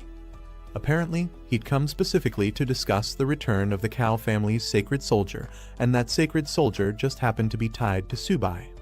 Subai entered the room to find several men waiting guests of the prestigious Cow family. It quickly became clear what they were here for. They wanted the return of the legendary twin blades tied to the Cow clan's legacy. Subai casually pointed out that even the principal said those weapons were being entrusted to him. If they were here to reclaim them, they were a step too late. The Cow representatives weren't having it.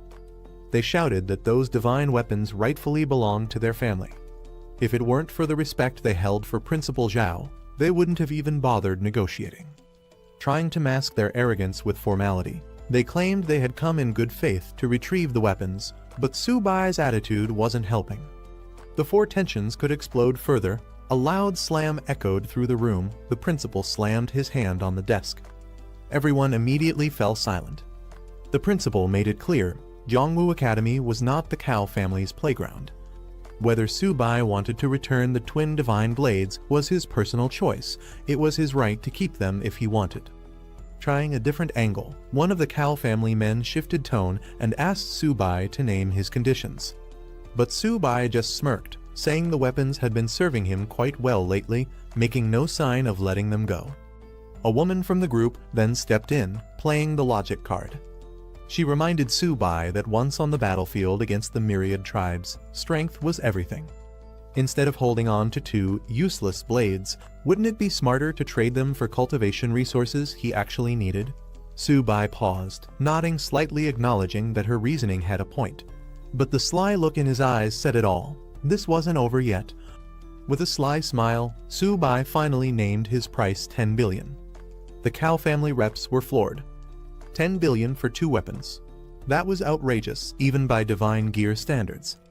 They argued the weapons weren't worth that much even if completely reforged. Subai, playing it cool, admitted the blades didn't hold much value in his own hands either, but for the Kao family, they were vital heirlooms. He pressed the point further. If these blades were given back to the Kao heir, they wouldn't just be weapons, they'd be his life-saving tools in future battles. Wasn't that worth 10 billion? Not to mention the time and cost it would take to recreate them from scratch. The room boiled over. One rep snapped, saying Subai was blatantly extorting them. Another groaned that Subai's shameless face was finally being revealed. His business tactics were worse than robbery. Just when it seemed like the negotiation might fall apart, the calmest man in the room, the Kao family patriarch, spoke up and agreed to the deal. 10 billion it was. Deal closed. Subai played it smooth, praising the patriarch's decisiveness and maturity. The Kao head said the money would be transferred that very day and expected the weapons returned immediately after. The others confirmed money first, goods after. Subai reassured them with a confident smile, promising a clean and honest transaction. Everyone exited the room with tense smiles and subtle nods. After they left, Subai turned to the principal with a question. Why were the Kao family suddenly so desperate to get their weapons back, throwing money like it was nothing? After the Kao family matter was settled, the principal shared some serious news with Subai. The military's official orders had arrived. All students and instructors who were summoned had to report to the front lines within 3 days. Not only that, Subai and King Shu had been assigned a special mission on top of the regular deployment. Subai was surprised but ready to listen. The principal turned solemn. This upcoming campaign was no ordinary operation. It would be humanity's first counterattack against the myriad tribes in over a century. He reminded Subai that once they stepped onto the battlefield, titles no longer mattered. There would be no students, no teachers, no principals, only warriors.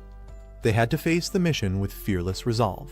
At the imperial capital Martial University, a senior stepped up, proudly declaring the school to be the home of the nation's finest warriors.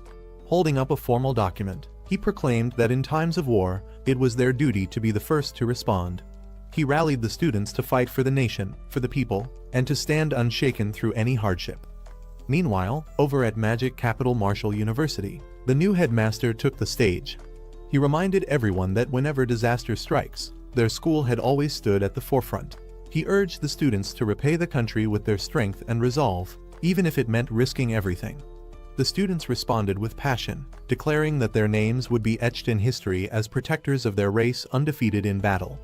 3 days later, at the Great Wall military base, preparations were in full swing. Soldiers were hard at work, tightening inspections and running final checks. The large-scale operation was about to begin the next day, and there was no room for error. Weapons needed to be tested again and again, especially the magic crystal cannons. Officers reminded everyone to ensure energy supplies were stable and warned them not to overlook even the smallest detail. They emphasized the importance of watching enemy movements closely. No enemy should come within 50 miles of the wall. If they did, they were to be eliminated on sight. Meanwhile, among the students from Jiangnan Martial University, a few of them voiced concerns. They noticed how students from other top schools were fully equipped with armor, while their own group only had school uniforms. In such a dangerous environment, this felt like a death sentence. They complained to the head of their school, wondering why, despite having money, they weren't given proper protection.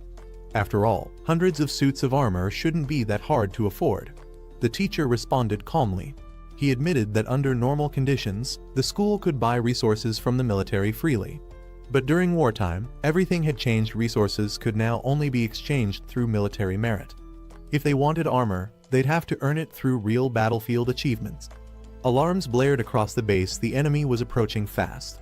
Commanders immediately called for all units to get into position. The defense troops stationed at the Great Wall were ordered to gather and prepare for deployment.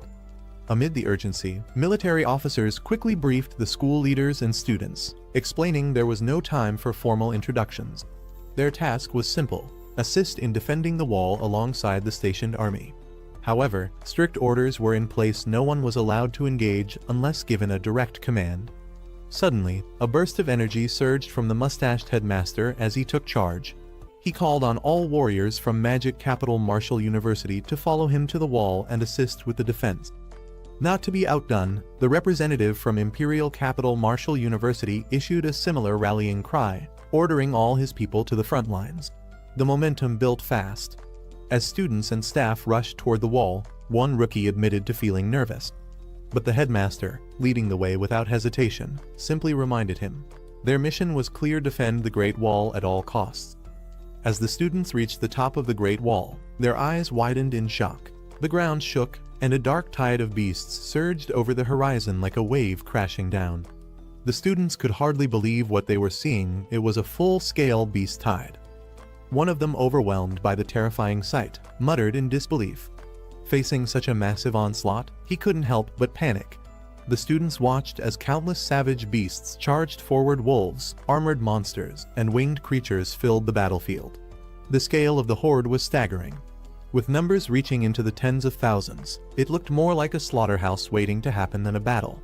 Back inside, the headmaster addressed the students calmly. He explained that the military would be leading the charge in this war against the 10,000 Race Alliance. The students' role was to support and gradually adapt to the battlefield environment. Su-bai raised a question, since the new command restricted them from taking offensive action on their own. Did that rule also apply to their tamed beasts? Seeing the overwhelming number of beasts charging in, Su-bai couldn't help but get excited. This was a perfect opportunity for fast leveling. But the headmaster reminded him firmly. This was a battlefield, not a game. Fooling around could get someone killed. The magic crystal cannons stationed along the wall roared to life. Blue energy blasts rained down like a storm, crashing into the incoming tide of monsters. Even the students watching were shaken. The raw destructive power of those cannons was terrifying enough to tear through entire ranks of the beast horde. Meanwhile, the command team sprang into action. Orders were shouted to recharge the cannons and get ready for the next volley. As the savage beasts broke through the outer perimeter, Su-bai was the first to shout the warning they were charging in. The commanding officer issued another directive. The platinum-ranked elites were to move out and intercept. In a flash, several top-tier fighters surged forward, cloaked in powerful auras and elemental energy, ready to unleash devastating attacks on the incoming tide. Their combined power exploded in a stunning barrage of color and destruction, raining chaos on the battlefield and halting the beast wave's momentum. But the fight wasn't over yet. Moments later, even the gold-ranked elites took action, soaring into the air to back up the front lines. Orders went out across the wall. Everyone had to hold their position and guard the stronghold with everything they had. With a thunderous roar, human warriors charged from the Great Wall, while waves of vicious beasts stormed forward from the other side. High-level fighters launched into the sky, engaging monstrous creatures mid-air, while others fought tooth and nail on the ground. Meanwhile, back on the observation deck, the students couldn't stand watching any longer. Fired up by the fight, they pleaded with the headmaster to let them join the front lines and fight alongside the Great Wall defenders. But the headmaster shut them down immediately. He reminded them sternly that this wasn't a game or training, it was real war. The headmaster continued to hold firm, telling the students that the military's orders were meant to protect them. Throwing them into a battle of this scale without proper experience would be nothing short of reckless. Their time would come, but only after they'd proven themselves as real warriors. Meanwhile, the platinum-ranked elites launched a devastating coordinated strike. A massive energy blast erupted onto the battlefield, leaving a powerful shockwave in its wake. A purple-haired mage noticed something strange. The magic crystal cannons had supposedly stopped firing, but a massive energy beam had just gone off. Back in the control room, the officers were equally confused. One of them demanded to know who had authorized the cannon to fire again, especially since the official command was to cease fire. Back on the wall, Su-bai continued his unique strategy, using his beast, Zio-ba, as a living artillery weapon. With a grin on his face, he commanded it to keep firing at the enemies below, excited to rack up more military merit. The others around him were stunned. Even the headmaster was caught off guard, jokingly scolding Su-bai for always finding unexpected ways to bend the rules. One observer was left speechless, questioning if beast tamers were even supposed to fight like this. Su-bai directed Zio-ba to specifically target low-ranking enemies, aiming for maximum merit gain.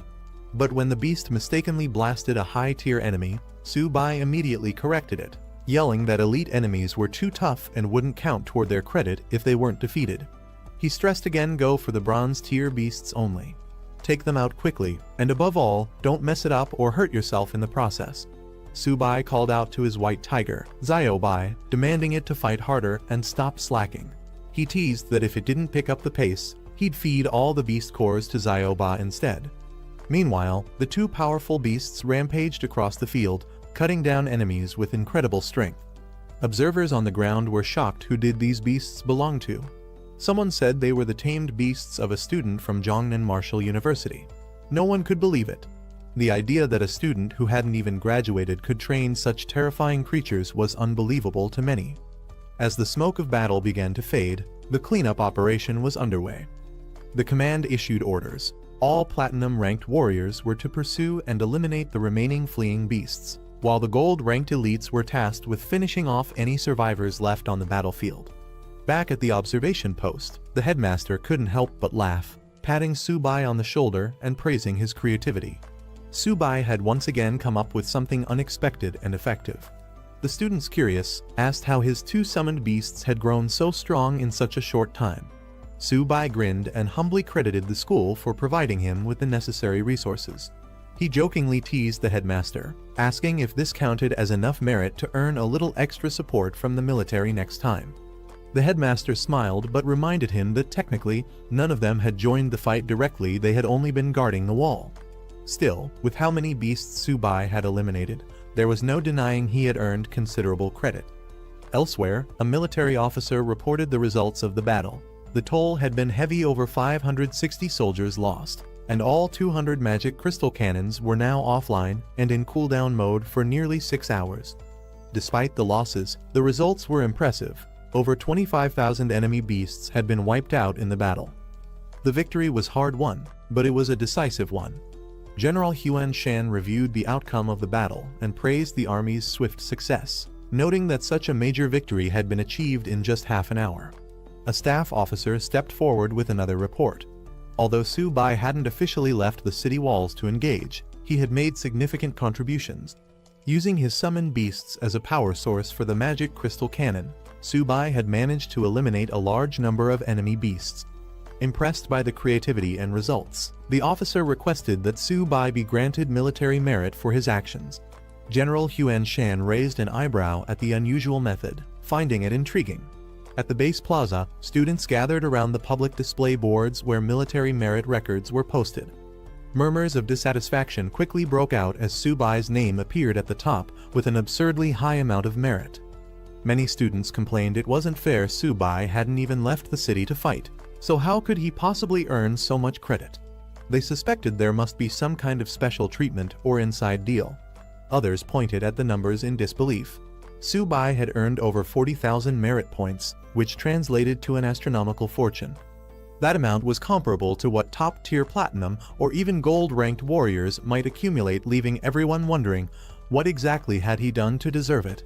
Though jealousy and suspicion ran high, one voice coldly remarked that if they had Subai's strength, they could have done the same. But deep down, they all knew Subai wasn't just any ordinary student. Back on the wall, Subai continued his unique strategy, using his beast, Zioba, as a living artillery weapon. With a grin on his face, he commanded it to keep firing at the enemies below, excited to rack up more military merit. The others around him were stunned. Even the headmaster was caught off guard, jokingly scolding Subai for always finding unexpected ways to bend the rules. One observer was left speechless, questioning if beast tamers were even supposed to fight like this. Subai directed Zioba to specifically target low-ranking enemies, aiming for maximum merit gain. But when the beast mistakenly blasted a high-tier enemy, Subai immediately corrected it, yelling that elite enemies were too tough and wouldn't count toward their credit if they weren't defeated. He stressed again, go for the bronze-tier beasts only. Take them out quickly, and above all, don't mess it up or hurt yourself in the process. Subai called out to his white tiger, Ziobai, demanding it to fight harder and stop slacking. He teased that if it didn't pick up the pace, he'd feed all the beast cores to Zioba instead. Meanwhile, the two powerful beasts rampaged across the field, cutting down enemies with incredible strength. Observers on the ground were shocked who did these beasts belong to. Someone said they were the tamed beasts of a student from Jongnan Martial University. No one could believe it. The idea that a student who hadn't even graduated could train such terrifying creatures was unbelievable to many. As the smoke of battle began to fade, the cleanup operation was underway. The command issued orders. All platinum-ranked warriors were to pursue and eliminate the remaining fleeing beasts, while the gold-ranked elites were tasked with finishing off any survivors left on the battlefield. Back at the observation post, the headmaster couldn't help but laugh, patting Subai on the shoulder and praising his creativity. Subai had once again come up with something unexpected and effective. The students, curious, asked how his two summoned beasts had grown so strong in such a short time. Subai grinned and humbly credited the school for providing him with the necessary resources. He jokingly teased the headmaster, asking if this counted as enough merit to earn a little extra support from the military next time. The headmaster smiled but reminded him that technically, none of them had joined the fight directly, they had only been guarding the wall. Still, with how many beasts Subai had eliminated, there was no denying he had earned considerable credit. Elsewhere, a military officer reported the results of the battle. The toll had been heavy, over 560 soldiers lost, and all 200 magic crystal cannons were now offline and in cooldown mode for nearly 6 hours. Despite the losses, the results were impressive. Over 25,000 enemy beasts had been wiped out in the battle. The victory was hard-won, but it was a decisive one. General Huan Shan reviewed the outcome of the battle and praised the army's swift success, noting that such a major victory had been achieved in just half an hour. A staff officer stepped forward with another report. Although Subai hadn't officially left the city walls to engage, he had made significant contributions. Using his summoned beasts as a power source for the magic crystal cannon, Subai had managed to eliminate a large number of enemy beasts. Impressed by the creativity and results, the officer requested that Subai be granted military merit for his actions. General Huan Shan raised an eyebrow at the unusual method, finding it intriguing. At the base plaza, students gathered around the public display boards where military merit records were posted. Murmurs of dissatisfaction quickly broke out as Subai's name appeared at the top with an absurdly high amount of merit. Many students complained it wasn't fair. Subai hadn't even left the city to fight, so how could he possibly earn so much credit? They suspected there must be some kind of special treatment or inside deal. Others pointed at the numbers in disbelief. Subai had earned over 40,000 merit points, which translated to an astronomical fortune. That amount was comparable to what top-tier platinum or even gold-ranked warriors might accumulate, leaving everyone wondering what exactly had he done to deserve it. Though jealousy and suspicion ran high, one voice coldly remarked that if they had Subai's strength, they could have done the same. But deep down, they all knew Subai wasn't just any ordinary student. Cao Zixuan was suddenly approached by Subai, who greeted him warmly, clearly excited to see an old acquaintance. He jokingly asked if Cao was still getting used to wielding dual swords, then casually credited his own recent military success to Cao's past help.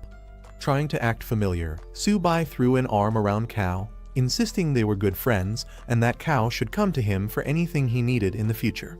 But Cao Zixuan wasn't having it. He coldly rejected the idea of being friends, making it clear he had no intention of getting close to someone like Subai. Subai kept up his cheerful demeanor, teasing that maybe Cao was having trouble handling his weapons. He even offered to help take care of Cao's spirit weapon, claiming he'd been reading up on the topic and knew how to maintain one properly. Cao, completely done with the conversation, simply walked away with a sharp retort. As Cao left, Subai called out, telling him to take care, still as shameless and carefree as ever. The next day, something major was about to happen, marked by a loud alarm blaring from the facility. A high-ranking officer arrived, descending with a glowing aura as soldiers stood at attention. One of them reported that the Great Wall Guard's preparatory forces had finished assembling. The man, introduced as Principal Zhao of the Martial Academy, stepped forward to address the troops. He explained that the previous day's attack by 100,000 beasts was merely a probe. Today, they were expecting a much larger wave. But Zhao made it clear they would not sit back and wait. This day would mark the beginning of humanity's all-out counterattack. With fierce determination, he called for every soldier to raise their blades and defend their homeland. The troops responded with thunderous energy, rallying to his call, chanting their readiness to fight. Then, with a powerful cry to march, Principal Zhao led the army himself, soaring ahead as the soldiers charged forward behind him, ready for war. A massive wave of beasts surged toward the fortress, darkening the landscape. Inside the command room, Subai and another student confronted their school director, frustrated. They asked if they'd be sent out this time or forced to keep hiding behind the walls like before. The principal reminded them that military orders were absolute and their time to shine would come. Meanwhile, a commander called for the Asura Corps to begin their attack, specifically authorizing the elemental free fire tactic. In a dazzling display of power, multiple Asuras unleashed their abilities, blasts of energy, fire, lightning, and more, lighting up the sky and crashing into the incoming beasts with overwhelming force. The battlefield lit up in a storm of elemental destruction. Flames, lightning, and energy blast tore through the beast horde. Watching from above, Subai and the others were stunned by the scale of devastation. Even the academy director, usually composed, admitted how terrifying the assault was. It was no wonder the battlefield was considered hell on earth. Survival under such conditions seemed nearly impossible. Suddenly, a wave of powerful beasts led by armored drill bears broke through the front lines. A field commander shouted a warning, calling for the heavy infantry to engage.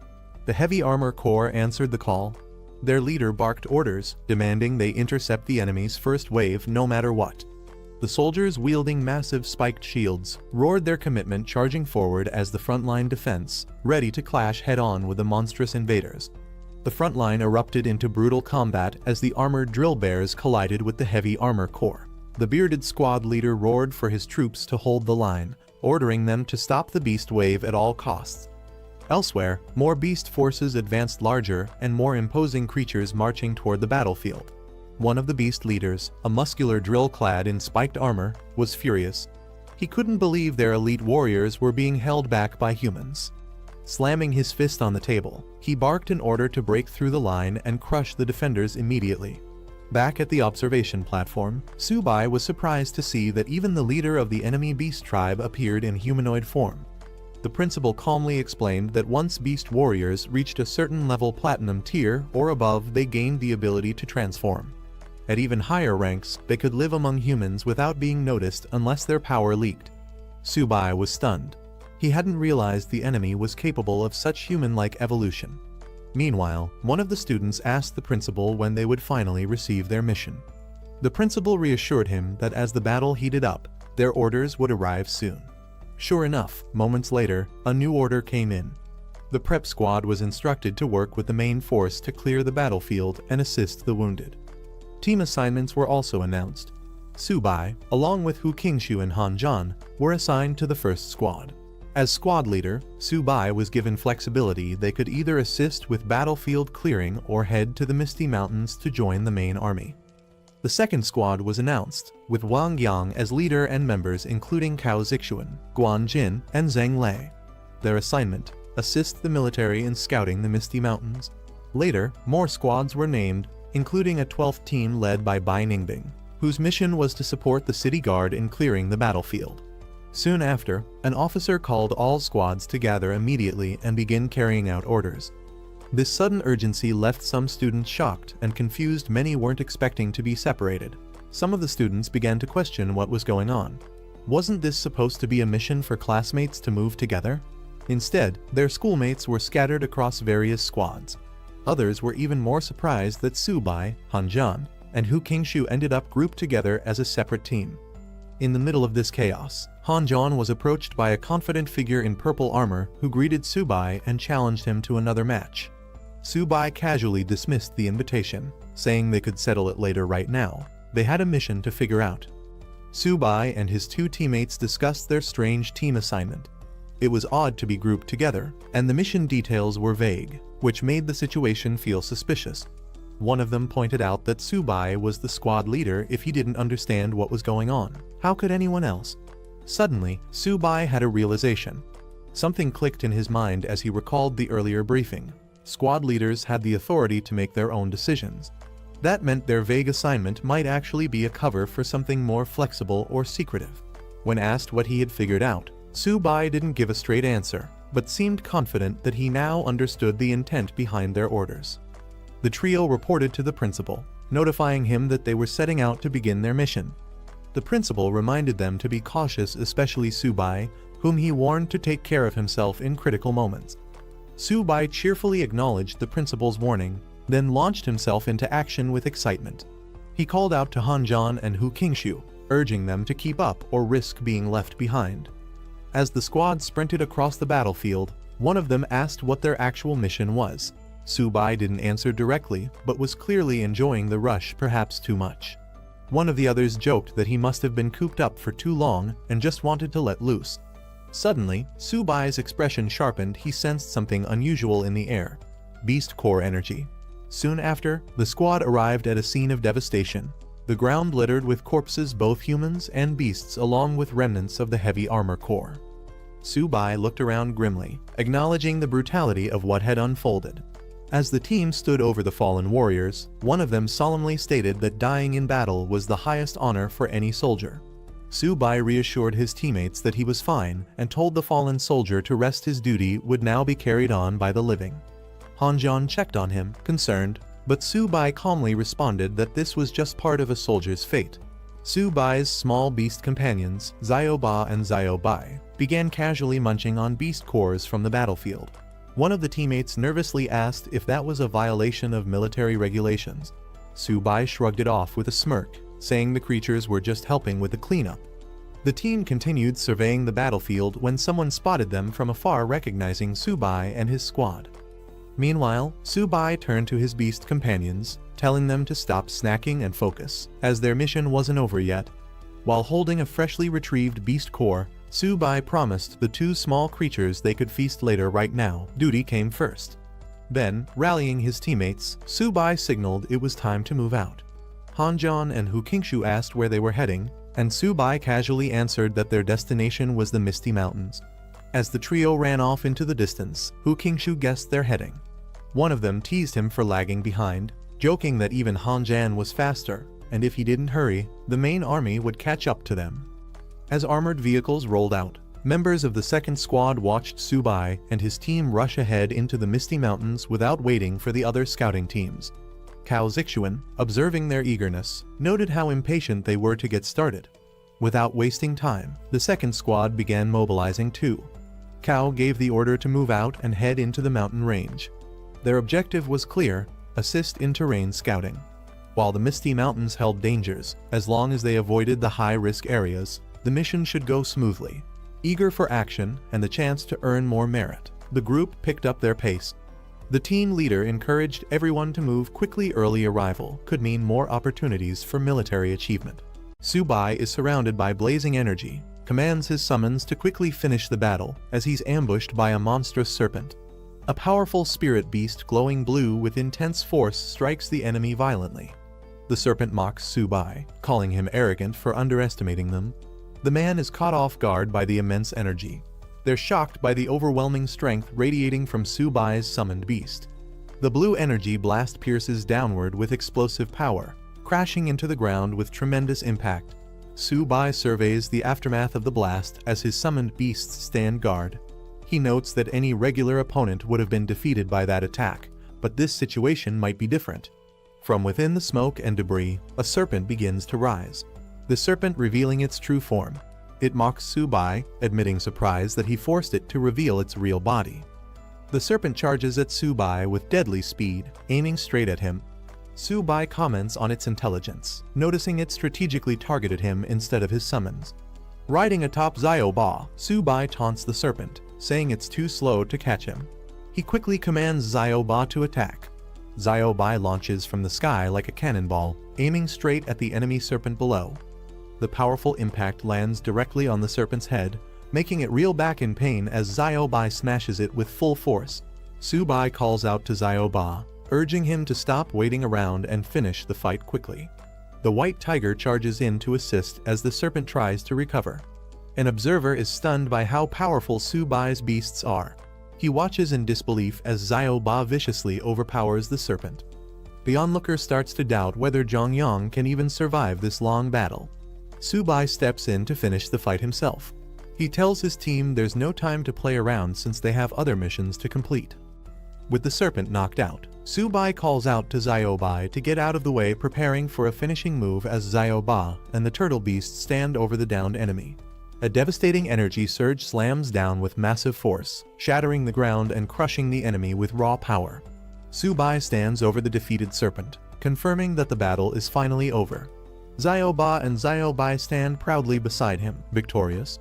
just as Su-bai prepares to head off and assist the others. Su-bai is stunned to see the serpent's body suddenly swell and mutate, bulging with glowing purple lumps.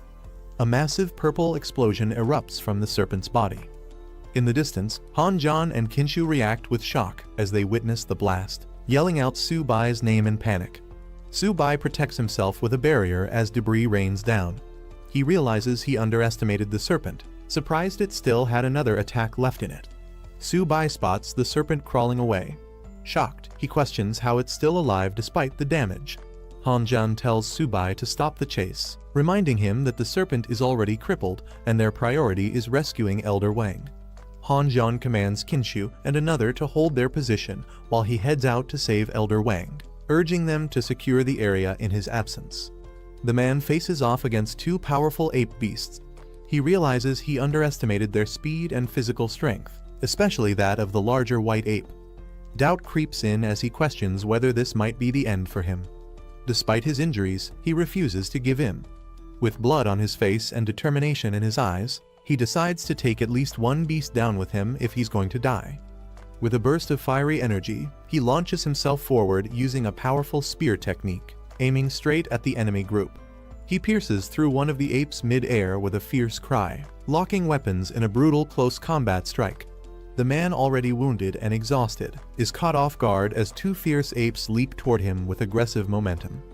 One of the apes lands a devastating blow directly to his side, sending him staggering from the impact while the other closes in. Before he can recover, he's struck again, this time from the other side, violently tossed into the air, blood flying as he takes severe damage. He is crashing into the battlefield with a powerful force. The man collapses to his knees, battered and bleeding. He realizes that this might really be the end for him. One of the large apes steps forward with a bloodied weapon, taunting the fighter. The apes show no fear, believing it's easy to kill him now. The man glares with defiance. He swears that even if he dies today, his people will eventually wipe out these beasts. As one ape raises its weapon to finish him off, the red-haired fighter mutters a final thought, acknowledging that he won't get the chance to fight alongside Han-jan or Su-bai again. Two spears suddenly cross in mid-air. Su-bai blocks the attack with his shield and rushes to his wounded comrade's side, checking on his condition. The man weakly jokes if Su-bai came to collect his body. The man lies limp, telling Su-bai to avenge him before falling unconscious. Su-bai desperately calls out to him, trying to keep him awake. Enraged, Su-bai charges into the enemy horde alongside Xiaobai and Xiaoba, vowing to tear them apart for what they've done. Su-bai grips his weapon tightly. An ape rushes toward him, roaring fiercely. Su-bai mocks its arrogance, saying it's just a beast yet dares to act so bold. Su-bai unleashes a powerful strike, roaring at the beast to die. A blinding beam shoots from Su-bai's weapon, piercing through the charging ape and sending it flying backward from the impact.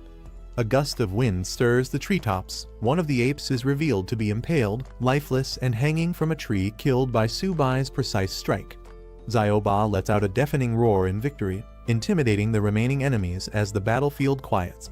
Su-bai rushes to the man's side, urging him to wake up, telling him that the revenge has been fulfilled.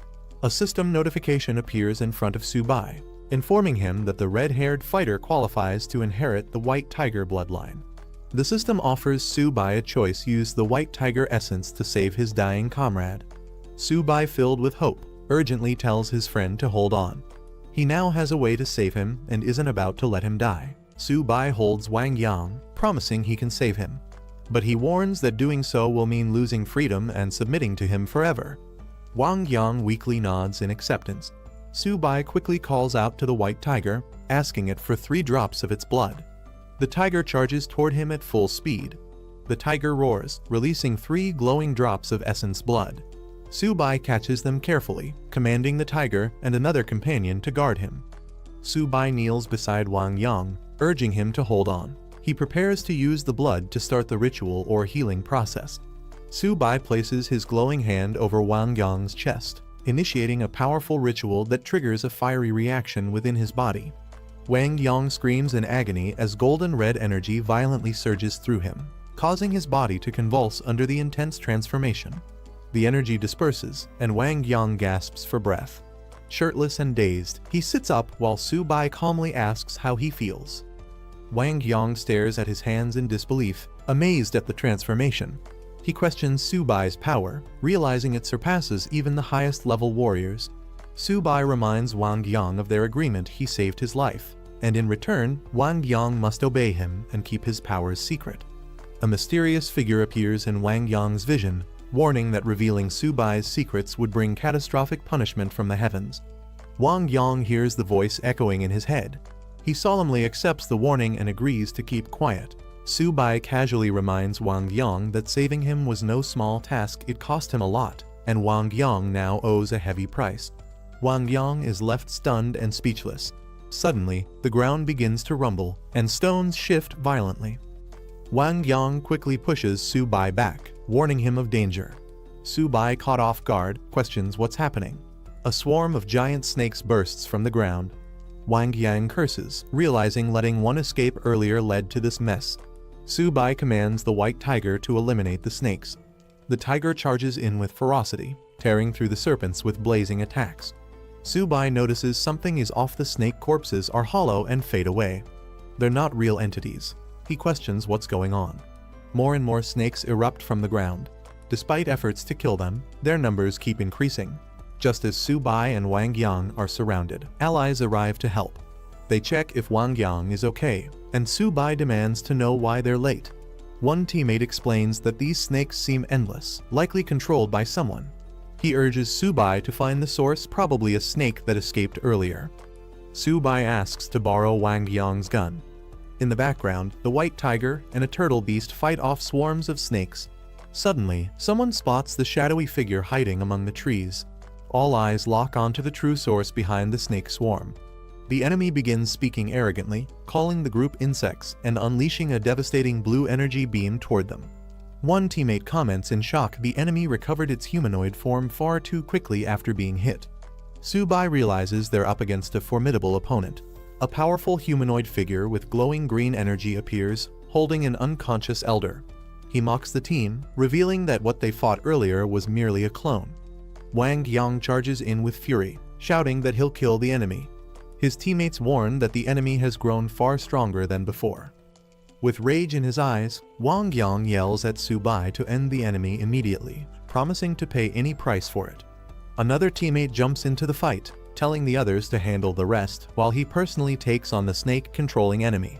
The glowing enemy sneers at the group, calling them insignificant insects. Subai clenches his fist, unleashing a surge of energy, and declares that he'll capture the enemy and turn him into snake feed. Subai activates a powerful earth element combat technique, calling on elemental spirits and ancient incantations mid-air. With explosive force, Subai launches a direct aerial strike at the glowing enemy, crashing down with blinding impact. Subai's devastating attack smashes into the ground with a thunderous explosion. From within the smoke, the enemy chuckles, acknowledging Subai's strength but remaining completely unfazed. The enemy taunts Subai, arrogantly demanding that he show himself and fight properly. Suddenly, Subai's glowing fist charges through the air at high speed as he yells out, preparing to strike again. Subai dashes forward and fires a blast toward the enemy. The enemy lands firmly and regains his balance. Subai, emerging from the smoke, acknowledges that the enemy's power has increased significantly since their last encounter. He calls upon Zioba and Ziobai to initiate a powerful formation, the 7-star triple beast array, summoning mystical celestial symbols in the sky. He mentally explains that the 7-star triple array technique, using synchronized source energy, allows him and his allies to perfectly complement each other's strengths. Subai launches a fierce attack from the sky, dual blades glowing with energy. He strikes at a green enemy with full force, shouting a battle cry as shockwaves burst out from the impact. The enemy, surrounded by swirling energy and glowing orbs, calmly blocks the attack. With a cold smirk, he admits Subai's technique is creative, but mocks his lack of strength. A massive creature appears, engulfed in a green barrier. Subai's multicolored attacks clash violently against the beast. A man warns Subai as countless snakes begin to swarm the battlefield. In the distance, a massive 3-headed serpent emerges. One of the Hydra heads unleashes a powerful attack.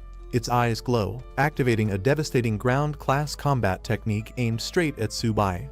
Subai is surrounded by multicolored snakes as they launch a synchronized assault. The technique, Field of Venomous Serpents, activates, locking him in a deadly trap. A powerful shockwave erupts from the ground. Wang Yong stares in shock. He can't believe the destructive power he just witnessed. Desperate, he calls out to Subai, demanding a response. Fearing the worst, Long Ao floats mid-air, charging an intense energy blast. Huanshan glances back calmly, seemingly distracted. Long Ao mocks him, questioning where he's looking. Long Ao unleashes his full power. A giant energy beam crashes down toward the earth, calling out Hu Huanshan's name. The attack roars through the sky like a pillar of destruction.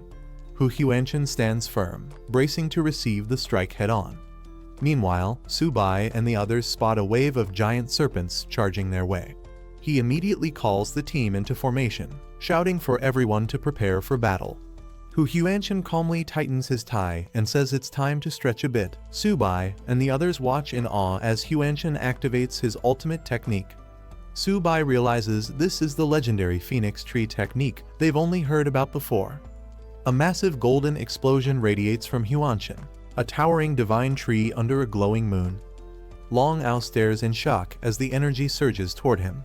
He's stunned that Huanshan has actually comprehended the power of divine laws. Long Ao realizes the power of Huanshan's divine law is disrupting his life force. He questions why it can't be defended against. He tears open a rift in space and admits defeat for now. But he warns that Huanshan can't protect Subai forever. Before vanishing, Long Ao vows that his clan will hunt Subai relentlessly.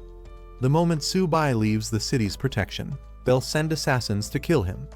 Huanshan, standing tall before the radiant phoenix tree, simply tells him to leave. Wang Yang and the others remain awestruck by the divine power they just witnessed. They wonder aloud if this is what true combat between the strongest looks like. Subai quietly reflects, longing for the day he can achieve that same level of strength. His teammate praises Huanshan's technique, comparing it to the force of nature itself.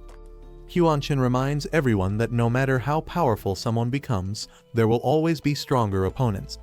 The only way to keep up is through constant self-improvement. The team listens respectfully. As they gather inside a glowing teleportation array, Huanshan calls out that it's time to return.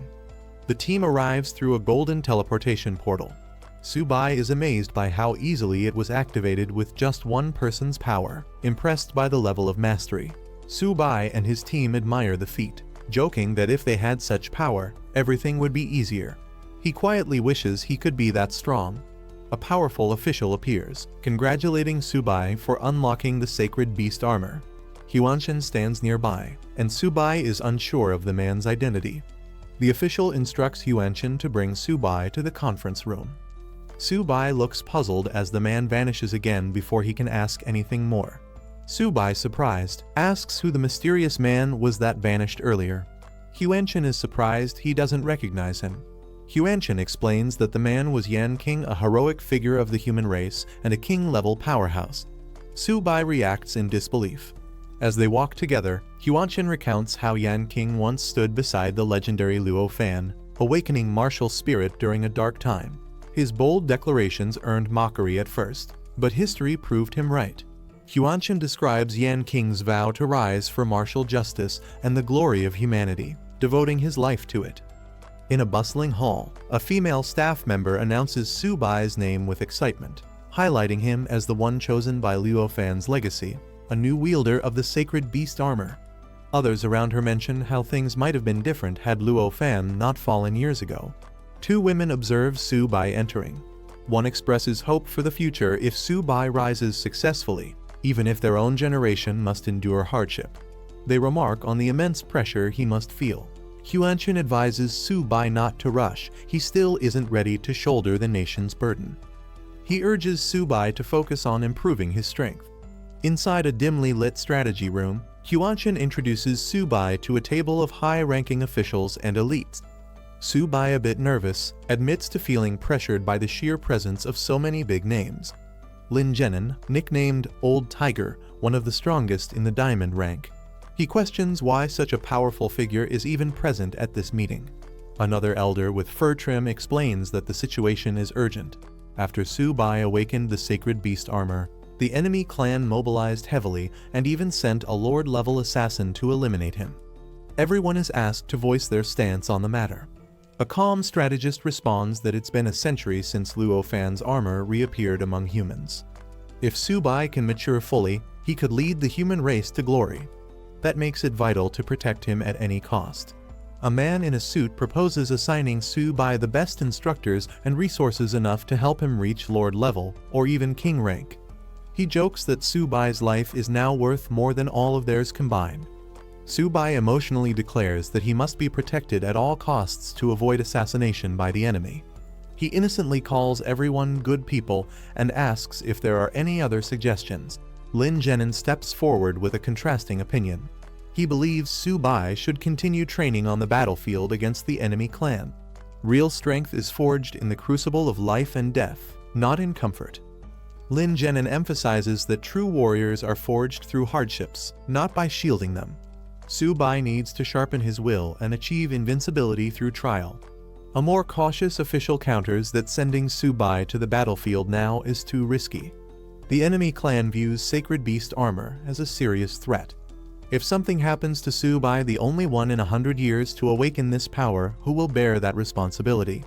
Su Bai stands up and boldly declares his support for Lin Zhenin's opinion. Real warriors must be honed on the battlefield. He uses a metaphor: eagles don't retreat from storms, and wolves don't fear the long night. Dronzer, who nods in agreement, recalling how Luo Fan himself nearly died many times fighting at the front. He believes if Luo Fan were still alive, he would also support Su Bai's decision to fight. Su Bai quietly adds that he wouldn't mind using infinite resources if it meant endless enemy slaughter. Commander Yan solemnly finalizes the decision. Su Bai will go to the battlefield, but under maximum protection. 3 commander-level warriors, 38 elite fighters, and a 1,000,000-strong army will support the operation. Su Bai breathes a sigh of relief, knowing so many people are being deployed to protect him. He says with a smile, "Then I can relax now." Commander Yan declares the final strategy. This time, they will use Su Bai as bait to lure out and eliminate the strongest of the enemy forces in one clean sweep. The team responds with resolve: victory for humanity. Su Bai is completely stunned. His jaw drops as he yells in disbelief, "Did I hear that right? I'm the bait?" In the 9 Nether Royal Castle of the enemy race. Inside the Grand Hall of the enemy's palace, someone remarks ominously, "The reappearance of the Sacred Beast armor reminds us all of the terror brought by Luo Fan. I'm sure many here still remember that day clearly." The Netherworld race sits on his throne with cold eyes. He declares that he will never allow another human like Luo Fan to rise again. The target is clear: Su Bai must die no matter the cost. 2 muscular leaders, 1 horned and 1 feline, receive their orders. They are told to lead 8 Lord-level warriors and 42 elite Diamond-level fighters to the Misty Mountain frontline. The elder of the ancient Phoenix clan coldly announces that her clan will not send a single soldier to this operation. Seated elegantly, the elder of the 9-tailed Fox clan agrees. She states her clan will also not participate in the war effort.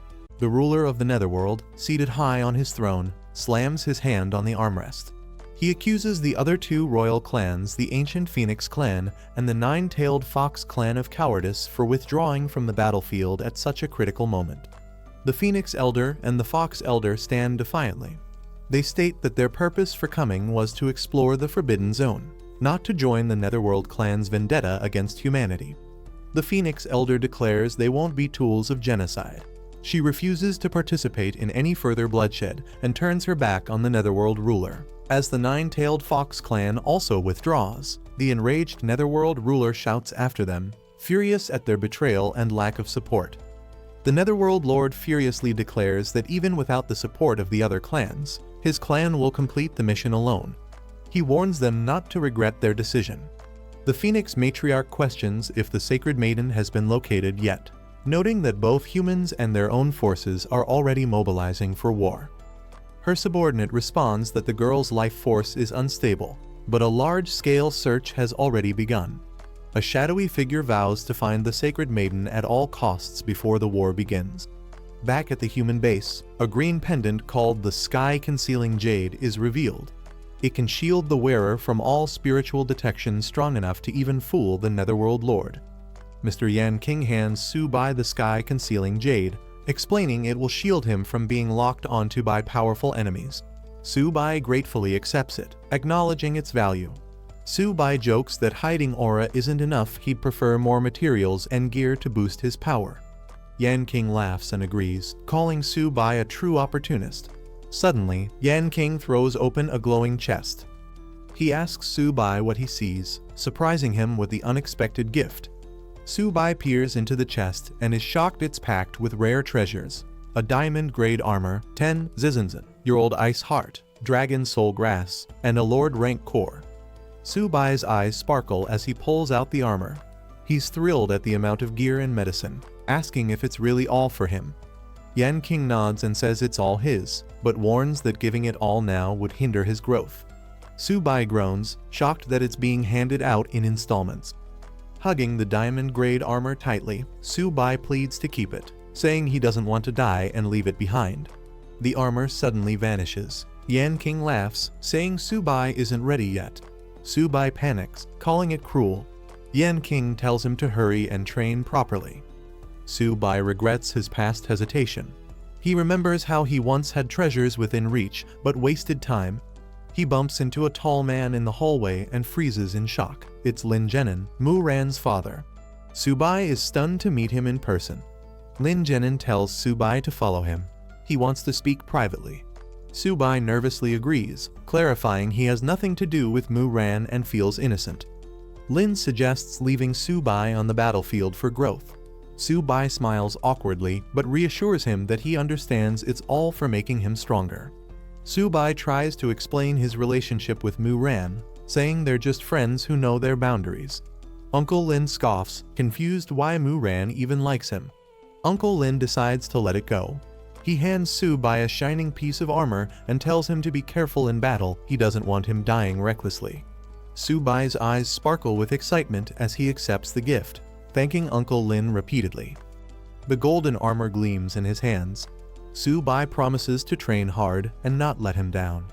Uncle Lin brushes it off casually, sending him off with a final push. All right, go already. The next day, the warriors begin preparing. The boy solemnly says farewell to Zhang Lei, noting Su-bai has already avenged him. Su-bai arrives proudly, showing off his new golden armor. The boy in purple asks where he got that gear. Su-bai grins and tells him not to worry about it. Their leader, Yan King, addresses the troops, calling them the warriors of humanity with a commanding presence. He announces that the enemy army is advancing toward their city in massive numbers, millions strong, highlighting the urgent threat ahead. The human warriors raise their weapons in unison, chanting victory, as their leader boosts morale, vowing that humanity will prevail despite the overwhelming enemy. The boy in purple explains that although Yan King is strong enough to defeat the king of the Nether clan, the enemy will likely send several powerful commanders to challenge him. Su-bai wonders what they can do, and his companion replies confidently that everything depends on strategy. Orders are issued for scout teams to begin reconnaissance missions in Misty Mountain. The battle explodes into chaos, energy blasts erupt across the field, and the soldiers charge forward as the fight with the enemy begins in full force. As explosions erupt in the background, a man in glasses warns the group that powerful enemies are nearby. He suspects that high-level diamond-tier fighters from both sides have already clashed. The purple-uniformed warrior confirms their expectations: enemy forces have arrived. The atmosphere becomes tense as the group prepares for confrontation. Beasts emerge from the distance, a turtle-backed wolf and a giant antlered deer lead the charge. One of the men identifies the creatures and confidently calls them weaklings. Suddenly, the beasts charge from all directions. The warriors realize they're being surrounded, and one of them notes that the enemy must fear their escape, thus forcing them into battle. The warrior shouts with excitement, ready for combat. He charges ahead, engaging a wolf with confidence and encouraging Su-bai to hang back, calling the enemies mere weaklings. Su-bai smirks, stating that even if they're weaklings, he can't let them take all the credit. He calls forth his companions, Little 8 and Little White, to join the fight. With a burst of energy, a powerful white tiger bursts into the battlefield, slashing down enemies with blazing speed and power. A massive turtle beast crashes in next, launching enemies into the air with a ground-shaking impact, turning the tide of battle in Su-bai's favor. The red-haired and purple-clad warriors complained jokingly, calling Su-bai ruthless for taking all the glory again and not leaving any military credit for them. Su-bai's summoned beasts Little 8 and Little White stand tall and fierce, their overwhelming aura pressing down even the enemy beasts, who tremble in submission. The enemy monsters Wolf, Turtleback Wolf, and Giant Antler Deer are frozen in fear. The oppressive presence of Su-bai's beasts strikes deep into their bloodline, suppressing any will to resist. Chaos erupts as Su-bai's beasts charge forward. The green armored beast barrels through the enemy horde, while the white tiger slashes through the front lines, scattering the opposition. Su-bai looks confused as the enemy beasts suddenly stop attacking. He wonders why everything came to a halt and what that strange noise is. A system screen appears before him. It congratulates Su-bai on unlocking the army domination ability, which allows him to convert surrendered beasts into his own troops and control them mentally. The system asks whether he wishes to accept the submission of the turtleback wolves and giant antlered deer. Su-bai is stunned and amazed by this sudden new power. With glowing red eyes and a crazed smile, Su-bai laughs out loud, thrilled at the idea of recruiting entire beast armies. As Su-bai and his team continued their journey, Xiao-ba trudged ahead, while someone pointed out that the mist had noticeably thinned. The group looked around and confirmed that the environment had become clearer. They realized they were finally emerging from the misty mountains, and their relief turned into cheerful laughter as they walked forward. Su-bai praised Xiao-ba for successfully leading them through the thick fog. However, one of the members suddenly became cautious. The group reached a clearing and looked around, confused. The area didn't resemble Clearwater Lake at all, prompting them to question Xiao-ba's navigation. One of them checked their location using a digital map. According to it, they were only on the outskirts of Clearwater Lake, which didn't match the surroundings they were seeing. Suddenly, the group noticed something unusual in the sky. A massive dragon emerged from the clouds, surrounded by powerful winds and mist. As a powerful windstorm erupted, Su-bai and the others immediately started running for their lives. Su-bai, clutching Xiao-ba, panicked over their location, questioning how they ended up in such a dangerous place. The noise behind them intensified, suggesting that something massive was chasing them. Despite the fear, Su-bai urged everyone to focus only on running without looking back. They came to a halt, and one of the team members noticed that the giant creature had mysteriously vanished. As they finally stopped running, Su-bai stumbled and questioned the terrifying force they had just escaped. Catching his breath, Su-bai grew frustrated and demanded answers about their current location. The area was far more dangerous than what the map had suggested. One doubted the reliability of the map, while another suspected that Xiao-ba might have unknowingly led them off course. None of them could find this place marked anywhere. Suddenly, a girl stepped, calling them lowly beings. A girl appeared unexpectedly, scolding the group for abandoning her during the chaos. She accused them of only thinking about saving themselves. The group was confused and surprised by her sudden appearance. Su-bai admitted he was too focused on escaping to notice her earlier. A glowing notification appeared in front of Su-bai, revealing that the girl was part of the rare vermilion bird bloodline, an ancient demon phoenix known to be difficult to tame. Detailed stats confirmed her incredible potential. Though her powers were not fully awakened, she possessed sealed talents that could drastically increase her fire abilities, defense, and recovery once unlocked. Su-bai was stunned to learn that the powerful vermilion bird he had been seeking was actually this small fiery girl. She angrily snapped back, refusing to be called a kid and warning him to be careful. While wondering how to tame her, Su-bai jokingly considered a rough approach. But the girl immediately flared up, furious that he dared disrespect her title of saintess. She erupted in flames, shouting her intent to punish Su-bai.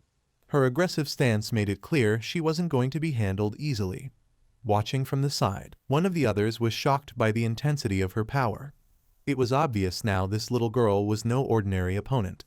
Su-bai observed her furious outburst and casually noted that she definitely had a fiery temper. Using his speed skill, he quickly grabbed the little girl, insisting that kids needed discipline if they didn't listen. Infuriated, she couldn't believe a lowly creature dared to put his hands on her.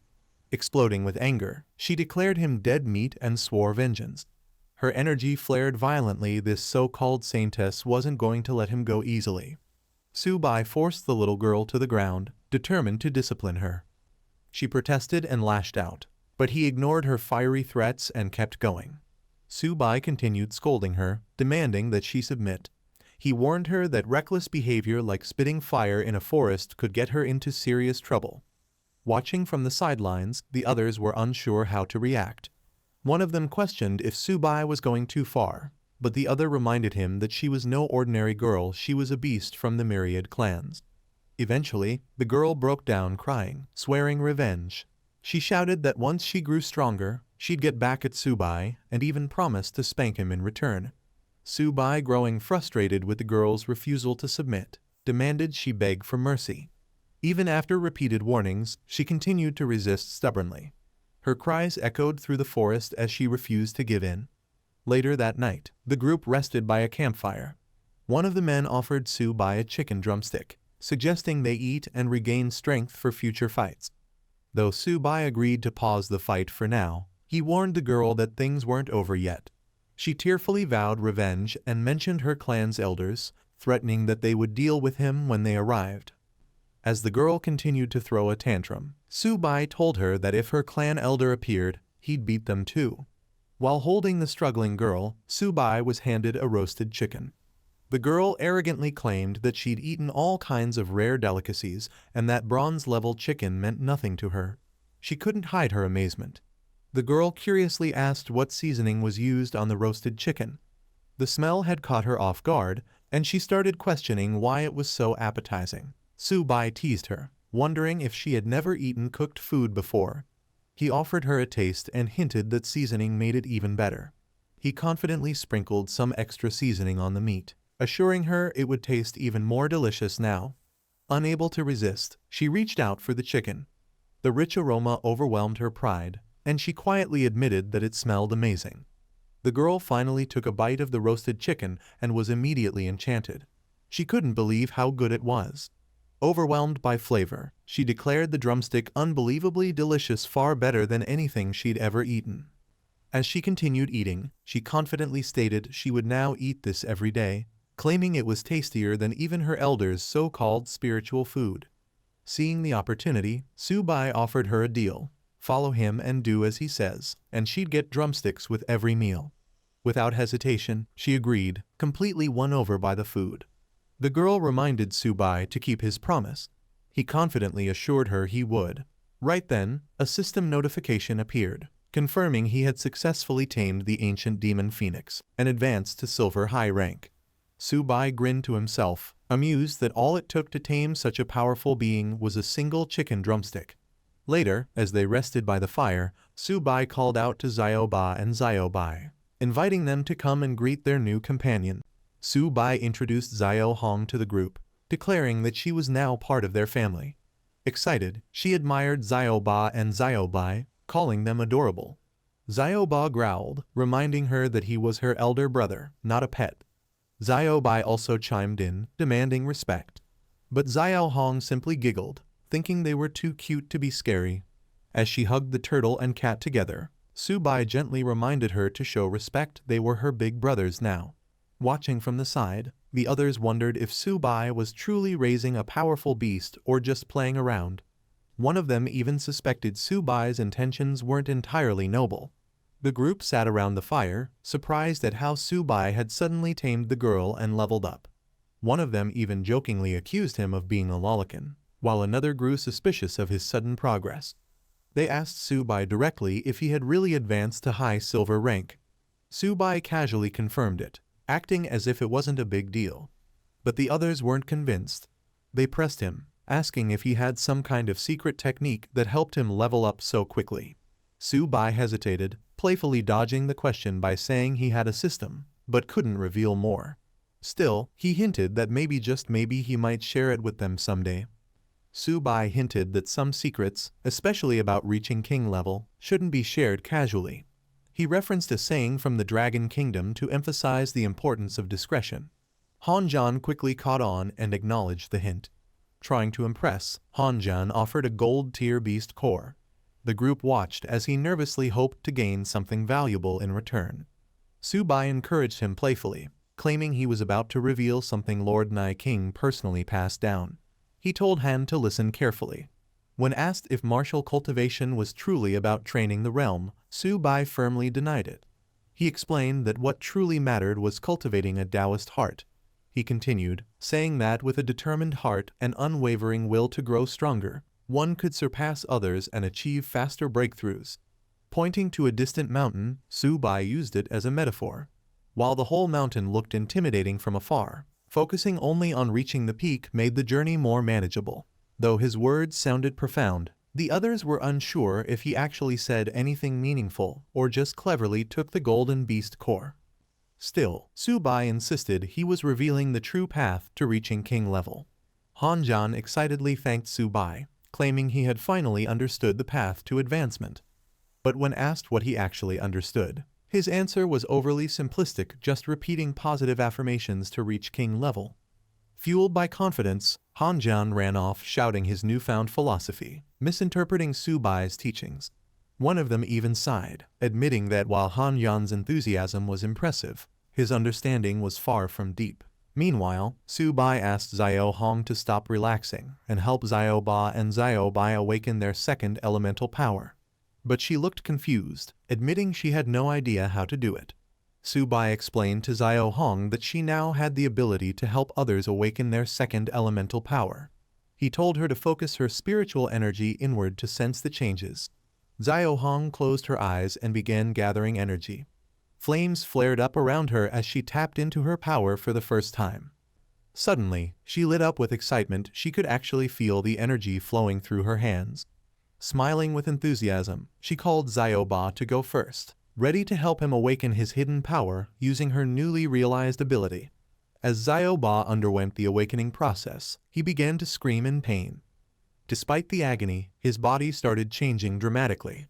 The others were stunned by the massive energy surging from within him. His true form was beginning to emerge.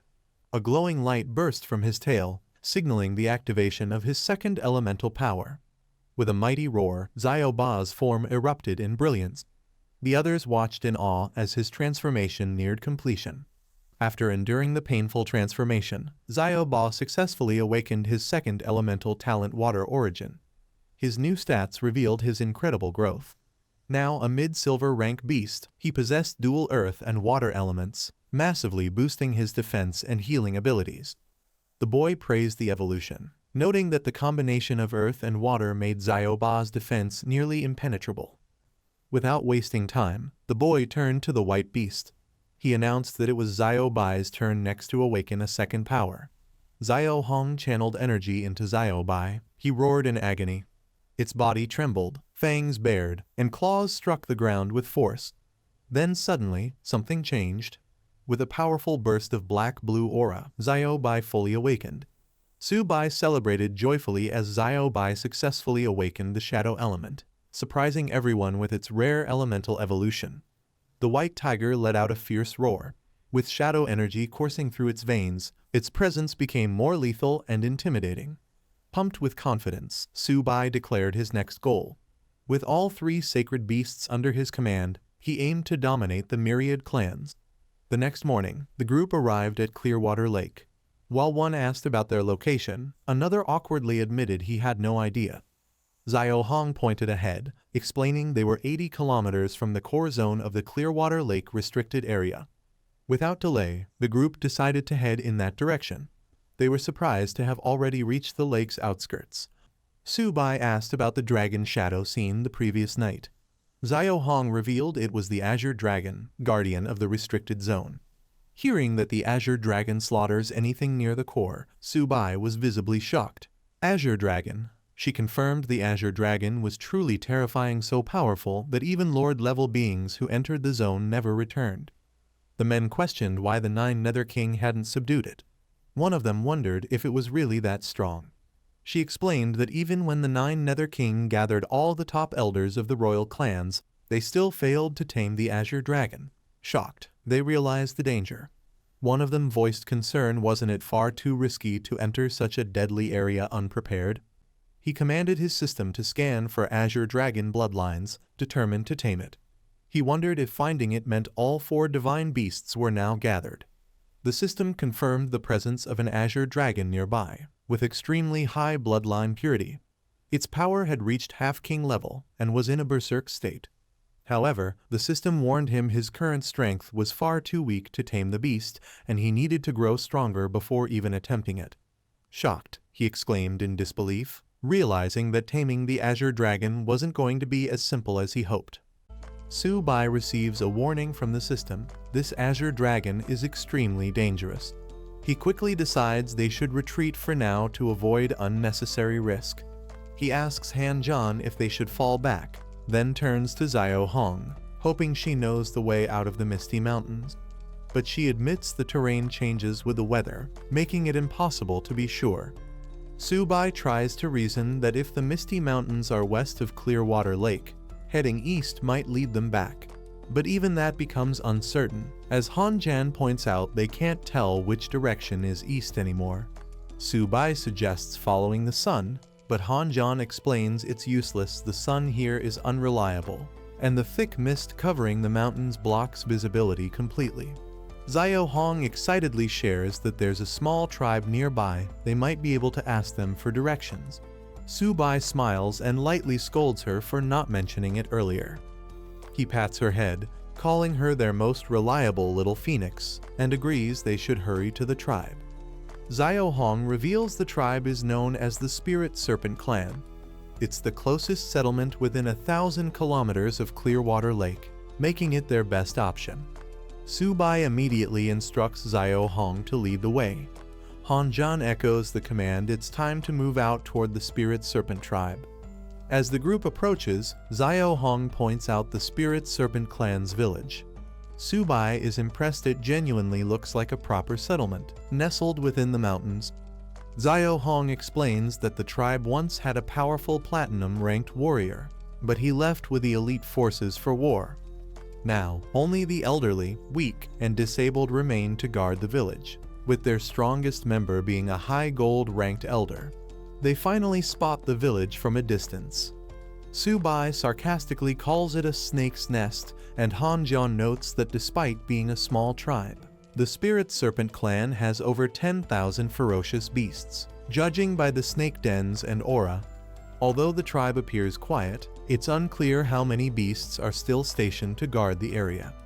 The group realizes that even a small tribe like this could be far more dangerous than it first appears.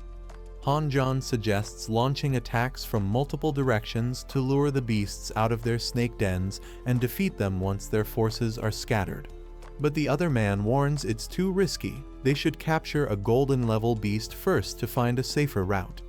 Xiao Hong scolds them both, saying all they think about is fighting. She reminds them of her status as the holy maiden of a royal clan. Her presence might be the key to avoiding conflict. Su-bai is asked about his plan. With a confident smile, he assures them he has a brilliant one. He clearly intends to use Xiao Hong's identity rather than brute force. At the Spirit Serpent clan, 2 giant serpents react as the envoy of an ancient royal clan is announced. Xiao Hong steps forward, officially introduced as the Holy Maiden of the ancient demon Phoenix clan. As the Spirit Serpent tribe appears, they recognize her royal aura. One of the serpents comments on the honor of hosting such noble guests and notices that even the 3 great lords of the Veiled Land Mystic Snake clan have shown up. The second elder of the Spirit Snake tribe personally greets the Holy Maiden and the visiting lords. He humbly welcomes all 4 honored guests, clearly showing their reverence and caution. Su-bai directly addresses the elder. He asks for all spiritual materials and herbs, claiming he's heading to the front lines and needs them to restore his strength. Su-bai's companions whisper in confusion. They thought the goal was to ask for directions, not spiritual materials. Despite the surprise, the Spirit Snake tribe responds respectfully. A serpent elder assures them that their visit is a great honor, and they'll be given a proper welcome as distinguished guests. The serpents present several glowing fruits, calling them spirit fruits, a humble token of their respect. The offering is made without hesitation, recognizing the group's assumed high status. Su-bai and the others examine the fruits, amazed to find they are 4th-grade spiritual herbs known as spiritual berries. These powerful fruits can fully restore a golden-ranked warrior's strength in no time, validating Su-bai's bluff with unexpected success. Su-bai decides it's getting late and declares they'll rest in the spirit snake tribe for the night. Pleased with how things have gone, he praises their hospitality with a satisfied smile. He casually points to a grand building and tells the others they'll be staying there. He also asks for someone to deliver a map of the surrounding terrain for later planning. One of the serpent elders nervously informs him that the building he pointed to is the clan chief's residence and cannot be entered without permission. Panicked and sweating, the elder quickly offers to construct a new, even larger house for Su-bai instead, hoping to avoid conflict while still showing respect. Su-bai becomes stern and confronts the elder serpent. He boldly claims that even the tribe's chief wouldn't dare refuse his request and questions if they truly believe their chief outranks the holy maiden of the ancient demon phoenix clan. The elder serpent immediately panics and drops to the ground in fear, trembling as he denies any intent to offend. Xiao Hong quietly steps forward. A glowing flame ignites in her hand, revealing her authority and bloodline power as the holy maiden. Flames erupt violently, stunning the serpents. One of them screams in fear, recognizing the blazing energy as the legendary flame aura of the ancient demon phoenix clan. Su-bai reassures the second elder that they're only staying for one night, which eases the serpent's nerves. The elder quickly agrees, not daring to object after witnessing their power. Before heading inside, Su-bai reminds the tribe to bring him the terrain map later. Meanwhile, one of his companions quietly suspects that the spirit serpent tribe might be hiding a trove of treasures. Inside the grand hall, Su-bai tells his team not to act hastily and wait until the map arrives. While pretending to casually ask for water, he keeps up appearances to buy time. A serpent brings the map as requested. Su-bai acknowledges it with a simple nod, while the elder nervously observes that nothing in the room appears disturbed, still unaware of Su-bai's hidden intentions. The second elder sighs in relief, thinking he had overreacted. He assumes the prestigious guests wouldn't bother coveting anything from their humble spirit serpent tribe. Believing everything is safe, the elder excuses himself and politely announces his departure, asking not to be disturbed while the guests rest. Su-bai immediately commands Han Jian and Old Hu to search the first floor for anything valuable, while he and Xiao Hong head to the second floor. Su-bai reminds them to check every corner under the bed, on top of wardrobes, inside boxes and chests, ensuring nothing valuable is left behind. The real raid begins under the guise of rest. Xiao Hong, Old Hu, and Han Jian cheer excitedly after discovering valuable loot. Their search pays off as they find rare treasures inside the tribe's residence. Old Hu is thrilled to uncover Grade 5 Spirit Elixir Jade Nectar. The group is amazed by the quality of the materials they're finding. Su-bai quickly scolds them to keep quiet, warning that if anyone hears them, their cover will be blown. Han Jian acknowledges the warning and agrees to be more careful. Xiao Hong calls out from above, revealing a full chest of Grade 4 spirit materials, spiritful berries. Su-bai praises her and instructs everyone to keep looking carefully, hinting there could be more treasures hidden away. After looting the entire place, the group gathers around a massive feast with piles of sparkling food and treasures. Su-bai asks if everyone is ready. Han Jian, Xiao Ba, and the others respond eagerly, full of energy and anticipation. With a loud cheer, they dive into the feast together. Laughter and chaos fill the room as they celebrate their success, surrounded by food, loot, and good spirits. After feasting, the group relaxes on the floor. One of them jokes that his soul feels awakened from the top-tier food, but Su-bai reminds them it's time to study the maps seriously. Han Jian suggests they gather all the snake clans when they head out and summon their mounts for an escape. The team begins planning their next move based on the map. Su-bai delegates tasks. He assigns the silver-ranked spirit snakes to Xiao Hong, who confidently accepts the responsibility. The gold-ranked enemies are left to Han Jian and Old Hu. Su-bai finalizes the plan, instructing everyone to strike once night falls. Han Jian jokes about being full of energy, while Su-bai teases him for being more food than fight. Night falls over the Spirit Serpent Tribe's stronghold. Su-bai steps forward and shouts the command. He orders the second elder to immediately gather all the ferocious beasts of the Spirit Snake clan. In response, massive snake beasts begin to stir and emerge. Surrounded by powerful spirit snakes under the moonlight, Su-bai calmly observes the golden-ranked enemies closing in. He notes that 3 of them have encircled him. Su-bai pulls down his hood, muttering, "What a joke." He lunges forward with a powerful claw technique, aiming directly at one of the serpent's heads, catching them completely off guard. One of the snakes shouts in shock about a human attacking alone. But Su-bai's ambush lands hard, while another voice commands the Spirit Snake clan to kill without mercy. A furious spirit snake roars that it will tear the intruders to pieces. Han-jan and Old Hu charge in with full force, shouting to kill as they strike back without hesitation. Zio-ba transforms into a massive form and crashes down on one of the enemy snakes, crushing it with overwhelming power. At the same time, his white tiger spirit explodes into action, wrapped in a blue aura, as it tears through the battlefield. Zio-hong calmly grips her weapon as flames begin to rise around her. With blazing phoenix fire surrounding her, she leaps into the air and unleashes a scorching inferno, shouting about roasting snake meat.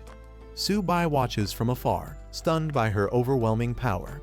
He remarks that Zio-hong's phoenix bloodline is terrifyingly strong. A massive explosion of fire engulfs the mountain. The Spirit Serpent tribe cries for help, chaos spreading as they're consumed by the inferno. Zio-hong's attack turns the tide with devastating impact. Su-bai turns to Han-jan and tells him to handle the last remaining beast. Han-jan smiles confidently and readies his weapon, saying to leave it to him. A giant serpent spots them and angrily asks who they are. Su-bai answers coldly they're the ones here to take its life. In a flash, Han-jan hurls his weapon like a blazing spear, striking with precision and explosive force. The serpent is defeated instantly. Han-jan stands over the body, remarking that it was too weak to even fight back. Su-bai reminds him not to get careless after all. This is still the dangerous territory of the myriad clans. Zio-ba and the White Tiger's spirit glow with energy after the battle. They both exclaim that they feel on the verge of breaking through to the gold rank, impressed by how fast their strength is improving. As the team regroups, Su-bai looks over the map and signals that it's time to meet up with the rest of their allies. But he pauses, deep in thought, and says he has a new idea. Han-jan asks what he's thinking. Su-bai proposes a bold move since they're already in the myriad clan's territory. Why not attack the other clans directly from here? Han-jan is shocked, saying it's too dangerous with just their small team. But Su-bai smirks confidently, stating that the greater the risk, the greater the reward, his eyes burning with ambition. Su-bai declares that they'll spend the night there to rest. Taking full command, he reminds everyone that he's the captain now and they'll follow his lead. As they stand under the fiery sky, Su-bai announces their next target by tomorrow. They'll march toward the Fengyan mountain range. Han-jan and Old Hu exchange comments. Han-jan jokes that Su-bai is starting to act more puffed up ever since becoming team leader, while Old Hu wonders if that's the Feng Leopard clan's territory ahead. Day 2. In a new area, a group of leopards lays around under the sun. One of them senses something and mutters in confusion. Why is it this aura again? Su-bai's group appears once again in disguise. Zio-hong boldly announces their arrival and demands the Feng Leopard clan come out to welcome them, invoking the same bluff as before. Leopard scouts immediately notice their presence. Alarmed, one sprints back to report to the chief, confirming that the mysterious Dizang Xuan group has arrived again. The Feng Leopard clan's leader appears, tall and armed. He questions the identity of the intruders with suspicion, asking if they're here seeking death. Meanwhile, Su-bai and his group are confused. They notice the strange reaction from the clan and wonder what's happening. They have no idea what the leopards are panicking about yet.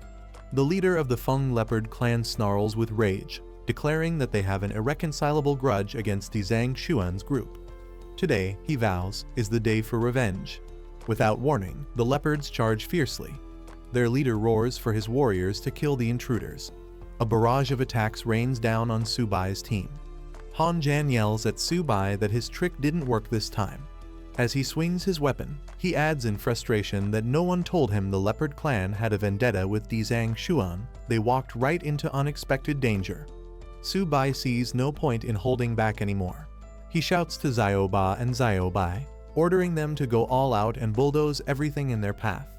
His companions charge ahead. Xiao Ba smashes through with brute strength, while the white tiger's spirit slashes down enemy leopards with speed and precision. Su Bai turns to Xiao Hong, assigning her the task of handling the swift-moving leopards. She nods confidently and accepts without hesitation. Flaming energy surrounds Xiao Hong as she shoots into the sky. While she handles the aerial offense, Su Bai and Han Zhan continue the ground assault, overwhelming their enemies with sheer force and coordination. Xiao Hong unleashes a devastating blast of phoenix fire from above, engulfing the battlefield. One of the Feng leopard warriors is caught in the flames, screaming as the fire consumes him. With the battle over, Han Zhan cheers loudly. He feels a breakthrough coming and declares he's about to level up. Su Bai looks over with a smirk, smoke curling around him. He jokes confidently, asking if the method he taught wasn't incredibly effective after all. A system message appears. Su Bai's turtle companion has advanced to the gold rank, along with the white tiger spirit. As their summons rank up, Su Bai's own strength also improves. He smiles proudly, noting this boost is no small feat. Su Bai stands before his massive turtle, impressed by how much it has grown. He inspects Xiao Ba's upgraded stats through a glowing screen. It now possesses dual-element abilities water and earth with powerful traits like Aobing armor and ice domain. The combination allows Xiao Ba to reduce enemy stats, boost its own attack and defense, and create a wide area freeze barrier. Su Bai is amazed at the drastic improvement in Xiao Ba's abilities. Shifting focus, Su Bai checks another creature's stats. This time it's a golden armored beast with incredible speed and strength. It has shadow-based abilities, granting speed doubling and powerful armor penetration. Su Bai is shocked by the increase in speed and recognizes the creature's overwhelming potential in fast-paced battles. Su Bai points at White Tiger surrounded by blue flames. He declares it the new ruler of the Shadow Domain and names it Xiao Bai. Han Zhan is shocked to see Su Bai has leveled up again. Despite Han Yan's own efforts and having a sincere heart toward cultivation, he wonders why he still can't advance. Su Bai calmly responds, implying that Han Zhan's belief in himself isn't firm enough. Su Bai continues to smile, hinting that true advancement requires unshakable conviction. Han Zhan stands puzzled, realizing that strength isn't just about effort, it's about mindset too. Xiao Hong, full of energy, asks where they're heading next. Holding a map, Su Bai and Han Zhan study their path. Xiao Hong mentions there's only one place they haven't explored yet, suggesting that the next destination might be crucial. Xiao Hong points toward a distant mountain shrouded in mystery and strange energy. She identifies it as the main city of the hidden mysterious clan. Su Bai confidently suggests heading to the hidden mysterious clan's main city. Han Zhan is stunned and questions if he's serious, while Old Hu worries the plan sounds too reckless. Su Bai, holding the map with a smirk. The city surrounded by shadows and guarded by powerful figures. It's clear this isn't just any city, it's a stronghold of the 10,000 races, likely protected by high-level warriors. Han Zhan raises concerns, comparing their plan to suicide. He believes storming such a city with just a few of them is too risky. He insists it's not feasible, calling the idea outright dangerous. Old Hu supports Han Zhan's warning, emphasizing that if their human identity is exposed, they won't even have a chance to escape. He admits that with just the three of them, infiltrating the main city is far too reckless. Su Bai turns to Han Zhan and Old Hu, questioning if they've forgotten their original beliefs and desire for cultivation. Raising his fist toward the sky, Su Bai declares that if they want more resources to grow stronger, then heading to the main city is the only option. Su Bai passionately paints a future where they stand before the enemy's fortress as king-level warriors. He imagines the respect and admiration they'll receive for defending humanity and defeating the 10,000 races. Su Bai shouts that even if they can't return, what they're doing is something truly noble. He urges them to understand their mission is for the greater good of their people. Inspired by Su Bai's speech, Han Zhan clenches his fists and declares that he will fight for the greater good of humanity. He sees glory in both living and dying for this noble cause, his spirit reignited with purpose. Han-jan and Su-bai shake hands in solidarity. Old Hu watches in disbelief, surprised by how quickly Han-jan's hesitation turned into determination. Su-bai proudly calls him a true son of humanity. Su-bai raises his hand and instructs Xiao Hong to lead the way. She cheerfully responds, ready to guide the team. Even a black bird perched nearby echoes their rallying cry, "For the sake of humanity." 3 days later, the group continues their journey. Xiao Hong joyfully leads the way, skipping ahead as she tells them they're almost at their destination. Su-bai and the others follow closely behind. Su-bai scans the horizon and finally spots their target, the hidden mysterious clan's main city. Xiao Hong confirms it, pointing toward the towering structure ahead. The massive city comes into view. It's not just a fortress, it looks like a gigantic black mountain piercing the sky. Su-bai is shocked, calling it more of a colossal beast than a city. Su-bai reassures him, reminding everyone they are the proud warriors of humanity. Xiao Hong casually explains that the hidden mysterious clan city is the most prosperous among all, and she and her elder sister used to visit it frequently in the past. Xiao Hong explains the layout of the main city, revealing that each wall has 13 city gates. Typically, powerful clans like the royal clan enter through the central gate, while the hidden mysterious clan uses the side entrances. Other races enter through special gates but must pass inspection and pay tolls. Su-bai is surprised to learn there's a toll to enter. Xiao Hong explains that the fee is paid in purple crystals, which serve as currency. One crystal can purchase an average third-grade spiritual medicine. She holds up a shining purple crystal, explaining that it's more than just currency, it contains immense energy and can be used for cultivation. It's both valuable and versatile. The higher-grade cultivators use even more refined versions called spirit stones, which contain elemental forces like gold, earth, and even spatial energy. These are vital for advanced training and powering special abilities. Su-bai teases Xiao Hong, asking if the Holy Maiden doesn't even have one purple crystal in her pouch. Xiao Hong nervously clutches her yellow bag while Su-bai jokes, thinking there might be at least one inside. He explains the bag is a space pouch with around 100 square meters of storage. Embarrassed, Xiao Hong slowly tilts her pouch, and suddenly, dozens of purple crystals come pouring out. She admits in a soft voice that she actually had plenty of money all along. Everyone is stunned. Su-bai and the others stare at the huge pile of crystals on the ground in disbelief. They joke that it's no wonder she was never worried about expensive ingredients, she's been using purple crystals for cultivation the whole time. Old Hu cautiously addresses Xiao Hong, who now stands beside a mountain of crystals, completely stunned. Su-bai, eyes gleaming, grabs the pouch from Xiao Hong and says it's unsafe for a child to carry so much money. As her master, he insists on keeping it for her safety. Xiao Hong tries to resist, but he's already taken it. Su-bai happily declares it settled while holding the pouch high. Old Hu watches in disbelief, and Han-jan stands proudly. Xiao Hong, still reaching up, reminds Su-bai it's probably time to enter the city. Before they go in, Xiao Hong adds a layer of disguise by infusing them with the aura of the hidden mysterious clan. She says it will last 7 days and allow them to avoid toll fees when entering through side gates. Su-bai agrees with the plan. Meanwhile, inside the forest, the group is surrounded by beasts, observes something. He proudly notes that his camouflage method is flawless and points out how the beasts are. As the massive gates of the main city creak open, Snake guards bow and welcome the disguised group. Welcome back to the main city. Xiao Hong leads confidently, asking if they're heading directly to the main city. Su-bai confirms with a nod. Su-bai looks around in awe, noting how dangerous the place feels, like a stronghold for beasts.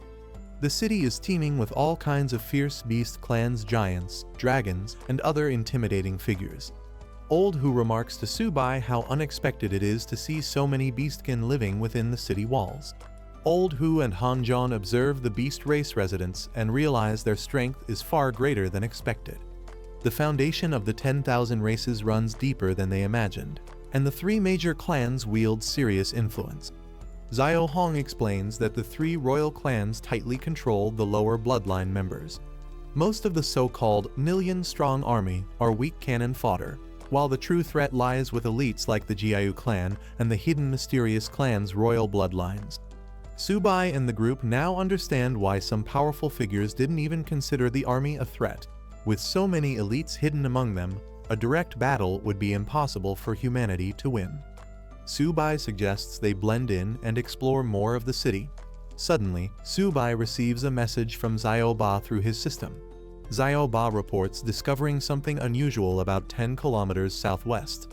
Subai suggests that since the city is huge, splitting up will be more efficient. He proposes that they each investigate separately rather than moving as one group. Hanjan and Old Hu agree. Subai gives each of them one purple crystal to use as needed and tells them to regroup at the city gates later.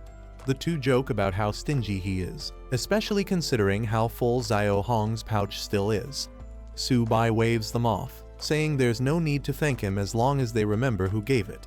He then leaves with Xiao Hong, heading off in a different direction. Old Hu says he wants to find a place to study ancient clan records and asks if Hanjan wants to join. Hanjan declines and instead decides to check out the local armor and weapons market inside the city. Following the signal Xiaoba sent earlier, Subai and Xiao Hong arrive at a mysterious, guarded gate deep within the city. Subai confirms this is the location they were guided to. With a confident smirk, Subai wonders aloud what kind of treasure or secrets lie inside.